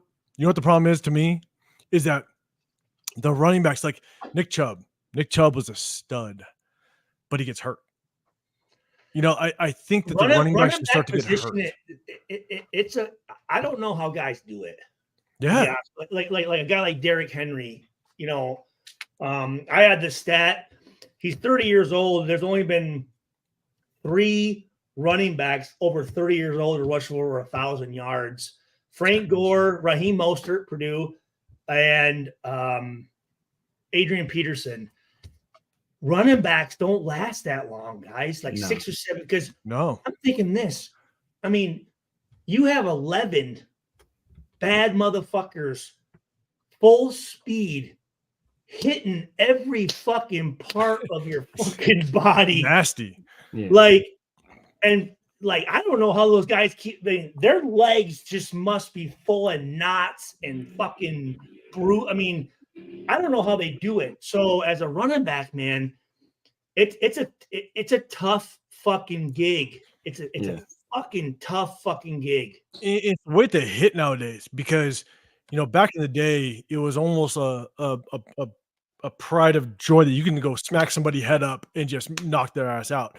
But now you have guys like one of the nastiest hits that I think I see is when guys will catch the ball and turn and defenders take their knees out low. It's a nasty hit. Fuck yeah. And, you know, here's the deal. Ball carriers, they don't like their legs fucked with. No, right? Yeah. And I say this. I think anybody does. Yeah, anybody does. This might sound stupid, but can you run with no arms? Yes. It's weird, but yes. You can. Can you run with no shoulders? Yes. Yes. Can you run with no head? Yes. Can you run with no legs? No. I'm with you. It's one of the things I used to coach way back in the day. All this shit moving and this and that. If you hit them fucking legs and it's gone, it's done. It's over with. I'm with you, man. It's one of the things I used to coach big. Like that was one of my biggest talking points was, can you run without your legs? You can't. Take them out. Now, I just don't know if defenders through and again, my coach Kenny Green. I remember when I was a freshman at Purdue. Mm-hmm. And I just, you know, in 2000, Drew Brees was our quarterback. We won the Big Ten for the first time since 1967. I led the team in tackles and interceptions. And solid work. Solid guys work. Like you know, TJ Duckett, Anthony Thomas, all these guys. And he said, Stu, he goes, between right here, let me see if I can show. Between this and here weighs about 10 pounds. Damn. Right? Go and chop those motherfuckers out. But you have to study, though. If there's let's say it's LaDainian Tomlinson, I'm not going full speed and trying to take his legs out. I'm waiting for him to make a move. Yeah. Right? Yeah.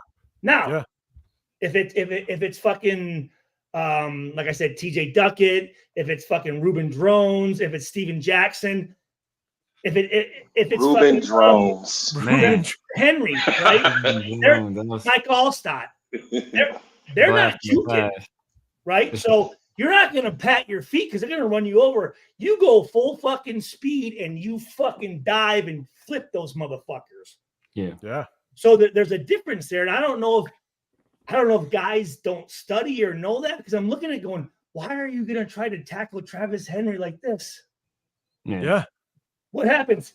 He's fucking bitch. He's mushing you. Yeah, right. Yeah. Like, what are you Stiff doing? on your ass. That's what we did to Snow. Especially if he's looking at you. Like, come on, man. Take his fucking legs out. They don't like that shit. They do not like that shit. They start to tiptoe and they don't run as fast. So, all right, man. So we're gonna switch it up a little bit because we got you on. I want to ask you. Student of the work. Missed the days of Hudson, Gabe, Osemele, Donald Penn, all those boys. What's your state? Because we talked about this in the show prior to jumping on. What do you think the state is of the offensive line, man? What's your feeling of it? Because at the end of the day, I was very disappointed in Colton Miller. I was very because he's kind of our anchor of that offensive line, and not no more. Supposed to be. As far as it now, again, I didn't see his run blocking and stuff, but there were multiple pass plays where I don't know what the fuck he was doing. Just got beat. Bad footwork. But there were sometimes, Chris, where again that play again. I go back to it with 23. The linebacker comes down, and you have 99 outside, and I watched it. His head didn't even look at this guy outside. I'm thinking, what are you doing? Yeah, that has nothing to do with an injury or nothing. That is like, yeah. That to me, that's scary. And if I'm Minshew, I'm like going, buddy, like that's why he's so what yeah. Because listen, as a quarterback, as a right-handed quarterback, that left tackle is your lifeline. And if you're worried about him just completely just letting a defensive end go scot-free, yeah. That's scary. Yeah. That's scary. So that really concerned me. That concerned me. And then obviously 77 again. Your two tackles, I mean, those are supposed. I mean, you gotta be solid. Yeah, you gotta be solid. Yeah. I mean, Stu, none of them have played well. None of them. The whole offensive line. No. Because one, we haven't drafted well with offensive linemen. 100%. We haven't done well in free agency with offensive linemen. 100%. Yeah. No. And here's one thing, and this was probably the hat's off. You ready to roll, huh? maybe about like it. Oh shit! Was it a year ago or 10 months ago? And I sat there and I was thinking one day, and I said, "What's most important about football, right? Like as far as positions go." The trenches. And I thought about it, and where you put your money is that O-line and D-line, dude. Yes. Yeah. Yes. Let me speak about D-line. Here's the deal. If you have 4 bad motherfuckers on your D-line, and that quarterback only has 3-4 seconds, you could have subpar corners, safeties, and linebackers.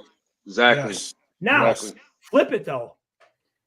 You have a shitty D-line, you can have Woodson, Nnamdi, Rod Woodson, fucking Ed Reed.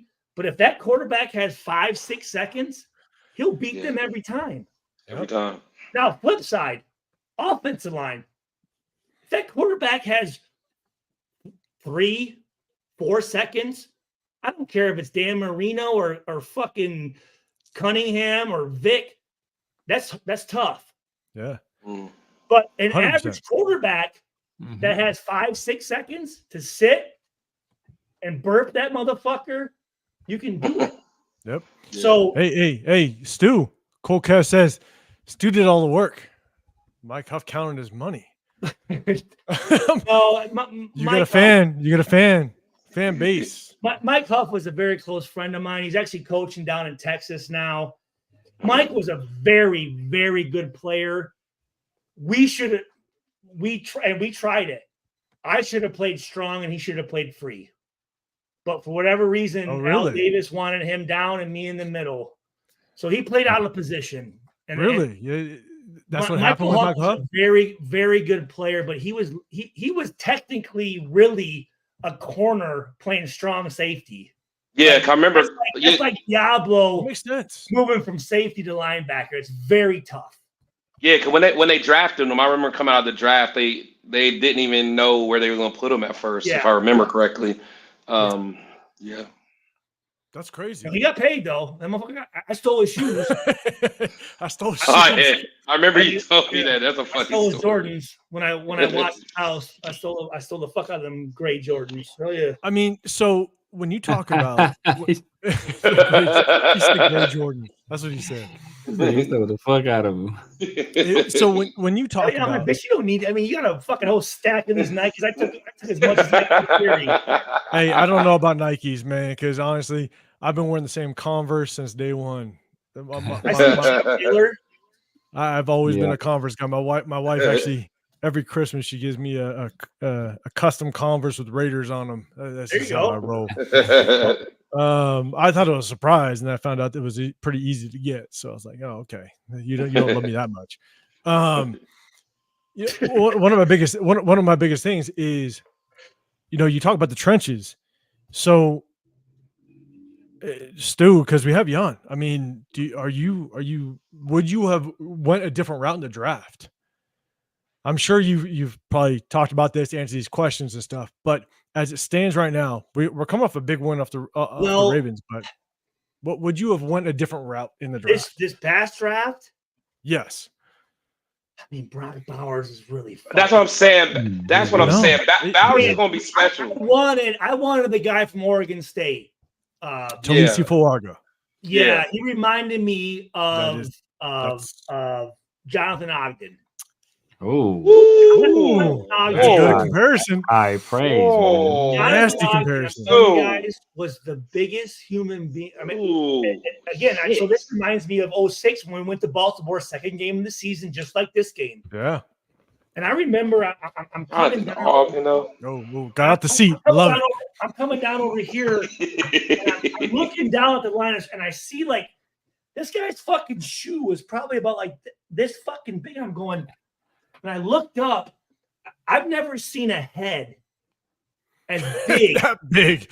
And I just takes away the light. Sat there going, what fucking size helmet is that? What the fuck? Yeah. And then this dude is fucking pulling like athletic as shit. I'm like, what in the fuck, dude? Yeah. So, but that guy reminded me of Jonathan Ogden. But now, if let's say we draft the kid from Oregon State and not Bowers, I don't think we win this game. That's what I'm saying. Ooh, good point. It's a good point, though. We may have better we may have better protection though. But I mean, the thing about Bowers is that's true. I didn't like the pick just because I had questions about the right side of our offensive line. Then I had questions about Jacorian Bennett. So far, Jacorian Bennett has answered the question. Now we still have concerns about the right side of our offensive line. I thought he played good. I thought Bennett played good. Yeah, he played. I think he played good as well. But all things being equal right now, I mean, if Glaze continues to develop at right tackle, then hey, I think that was the best pick to make. If we can find the solution at right tackle, because if we don't have protection at right tackle, I mean, it's. I've got to think Colton Miller just had a bad game. Right. He played bad last week too. Did he? Oh, fuck. Oh, he played terrible last. He played I terrible love last Stewart. week. He played bad last. He Yeah, played he bad. played- How old is he? He's got to be near. 29. He got to be near 30. 28? Yeah, he got to be near 30. Easily near Yeah. 30 because he was drafted first round draft pick for Gruden back in the day. Yes, that was the very first year that Gruden was the coach because they were McKenzie was still here. So Yeah, that's right. Yeah. Yeah, McKenzie was still here. So he's got to be 20. He got to be 28 or 29. So it's getting up. I mean, that's. But offensive tackles play forever. Offensive linemen play forever. Ogden played forever. Man, Yeah, offensive line in general. If Ogden was different. Ogden was Ogden different, bro. is a Hall of Famer, though. I mean, Yeah, he was different. Look at Trent Williams. Trent Williams is the best. He's the best player in the best left tackle in the league. 36, 37? He's Still. Out of Oklahoma. Still, yeah. So, is he for the 49ers? He's for the 49ers now. Yeah, he's drafted by the Redskins. I forgot. Then he went straight from the Redskins to the 49ers, I'm not right? mistaken. I heard before the Raiders game, he's the highest paid non-quarterback in the NFL, isn't he? I wouldn't be surprised. Left tackle, left tackle, best left tackle in the game. He's got to be like 36. He's like 36, 37. 30, yeah, he got to be. He's on steroids. Fuck him. Exactly, 100%. 100%. Cheating ass motherfucker. Fuck him. I love it. Hey, Stu, I know you have your own show. You have you go on with Wasted and Graphic. There was a question in here. I can't go back to it. I'll scroll too far back. Yeah. What's your greatest L. Davis moment? I'm sure you've been asked it, but let us know. What's your greatest L. Davis moment? Because man, he is the GOAT for everything that he did. And you can't question just the advances he made to the league. But what's your greatest moment with L. Davis? Our biggest memory. Oh, and he walked away again. I love it. Oh no, he about to pull something out off the shelf. Yeah, he about to pull something. Is Stuart Schweiger getting the projector? Does he have the projector? The actual projector. Does he have the projector? I love it. with the fucking fucking shit. Hold on, Stu. Were you there for that, Stu?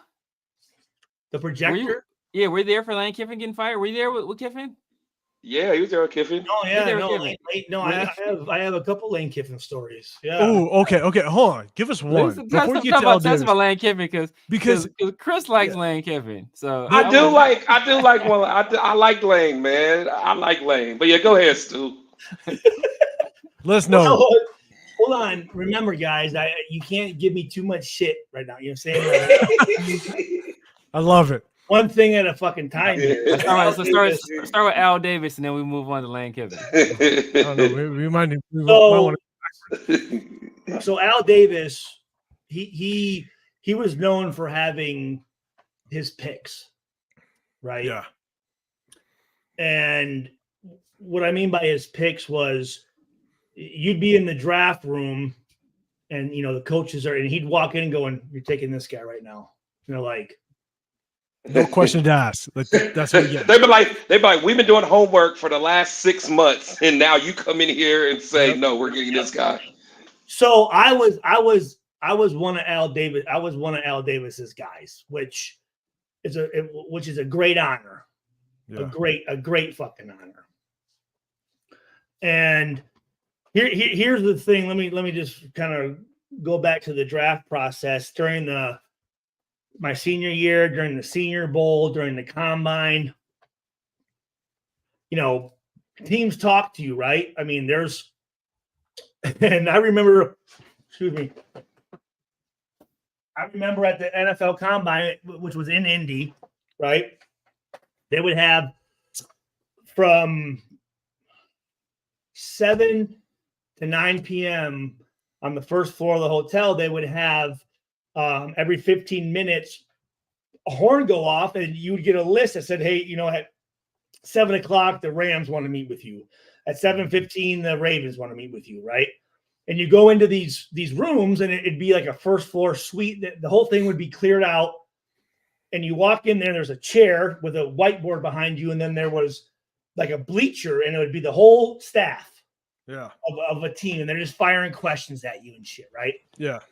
And then after that, from 9 to 10, there was like this conference center across the street where scouts could grab you and fill out whatever. So after you do these interviews, you go over there. And the only communication I had with the Raiders during the draft, nothing at the Senior Bowl, fucking nothing during my senior year. Never saw a Raiders scout, nothing. And I walk over to the convention center or whatever, and I'm sitting there, and this older black gentleman comes up, and he says, come here. I'm like, okay. And I sit down, and literally, he's got like a faded like Raiders like hoodie, and like he's got like his hat's like like cocked to the side just a little like bit kind of over here, and I'm like, yeah. What? It gotta be Willie. Is Willie or Atkinson? No, Willie. Oh, Willie. And he goes, name. I'm like, Stuart Schweiger. He's like, date of birth, phone number. And I'm thinking, what? He goes, 3 best games, 3 worst games. And then he goes, thank you. And I'm like, there's no fucking, like, I'm not going to the fucking Raiders. Like, right. At this point, you should know like what my fucking who I am. Like he's like, what's your height and weight? It was Willie Brown. Willie Brown. Oh, Willie. Right? So then I end up getting drafted, and so this is leading up to my best Al Davis story, right? So again, I get drafted, get drafted Saturday, fly out that Thursday, and again, it's a team mini camp. It's not this rookie bullshit. It's the whole fucking team, right? Yeah.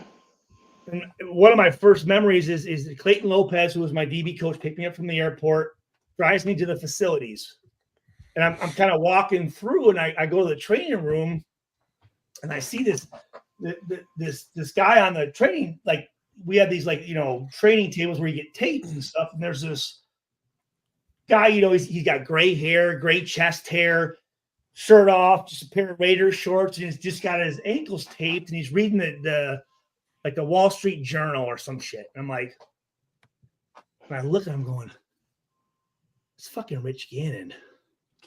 Oh shit. Like, that's my fucking teammate, dude. Like I was like, this is crazy, bro. Like he's just I'm like, oh shit, right? Yeah. So we go through the mini camp, and Rod Woodson was there at the time. And Rod Woodson, again, Purdue legend, still has track records. Well, I broke Rod Woodson's interception record as a sophomore at Purdue. He had 11. I tied that my sophomore year. Ended up finishing with 17 in my career. Oh shit! Still have the record. Really? No shit. And so I go out to Oakland. I've met Rod before, and here's the deal: Rod is the fucking best. When you talk about a professional, this fucking guy was not only an amazing athlete, but his mental football IQ was unbelievable, right? So I'm thinking this. Here's a guy, I come in, break his record. Now I'm pretty much taking his job as safety, right? Yeah. And it's a Sunday, and it's the last day of the mini camp. And we're doing a 2-minute drill, right? Defense, if defense stops it, camp's over. If offense scores, camp's over. Yeah. But before it, Rod goes, hey, Stu, come over here for a second. I said, yeah, Mr. Woodson, right? Mr. Woodson. Pay my respects. Yeah. I said, what's up? He goes, hey, Stu, he goes, just take a look. He goes, if they're in 2x2, right? So 2 receivers, one side or whatever. Yeah. Twin. He goes, if it's 11 personnel, which is 1 running back, 1 tight end, 3 receivers, right? He goes, if you have the receiver and the tight end on your side, he goes, just be aware. He goes, if they both come up the field and the tight end, and we're playing cover 4, he goes, if the tight end's coming up and the receiver and if it's a cut split, okay. Here's what he said. He goes, make sure he goes, if it's third down, this personnel grouping, this formation, right? Cut split. They both come up. The receiver cuts in at 5 and the tight end still coming up. He's going to come in. Be alert for it's called a chair route. Okay. I'm going, okay. So all of a sudden, it's like 3rd and 10. I see 2x2, 11 personnel. I'm looking cut split, tight end. I'm going, okay. They both come up. I see the receiver go underneath. So I see the tight end still coming. I sit, pick off the pass, and the fucking training camp. Damn. Is quick question? Is it that? I don't want to say it's that basic, but like obviously because when we talked, football is a simple sport. Made it really is. Coaches. I agree. Yeah. But like when we talked about it when you first came on, right? It's 75%. Percentages could be off. It's 75% study, right? Yeah, making sure you understand what that team wants to do. Can it be that simple? Like not that simple, but can it be that basic to where it's like, look, you understand the tendencies of that team. You understand what they want to do. You understand that, look, they don't have a great running game. They want to pass the ball. Can that elevate your game that much just to know their tendencies? And can just doing the study of work make that big of a difference? You asked me to tell Al Davis story though, right? Yeah. Do you want me to tell the Al Davis story? I know, man. I'm sorry. I'm just trying to like. I asked too many questions, man. Once you start talking, I'm like I told you, you can't confuse me, dude. You can't. I know. So, damn. So, yeah. Hold on. Hold that thought because I like that question. But let's go back to the mini camp of 04. Yeah, I know. I'm sorry, man. I trust me. I have. So again, I don't know if I picked off if it was Rich Gannon or Kerry Collins or whatever, right? Kerry Collins. So then Kerry Collins. Davis, I played against that guy. Was at every practice. I locked him every down. Practice, right? And I hear after practice we broke. Norv Turner was the head. We break, and I'm going. I hear Schweiger, and I look. And, yeah, Mr. Davis. It was fucking you, Mr. Davis. Mm-hmm. And I run over there, and he goes, man, that ball just always seems to find your hands, which pause, but whatever. Love it. Love it. So this picture here. Yeah. There it is. Yeah. That's love it. He baby face too. He grabs my face. Jersey. He grabs my jersey, and we walk into the facility together. Right? First of all, the whole reason this even happened was because of Rod Woodson and him being a fucking leader and teaching a guy who's going to take his position, giving him a little facts about shit. And that's what fucking real guys and real professionals do. Like remember a couple years ago, that piece of shit Tannehill for the Titans, they drafted that quarterback. And he's like, that's not my job. He didn't want to help. Fuck that. Fuck him. That's fucking bullshit. Yeah, that's Aaron Rodgers. Aaron Rodgers too. Yeah. So Brett Favre did it to him. So I had this picture, right? So after my mini camp before the season started, after my rookie year, the team photographer was a guy named Tony Gonzalez. And he gave me a CD of all the plays that he took pictures of me in, right? So I go to Walmart and I print out these pictures, and I have this, I have older brothers and sisters, and we have this little party where, I'm signing pictures for everybody, and there's this guy named Joe Wilson, and I had an 8x10 picture of this, and he goes, Stu, you think Al Davis, I want you to sign it, but do you think Al Davis would sign it too? I'm thinking like, hell no. you know, but I go back. It's the off season. I go back. You know, because I always stayed there during the off season. And his secretary was her name was Fudgy. And I remember going up there, and it was like during the, you know, like a Tuesday, we're just doing summer workouts, and yeah. And I said, Fudgy, I said, hey, is Mr. Davis in? She goes, yeah, he is. I said, do you think you'd, you know, sign a picture? She goes, well, he doesn't really, you know, I can ask. And she, you know, picks the phone up and she said, hey, Mr. Davis, Stuart Schweigert's here. And I hear, send him in. Let me roll in real quick. He says, send him in, right? So these double doors open up and I walk in there and it's the pure cocaine white carpets, pure cocaine white walls and ceilings. All the furniture is fucking black leather and black marble with the 3 Super Bowl trophies behind them. And I'm as it telling should you, be. probably maybe from where I'm at now to that door, and he's just at his desk, and he goes, Schwager, come here. And I sit down, and he goes, Stuart Schwager. He goes, Saginaw Heritage High School, rushed for 1,650 yards, 27 rushing touchdowns, was all-state DB cornerback, ran a 10, won the 100-meter dash, ran a 10.32, and I'm going, Dual sport. I'm sitting here going, this motherfucker knows my high school. I'm thinking this guy knows everyone that's important to football, and he's spouting off my fucking high school fucking stats. So I sat there and I said, this guy, does he care a lot? Maybe sometimes did he care too much? Yes.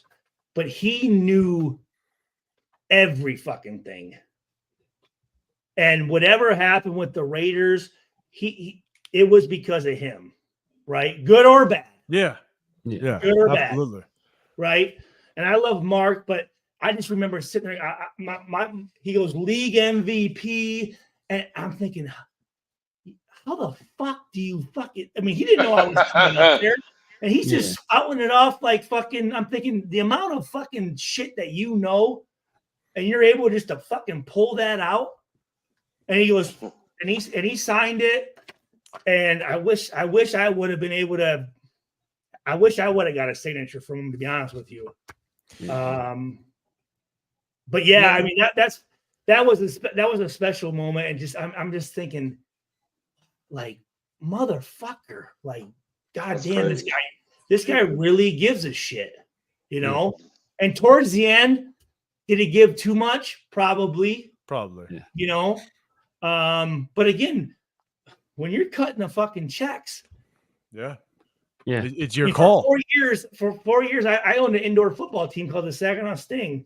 We won 2 championships, went to 3, and when you're the head coach in like 2015 or something like that, or 2015, 2016, something like that. What's that? You were the head coach in like 2015, 2016. I fired the head coach, and I assumed I got out there position. But I'm thinking, like, when you're the guy cutting the checks, you get to say what the fuck's going on. You're hanging out with Al Davis too much. Al Davis, Al Davis. We didn't have practice till like 3 p.m. because he didn't show up to the facilities till like 1. Yeah, and they filmed every period of practice. So stretch, walk through every individual position, and he would watch all those till like 2 a.m, right? And I remember it was like a Wednesday, and I get this call. It was a private number, and I answer it. 10:30. It's Al. I said, hello? He goes, hey, Schwager. I'm going like, fuck is this? Yeah? He goes, how come today in Skelly period, when it was that 3rd and 12 and you were in cover 2, why'd you get so wide? I'm like, oh, I don't know. And I'm like, I'm not sure. I don't know. Don't let that shit happen again and just click. I'm like, or you might be on the sideline. Remember the sideline phones? Yeah. Oh, Like, yeah. That's a funny shit. You think it's your coach? Yep. Hey, Stu, because we had this, I don't remember what his name was. Great guy, big, about 6'4", this just a normal dude, mustache, and he was the phone guy, right? Yeah. So if the phones were ringing, he'd tap you to, hey. So I remember it was some play. I don't know what the fuck was going on, and I'm thinking it's Chuck Pagano, and I pick it up. Yeah, what's up, coach? And it's Al. He goes, what the fuck are you doing out there? And I go, I can just hear it though. You better get your shit together. And I'm like, well, coach, click. I'm like, all right. Hey, so Stu, Milk Breezy, I appreciate you.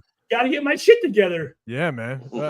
Milk Breezy, I appreciate you, Stu. So, now not sure if you touched on it, but do you have a good story on Lane Kiffin? I mean, because look, Lane Kiffin was a young coach. He was a young coach back in the day. 31. I know he was such a young coach. Crazy.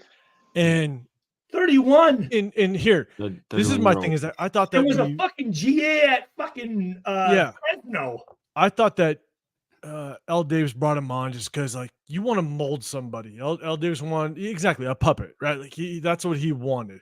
And so what you give us a story on Lane Kiffin and how it was with him.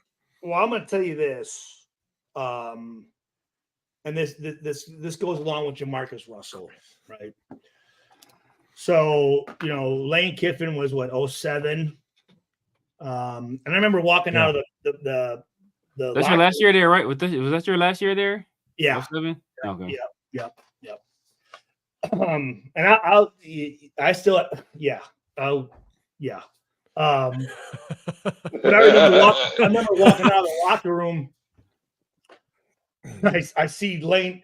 I didn't know it was Lane. I thought it was some new like fucking equipment manager. Yeah. He's cornball, ass white dude. I'm like, you thought he was the equipment manager? That's crazy, man. I mean, shit. He was like, I'm like, I know. He's 31 years. Like, what the fuck? I feel you. I'm used to fucking Norv Turner, fucking Al, fucking, Marty Schottenheimer, and fucking these guys, and also like, but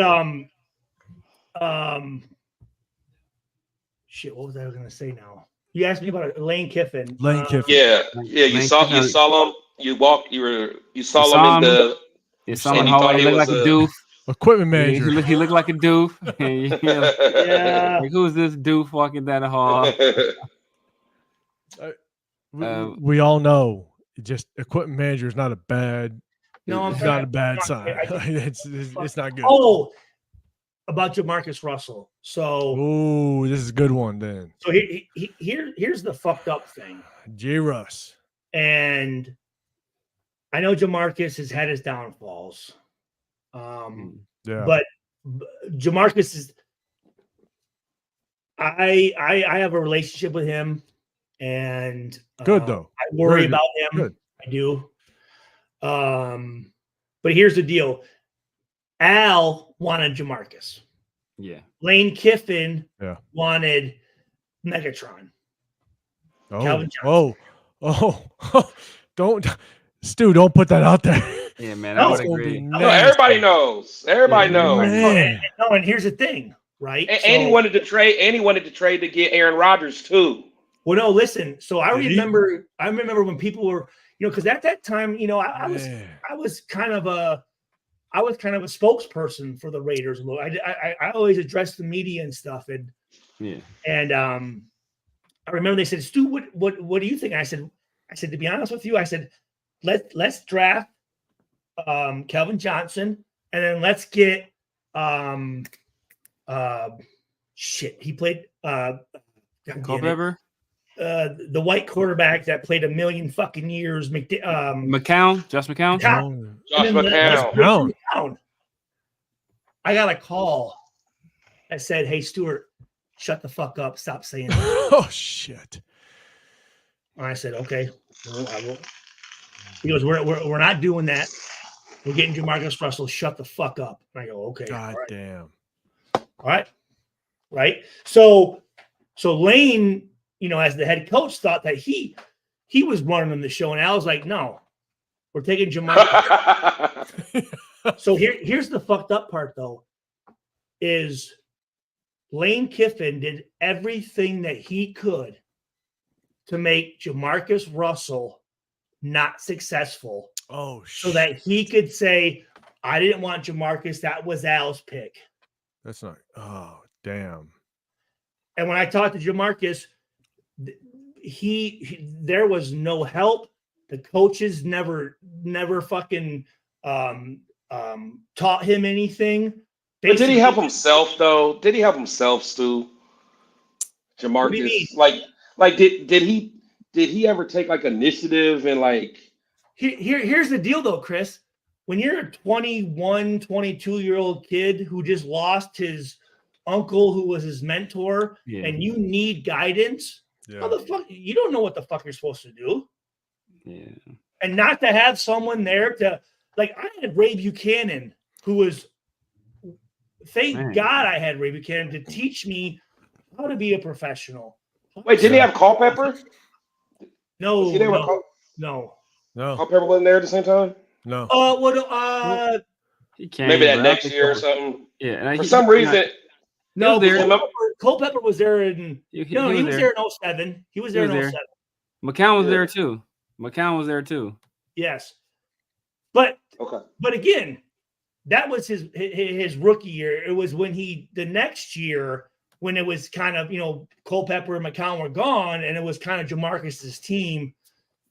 They what's his name? Fucking the offensive lineman coach that fucking ended up being the head coach was a piece of fucking Tom Cable. Tom Cable. Fucking piece of shit. Oh really? Oh shit. Okay. God. Let's go. Okay. I remember Tom Cable punched on when he fucking fucking punched Randy Hansen. He punched on the choked his ass up. Randy Hansen is a very close friend of mine. Randy Hansen, we called the mad scientist. Randy Hansen, as far as statistics go, knows he's ridiculous. And for Cable to physically assault that man, I mean, okay, so let's do this. The moral of the story is the Raiders should not be involved with any quarterbacks in front of them. Right. Here's what I'm saying, though. Stay away. Again, Jamarcus, did he help himself? Probably not, but he didn't get any help.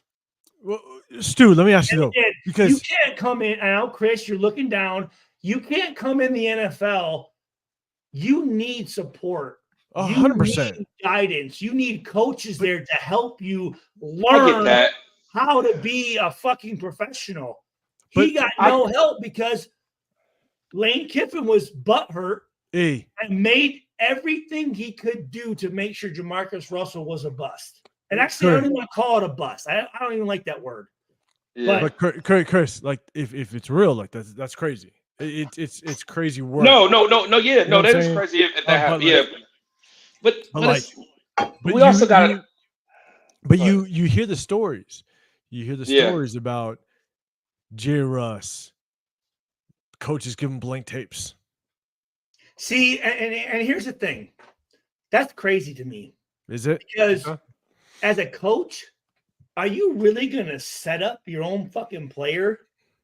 But if Lane Kiffin wanted him to fail, do you think he is there chances that could happen? I'm thinking this. Instead of setting up this plot to fucking see if he doesn't watch film, how about you sit down and watch film with him and help him out?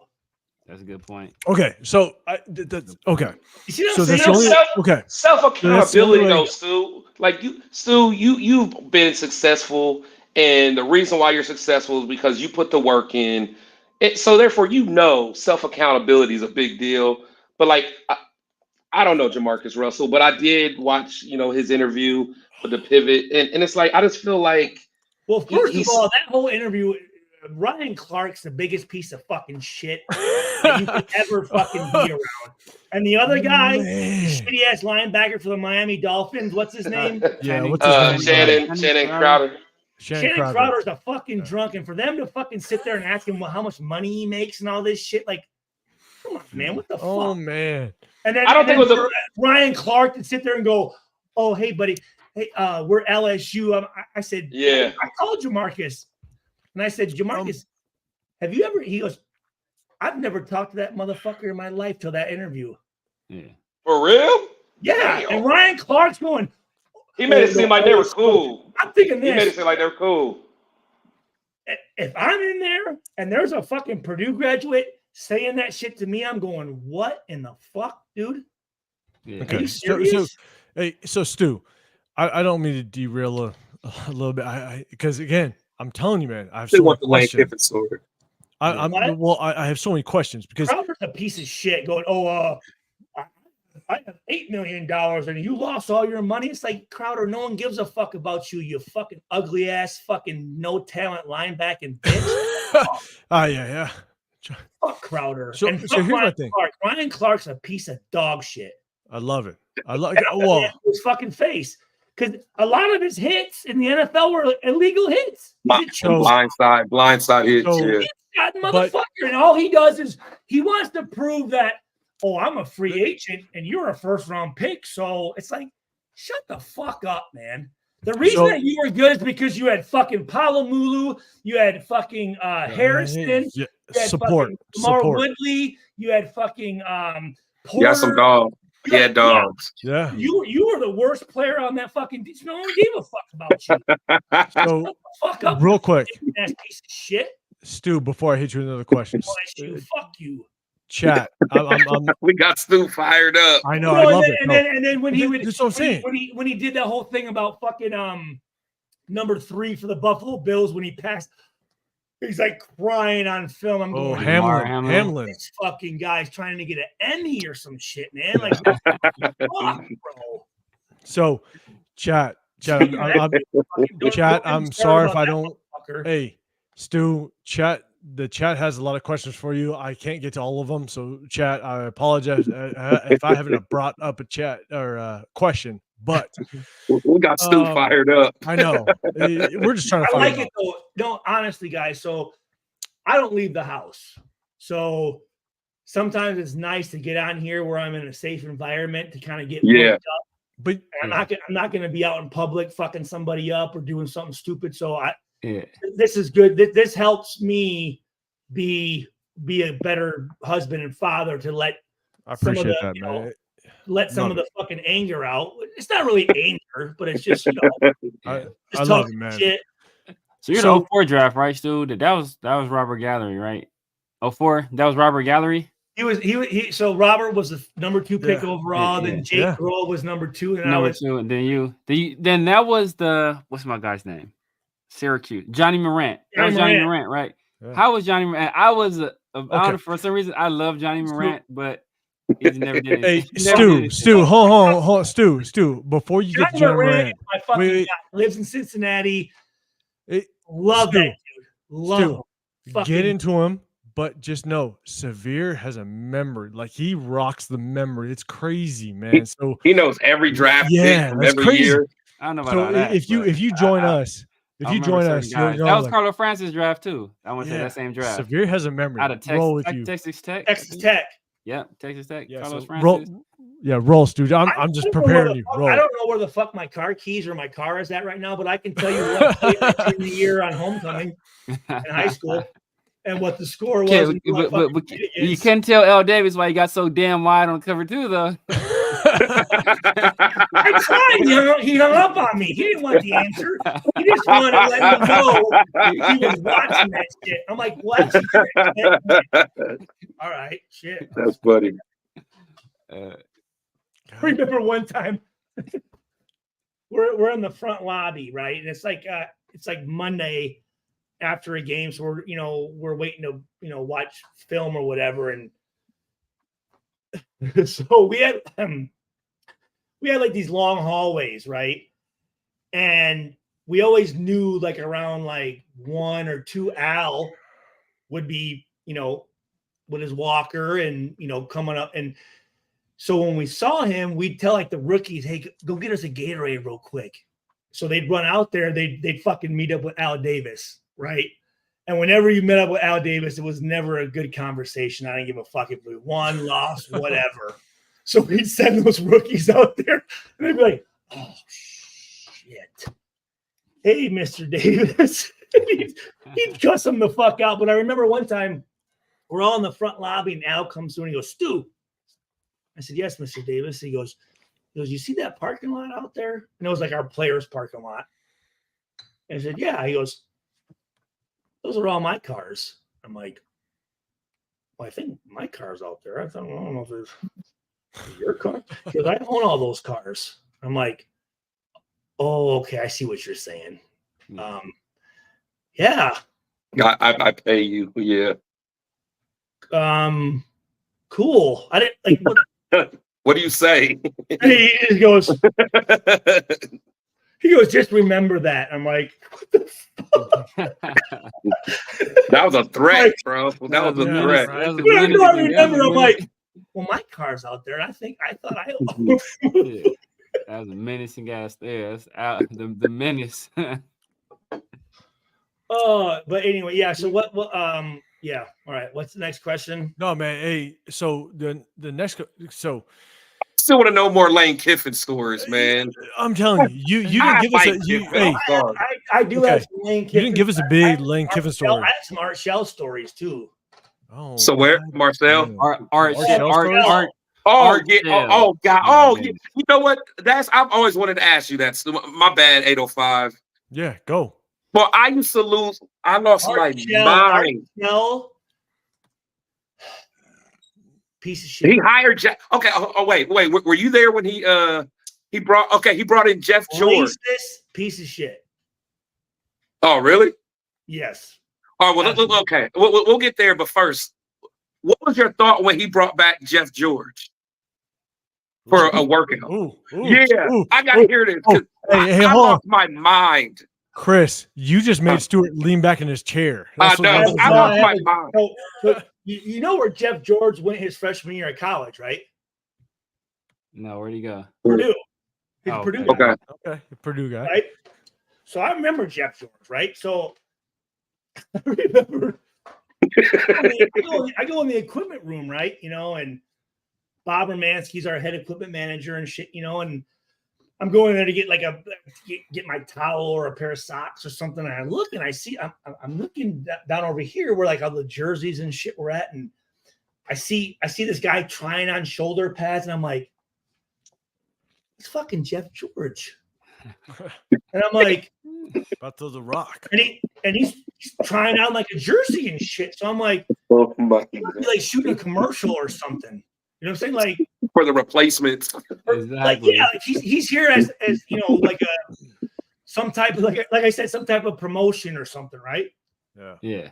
So I'm like, oh, that's pretty fucking cool, and I get taped up, go out to practice. All of a sudden I'm up and I see fucking Jeff George run out to practice. And he spat it up. Fucking jersey tucked in like this, and I'm like, he's got a towel. I'm like, I said, Derek, I tapped Derek Burgess, who was, one of my best friends. I said, that man. It's Jeff. I'm like, I think Jeff George, dude, he came out.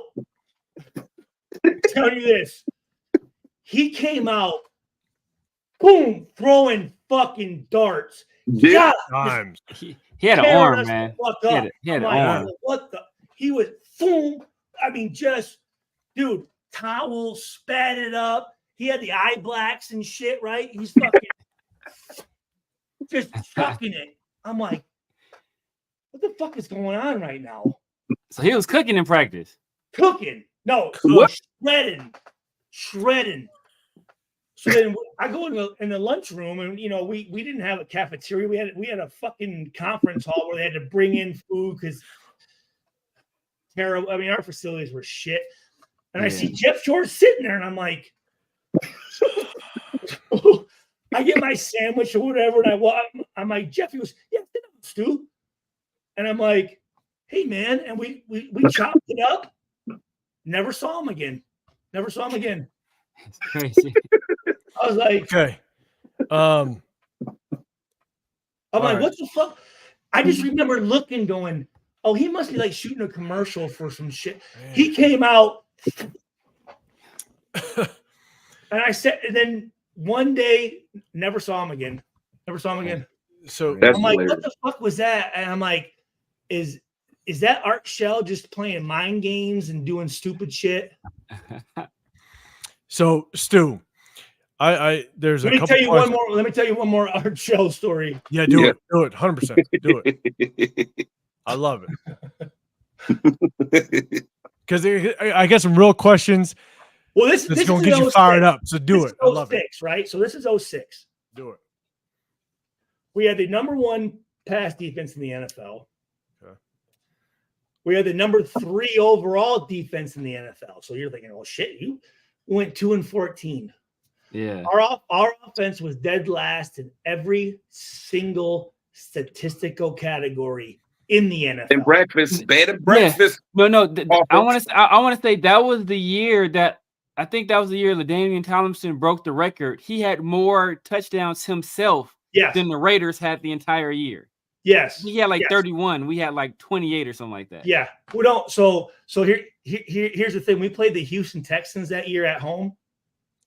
The Houston Texans finished with -5 passing yards, and we lost. Yeah. We lost. So I think it was like happened. I think it was like week 3 or week 4 or something. But actually, that year, game 2, we went to Baltimore just like this game, and that was when Andrew Walters got sacked 4 plays in a row. I think it's the NFL record. Oh yeah, 4 plays in a row. I remember actually that game. I remember towards the end of the game, they're on their side of the field, or we're on our side of the field. And Art Shell is about to go for it on 4th down. Rob Ryan goes, you motherfucker, you better punt that fucking ball, you motherfucker. You don't go for it, you piece of shit, to put our defense in a bad fucking spot. You better punt that motherfucker, you selfish motherfucker. Like, hell yeah, dude. Yeah, fucking punt that bitch, motherfucker. But, so, I don't know if it was after week 3 or 4. Living it up. I love it. And that whole year, we wore full pads and uniforms the entire season. Season. Shit. So he hired Jackie Slater. It's like week 3 or week 4, and we're 0-3 or 0-4, and Art Shell calls everybody up, and he says, when here's the thing. So you had Art Shell, you had Jackie Slater, Hall of Fame offensive lineman, Irv Eatman, who played 16 years. And I'm going to Robert Gallery. I'm going, dude, what the fuck is going, like, what's up? Robert Gallery. But they're not coaching us. I said, what do you mean? He goes, we're asking them. So in this set, should we kick slots? Should we pass up? And he goes, no, just block them. Like, what do you mean? Just do your thing. Just block them. Just what you defense. Warner. It's cover 3. Should I be inside, outside? 4? Just cover them. Like, what the fuck does that mean? Fuck is that? What the fuck, right? But anyways, Artel goes, guys, come up. And Burgess looks at me like, oh, what's this motherfucker about to say? I'm like, oh. So, God, he goes, okay. So, Stu. Wait, hold on. No. Hold on. Let me finish. Oh, yeah, sorry. Go for it. He goes, hey, guys, listen, it's not your fault. It ain't your fault we're 0-3 or 0-4. He goes, y'all were just raised soft. Oh, shit. Damn. So Burgess turns around and goes, what that motherfucker say, Stu? And I said, he said you were raised soft. Damn. He said you were raised soft, bro. Oh my God. That was the type of shit. I'm sitting here thinking, what in the fuck, man? You know what I mean? Like, Do you think that's gonna gain our respect? Like, are you shitting me, motherfucker? So anyway, that was one of my favorite that's the year him and Jerry Porter got into it, right? Jerry Porter didn't show up to camp or showed up to camp hella late. I want to say, yeah, I think he showed up to camp. There was something with Jerry Porter. There was, I mean, I have so many there's so many stories from that year about me and for sure getting fined $20,000 because me and Cooper are fucking. Anyway, no, Cooper is it Cooper Carlisle? That was Cooper Carlisle, right? Gerard Cooper. Oh, the safety. 40. Oh yeah, that was my dog for 4 years. Oh, Gerard Cooper. We were called Stu Duke and Coop Duke. See, that's how you know. Stu, all right, what was your question? Severe comes with it. Like he comes with the history. I got. It's actually 2 questions, but I'm just gonna hit you with one. As we continue on the season, you have Antonio Pierce. He has brought on Tom Coughlin. He's brought on Marvin Lewis. Do you think that is playing a big role as to a potential success for him? Do you think that those guys can play a role to actually feed some success to this team? I mean, because those are old school guys. You know what I'm saying? 100%. For him to bring those fucking guys on and for him to show that because I'll say this, Joe Tiller, who you see back there, see that cutout, who was my coach at Purdue. Joe Tiller, yeah. Joe Tiller is one of the greatest coaches I ever played for. And Joe Tiller told me, when I was done and he passed away now, but he said, Stu, he goes, I was a fucking offensive lineman at Montana State. I don't know that much about football, but he goes, you know what I do know? I know how to hire the best guys around me and how to manage them. Yeah. So the fact that Antonio Pierce is bringing guys like Marvin Lewis and Tom Coughlin, right? Yeah. Bring those guys in, dude. Coughlin. I mean, those are fucking great fucking coaches, guys. Yeah. Have those guys as resources? Are you shitting me? Because there's a lot of people that are talking shit about having Marvin Lewis on the sideline, Tom Coughlin. Because if you watch today, there was a camera angle where Tom Coughlin was sitting next to all the other coaching staff, and people were like, "It's shit. Like these guys are too close. They're old school." That's why I asked the question. Wait. Say that again. What do you mean too close? Who's too close?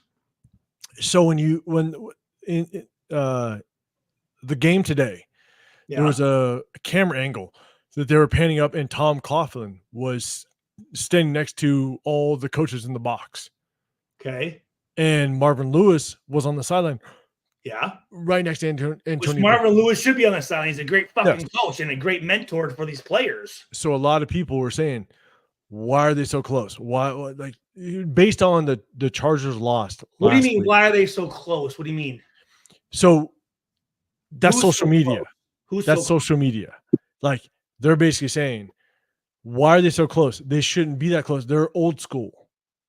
They're old school guys. And that's the new school way. I'm confused on what do you mean close? Who's close? So Marvin Lewis is right next to Antonio Pierce on the sideline.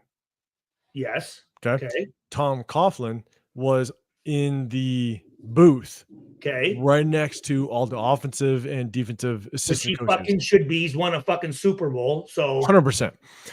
But a lot of people are talking about, why are these guys so close? Like all the questionable calls of Antonio Pierce between last week, even going into last season, they're saying that this is a problem. And I'm asking, do you think it's a problem that he's bringing these veteran coaches here's the deal. Lean on? Here's the deal. Coughlin and Marvin Lewis, they're not making plays. They're not calling plays. They know that Antonio Pierce is the fucking head coach. Yeah. Antonio Pierce, at the end of the day, he's the one making decisions. He's not they're just gonna sit and go, hey, Antonio, maybe try this, or this is what I think. But Antonio Pierce is the fucking guy calling the shots. Yeah. Well, let me rephrase that. The offensive coordinator and defensive coordinator. Now you have Coughlin and you have Marvin Lewis and you have Rob Ryan giving suggestions, but they're not making any fucking calls. Their time is done. They've already done their shit. They're just there to fucking, because they love football and they want to see young athletes succeed. They want to be able to share their knowledge. Yeah. So having them, I mean, I'm gonna tell you this again, like I just told you, Joe Tiller, surround yourself with fucking great people. Yeah. Guys that know it better than you. Yeah. Antonio Pierce is doing that. The staff that he has, as a player, I'm thinking I'm going to listen to whatever the fuck these guys are saying. And that was my biggest take when he started bringing in Marv Lewis, Tom Coughlin. That told me that he understood that he has more to learn, that he can surround himself with greatness. 100%. That's what I took from it. But a lot of people, based on the Chargers game, there's a lot of questions. What that shows me, though, and I knew this already. Yeah. He doesn't have an ego. Yes, yeah. Exactly. That is a great point. 100%. He doesn't have an ego. Like the guy came from nothing and won a fucking Super Bowl. And it goes back to what you were saying earlier about the guys that listen. The people that listen tend to understand. You know what I'm saying? And that's what you want. That's what you need. That's what you want, is people that are willing to listen and learn. That's what I always wonder, is how some of these coaches get these jobs. I'm like, I never fucking heard of you. What's your background? I know. You haven't done shit. You're some coach's drinking buddy. That's why you even said the GMs, like the GMs. Yeah. How is the GM as a player? When you have a coach, you look at it and go, why should I be listening to you? Yeah. Okay. Yeah.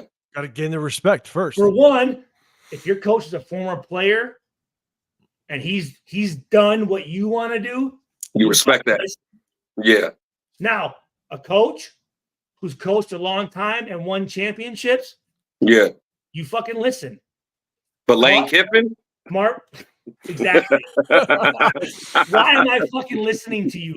Why in the fuck am I listening to one fucking thing you say? So, Stu, you are a shit fucking quarterback. The only reason anyone knows who the fuck you are is because of your money. dad. Yeah, money. But he just Ole Miss. Keeps falling up. He's falling. He's the yeah. That's crazy, right? Left us and went to Tennessee, and then you're right. He keeps fucking slipping up. Like, God damn. Yeah. Hey, Stu. He's sucking everybody's cock. One more thing about Kiffin, and I promise I won't bring him up again. No, but Chris, ask your question. I'm about for just a second. Ask your question. But what was it true that he wanted to bring his dad in to coach, and Al said no? I never heard that. I don't know about that. Okay, I thought that was one of the arguments, that he wanted to bring his dad in to coach. His dad's now, he's passed away, right? I think so. Yeah. So great coach. Great coach. Great coach. Yeah. He ran a cover 2 of those, Stu. So I don't know, man. He ran a damn it, too. You gotta have a fucking linebacker like fucking Derek Brooks run down the fucking middle. Yeah. Kirk Morrison was bad motherfucker. T.O. had the athleticism, I think. He wasn't no Derek Brooks. No, he was crazy. He was faster than Morrison. Yeah. He was Thomas Howard, he was fast as hell. Thomas Howard was faster than I was. Yeah, I was saying he was fast. Thomas Howard was a converted safety. Oh, was he? He was a safety. He played safety at UTEP. Yeah. I just remember this, right? So he was a will linebacker, and I was a free safety. So we're usually on the same side. And we had a blitz where it was the will linebacker and the free safety. Yeah. And so it was Thomas Howard had the decision of what gap he wanted to go to, and then I'd go to the opposite gap, right? Yeah. So I'd be like, okay, Thomas, you tap the side that you want to go to, and I'll go opposite. Yeah. And he's like, and he called me Studu. All right, Studu, I got you. Studu, I got you. Yeah. So he's going like this. So I'm like, okay, I'm a jump B gap. Yeah. So I'm running down, and he'll jump B gap. And I had to go outside. I'm like, C gap. I'm like, listen, okay, so tap what gap you want me to go to. He's like, all right, I got you, Studu. So then he tap like this, and I'm like, okay, so I got C gap. He jumped C gap. But this ain't working how it's supposed to, Thomas. I'm like, Thomas, God, because here's the deal. He ain't getting blamed for it. I'm the one like, Stu, what the fuck you doing? And I'm like, my bad. Yeah. But it was every fucking time. He was trying to send you a message, man. He was I'm like, just point where you're gonna go. Got you, Studu. Got you. I'm like, okay, sweet. You're like, forget it. Forget it. So man. I mean, RIP, man. Great. I mean, it was the law firm. His girl at the time, Raven. My wife was friends with her. We used to have barbecues at his house, man. Great. Just always Thomas Howard, no matter what, had the biggest smile on his face whenever you saw him. No, I mean, it didn't matter winning, losing. He just always had and he always made you feel like happy. You know what I mean? Yeah. When I heard he passed, it sucked. It was very tragic. He was one of the good ones. I mean, I love being around positive people, and I swear to God, that guy never said a negative thing ever. Yeah. Ever. But I'm like, all right, okay, I'm gonna. He's like, hey, my bad, Studu, my bad. I'm like, dude, like, fucking up my shit. I'm like, Thomas, man, come on. So, let's do this, Stu, real quick. Do you have are you coming out to a Raider game this year at all? Let us know. I'm not sure. I don't plan on it. I mean, unless because the Raiders do invite alumni out. Mm-hmm. It's just tough. I have 4 kids, and I don't like to leave my wife. Yeah, I'm with you. Kids, yeah, I got 3. I got 3. It's tough. And I mean, to be honest with you, unless they're gonna fly me out and do it, I mean, it's just it's so expensive. It's so expensive. So that brings me to my next question. It was a lead up to it. What are your thoughts on, because you played in Oakland, okay? So what's your best experience playing in Oakland? What's your favorite experience playing in Oakland? And my follow-up question to that is what are your thoughts on the Raiders moving to Oakland? But what's your favorite experience? I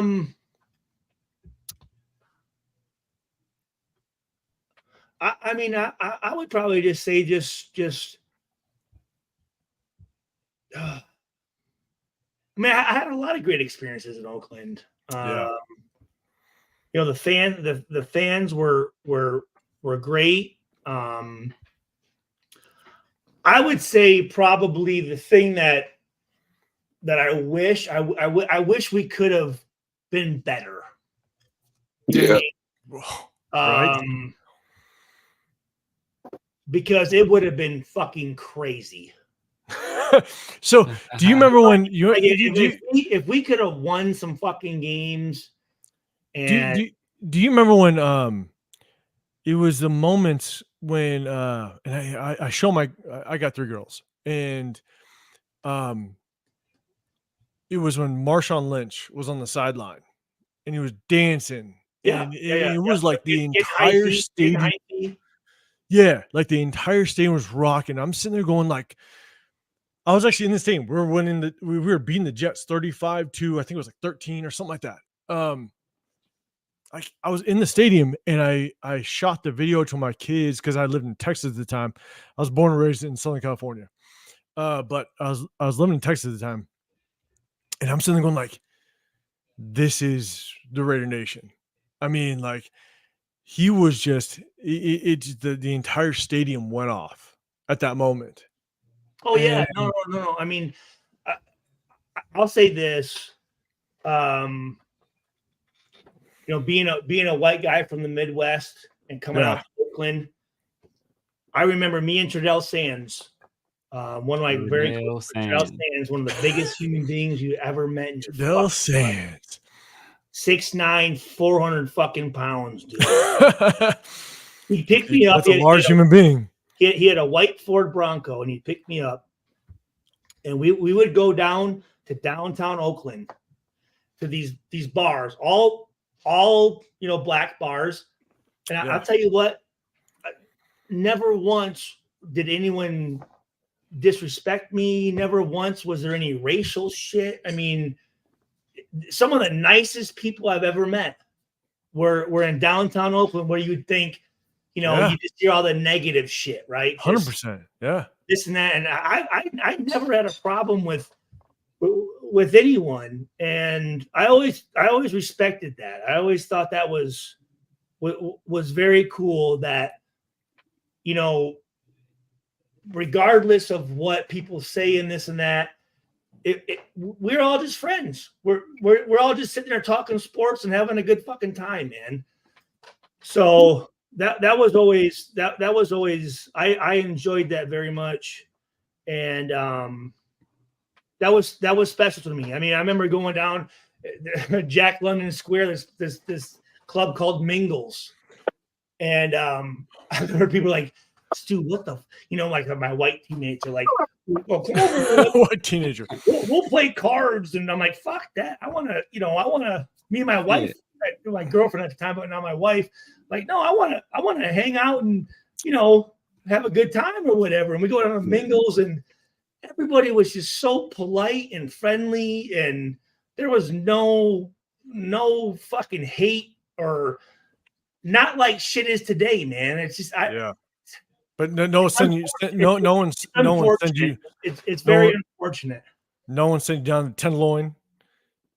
And said, he never. My wife actually used to work as a social worker in the Tenderloin. Oh man, tender than a motherfucker. The Tenderloin is. I'm telling you, I saw the craziest white lady I've ever seen. Rock down the intersection of the Tenderloin at 3:00 in the morning, just straight walking around the intersection, shutting it down. In Alameda, driving and seeing fucking these dudes fucking outside their car, just fucking cars just driving, ghost riding that motherfucker. I'm like, oh yeah. And me and my wife, she was pregnant at the time. I'm like, yo, I gotta get to the doctor's appointment. So I had to go around these motherfuckers. They're on top of their cars dancing and shit. I'm like, hey man, I'm like, gotta keep it moving, bro. but again, so polite. Never. I mean, never. Let me ask you though. Are you good? Are you okay? Do you understand the move to Las Vegas? Absolutely. We had to, because here's the deal. I agree. I know people. We couldn't get free agents. Yeah. Our stadium was falling apart. Okay. Yeah. The facilities were horrible. It's green and yellow.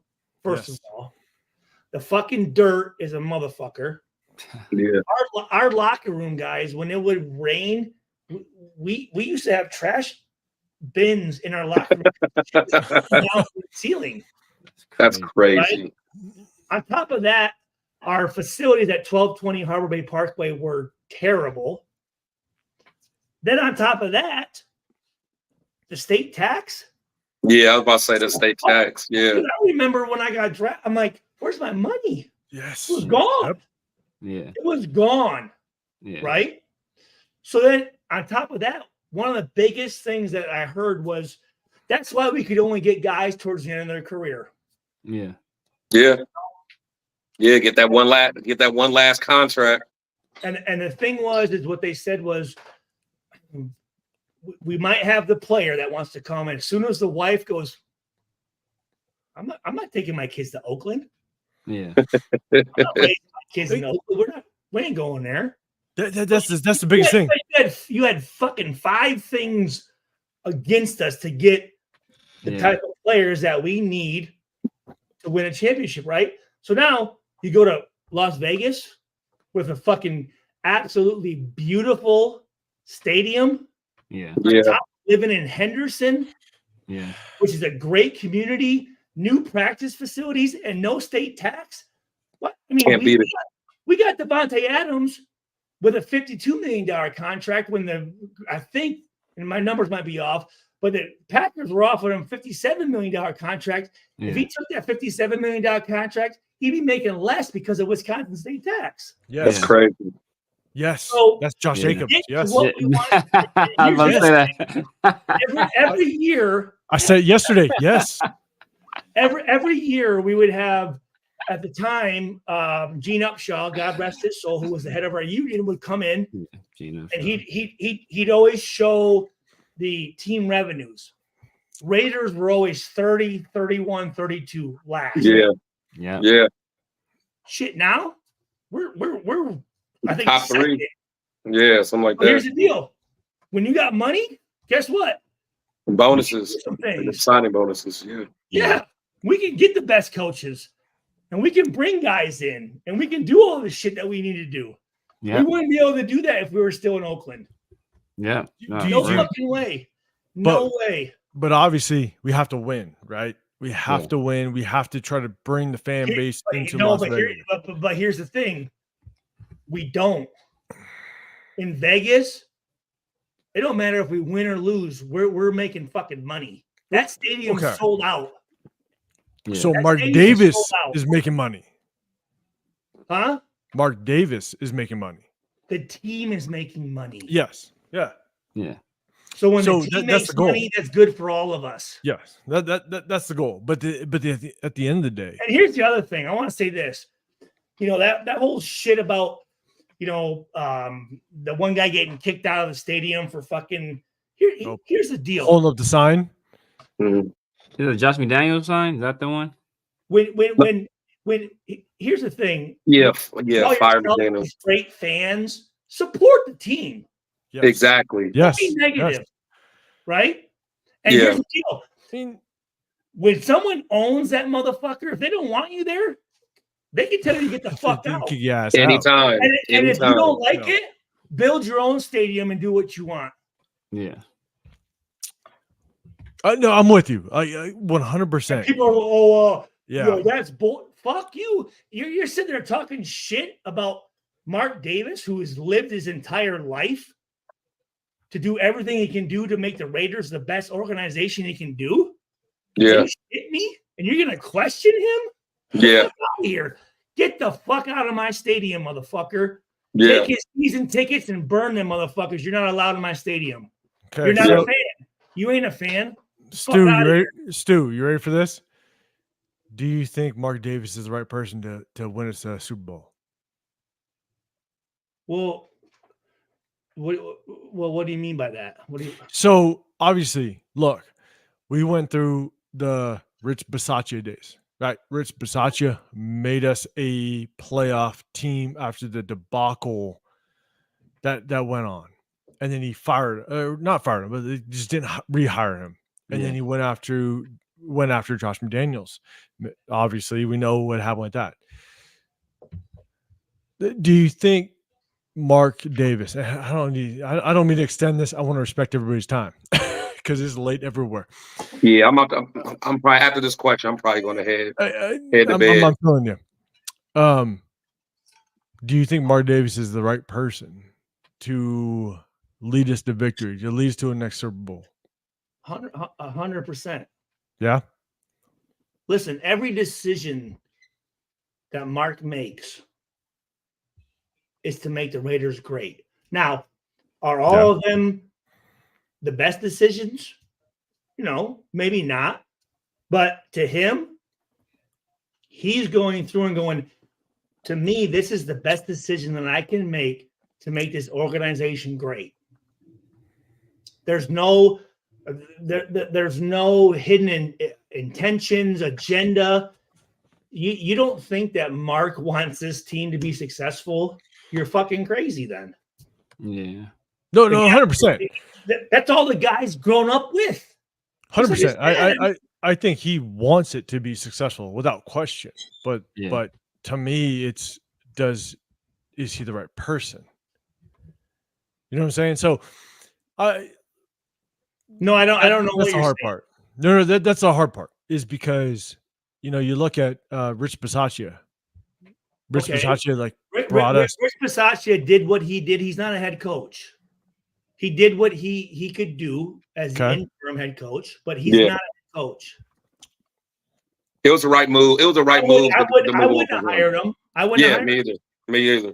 Yeah, maybe we made the wrong choice. Wouldn't have hired him. Replace him. Wouldn't have hired him in replacement of Josh McDaniels. Maybe we should have put. Yeah, maybe Josh McDaniels was the wrong choice, but maybe Rich Bisaccia was the wrong choice as well. Listen, but here's the thing: hindsight's 20/20. It's very easy now to go, yeah, Josh McDaniels sucked, but I like. Hey, I've been on record at the time. I thought it was the right hire. Yeah.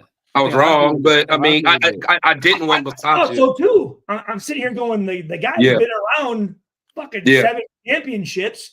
He's got he's got guys to talk to. He's got and it didn't work out. Yeah, no, I'm with you. I'm with you because 100% that. I thought Josh McDaniels, the maturity that he had, some of the interviews that he had when Josh McDaniels is a piece of fucking dog shit, but we didn't realize that. I knew that was coming. Stu, I was just trying to say what's up. Yeah, no, we didn't realize that until we saw what he could do. Yeah, that's true. Shit, I feel you, man. Like I said, everything's easy to fucking look back and go, yeah, shit, why the fuck did we do that? But at the time, at the time, I feel you. There was nobody else available. There was no one else. Yeah. No, I feel you. That's actually 100% correct. It's like, who else are you gonna hire on? I mean, I said Harbaugh, but we couldn't get him out of Michigan at that point. Well, and Harbaugh also, he didn't even interview. I really don't think he wanted the Raider job. He actually interviewed for Minnesota, and they passed on him for what's my guy's name? Guy in Minnesota. O'Connell, Kevin O'Connell. Kevin O'Connell, yeah. Yeah, they passed on him for O'Connell. Speaking of O'Connell, let's start that. See, that's the thing. I don't know who half these fucking coaches are. We don't expect you, but still, hey. Well, no. What I'm saying is, again, a lot of it, and I say this, a lot of guys have long careers in the NFL. Yeah. Chris, I think you know what I'm about to say, don't you? Yeah, go ahead. By sucking dick. Have long. That's why I only played. This is the whole nother show. That's why I only played 6. I couldn't do that shit. This is a whole other show. God damn it. And coaches do the same. Man. And a lot of coaches want them yes men around them. We got 300 in the building, and this is God damn. I love it. Well, see, here's super real. Man, this is insane. I have the unique situation because I'm not tied to ESPN or ABC. Yeah, you can say what you want. Yeah, because all these other motherfuckers that you see, they're not saying they're compromised. They're compromised. Yeah. And here's the deal. I hope that people, if I tell you someone's a good player, someone's a good coach, I mean that. And if I tell you someone's a fucking asshole and a piece of shit, they're a piece of shit. You mean that? Here's the deal. A lot of guys can't give other people credit. Yeah. You know what I'm saying? Oh, man. No, man. That's true. He sucks. He doesn't. It's like, you serious? That dude's a beast, man. Because it's a cutthroat industry. It's a cutthroat industry. Well, it's a very insecure industry. Yes. That too. Yes. With guys that, especially coaches, that are very insecure and have to prove that it's like, listen, buddy, I don't give a fuck how tough you are, whatever. I just want to win some football games, man. That's it. That's it. Put me in the right position to win some football games. You know what I'm saying? But it's all about, who's got the bigger dick. It's like, dude, no one gives a fuck. Yeah. No one gives a shit. You know what? You got the bigger dick. Can we? What are we gonna do on third down? Exactly. What can we do on third down? Millions on the side. Exactly. And that's why Chuck Pagano was one of the greatest ever. Yeah. Greatest coaches. And he actually seemed like one of the greatest because like he would go on to the Colts. Well, he went from Raiders to Baltimore, North Carolina as a defensive coordinator, and then he went to Baltimore Ravens, and then he was the head coach of the Colts, and then went to the Bears, and then retired. Yeah, and then Bruce Arians. Then he got sick, and Bruce Arians took over. Yep. And that started the legend. Bruce Arians was a guy that couldn't get a head job forever until that situation, and then he went on to be a Super Bowl winning head coach. I'm telling you, you gotta make it happen, right? Yeah. So, hey, all right, we still have a few hundred in the building. I appreciate you guys. Stu, somehow. I appreciate you rolling through. Hey, we're gonna go live, guys. We're thinking every Tuesday. I thought we were live. We're not live. No, we are live. We're live, yeah. We're live, but we've been talking to each other, Stu. We ain't been talking to nobody else. We cut the shit off hours ago. This is. But like we're gonna do our thing every Tuesday, Stu. We're gonna reach out to you, man. If you want to join every Tuesday. Every Tuesday. Don't coin it. Don't coin it. All right, like, we have to make it happen. I see you with that high and tight though. Let's do it though, tight, bro. Since high school though, that's just what I do. He got the boosie. How old are you? He got the little boosie. 41. Dude, 41. In my idols, the hair, man. You still got the hair, bro. That's. And I only have the hair. I only have the hair because my wife is a hairdresser. She keeps me high and tight. You know what I'm saying? But you still, I mean, you got hair though. That's a big. Yeah. Chris, how old are you? 100%. 41. 40. Oh, we all the same. I'm 43, so fuck y'all. Don't press us. Don't press us, Stu. Don't press us. Okay. But hey, so what's up? So, all right. What's the next question? I mean, are we done or what? Because hey, bro, it's late as shit for love. Yeah, I'm about to say I'm gonna head out because I tailgated this morning and been drinking all day. It's only 2:21. What the fuck, Chris? Just saying. I was up early tailgating at the game. Yeah, Stu's like, be right. Hey, do right, be right. Since Wednesday. Hey, but Stu, hey, we're gonna hook up on Tuesdays. We're gonna do our thing. Hey, if you're down, we'll reach out to you and link up with us because we recap the games. We touch on the upcoming games, the whole nine. So I know you link up with Graf and Waste all those guys, which is awesome. But hey, if you're gonna be, let us know if you're gonna go to a game this season because. Yeah, no, I will. Yeah, no, I will. I probably don't. Actually, I do want to go to the Cleveland game. Yeah. Cleveland. Yeah. No, wait, no. Cincinnati, right? Or no? Is it Cleveland? No, Cleveland. Cincinnati. Cincinnati is a away game.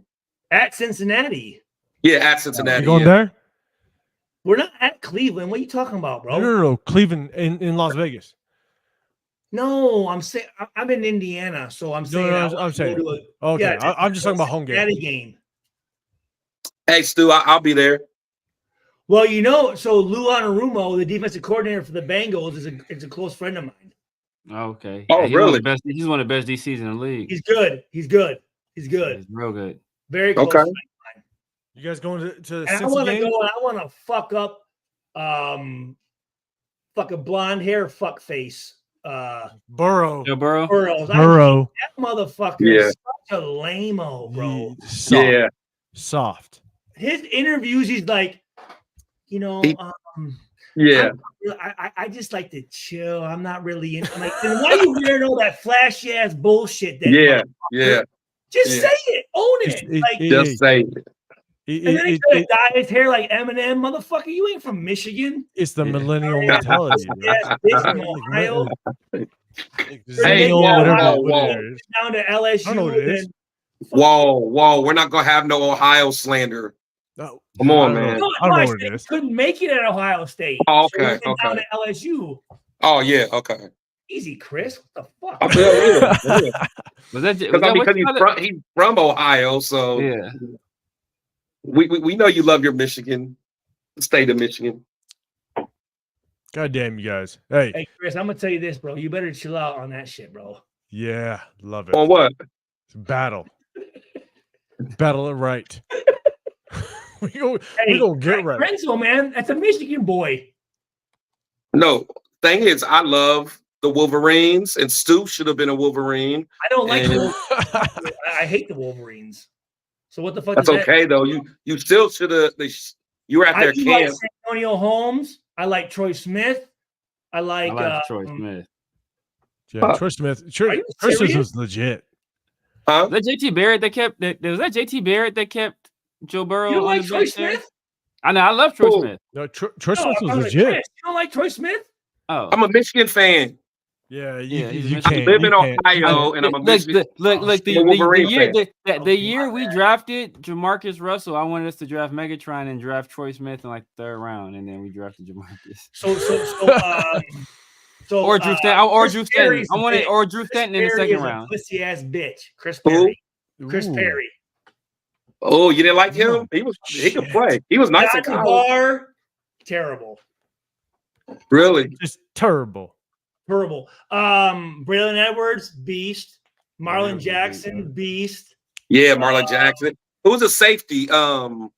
We had a safety Woodley, too. Obviously, beast. Oh yeah. Talking about Stevie Jones? I'm not talking about the play for us. Beast. Do we have a safety? Was it Stevie Jones? Stevie Jones that played for us? Stevie Jones was a safety. No, but with that team that with Marlon Jackson, I forgot. Oh, okay. And you're fan? You're a Michigan fan and can't remember the players' names, man. God damn it! I don't got that same severe type memory though. The memory's crazy. Yeah, Severe remembers everything. Yeah, but we had Stevie Jones, right? Shazar, remember Shazar? Shazar, yeah, he was a beast. Yeah. He was a beast. Linebacker, come on, man. No. Oh, shaking the head. Ryan Shazier. Oh, I thought you were talking about Ryan Shazier. Ernie Shazar played fucking safety, not linebacker. Oh, not Ryan Shazier. No, you're thinking about Ohio State, Ryan Shazier, right? No, Michigan. Oh yeah, okay. Yeah, I think you're talking about Ryan Shazier. Yeah, okay. Yeah. Michigan. Yeah. Okay, yeah, my bad, man. I thought you. I'm sleepy. I'm sleepy over here, man. Yeah. God Chris damn. on the East Coast. God damn, Stu. He's in Indiana. Hey, you know I'm going to come test you. You know that. You have to. Speaking of Indiana, man, RIP to Tito Jackson, Gary, Indiana native. Oh, Tito died? Tito died. Who's that? Tito, Michael Jackson's Jackson brother? 5. The Jackson. Tito was that dude, man. Gary, yeah. He kind of put it all together. You know, I mean, yeah. All right, hey. But all right, gentlemen. Don't, hey. You guys have been real. Hey, Stu, I appreciate you rolling up. 100%, man. I mean, no, let me say this. No, I appreciate you guys letting me come on. I really do. For sure. That's our pleasure. I had a great time, and I'll say this: you guys know your shit. You guys put together a really good podcast. I wouldn't have come on here if you guys weren't, knowing what the fuck you're talking about. Right. We appreciate that. I've always, Chris has always been one of my favorites, and you guys. When I was watching the comments and what you guys were saying, I'm like, man, I want to come up here and talk to you guys because you guys know what the fuck you're talking about. And one of the things I always like to do is as much as I can to educate the fans, because the more you guys know, the better that you guys can talk about shit. Yeah, talk about it. Yeah. And here's the thing. I'm not saying I know everything because I learned things from you guys as well, right? So I appreciate you letting me come on because sometimes it's always funny that, hey, can I pull up and just get ignored? I'm like, oh, okay, all right, that's cool. All right, let me get the fuck out of here, motherfuckers. What else? Guys, I really appreciate it. I had a great fucking time, man. Yeah, we enjoyed you, man. Yeah, facts. I'm going to say this. Let's enjoy this win. And 100%. I feel really good about what's coming up. I really do. Yep. I really do. 100%. We love it, man. And chat, we appreciate you rolling through. We still have close to a few hundred in the building. Stu's out. He's rocking out. We can't thank him more because the stories that he brought. Hopefully Chris don't fly out. You don't fly out tomorrow, do you? I do. Oh, man. What time? It ain't late. It ain't late. I mean, it ain't early. No. Like, I want to make sure it's early. Look, we know what happened. I'll miss a flight. Hey, we can't thank enough. Stu rolling through, just chilling. You know what I'm saying? Like sure. Lane Kiffin stories, the Al Davis stories. I mean, we still have a ton of people in the building. Everybody in the chat. I appreciate you guys. I salute to everybody. Yeah, I apologize. I couldn't get to everybody's questions. I just, it's tough. But when you got a guy like Stu that just knows the ins and outs of it, just the background of it, you can't skip it. You know what I'm saying? Let him rock his stories.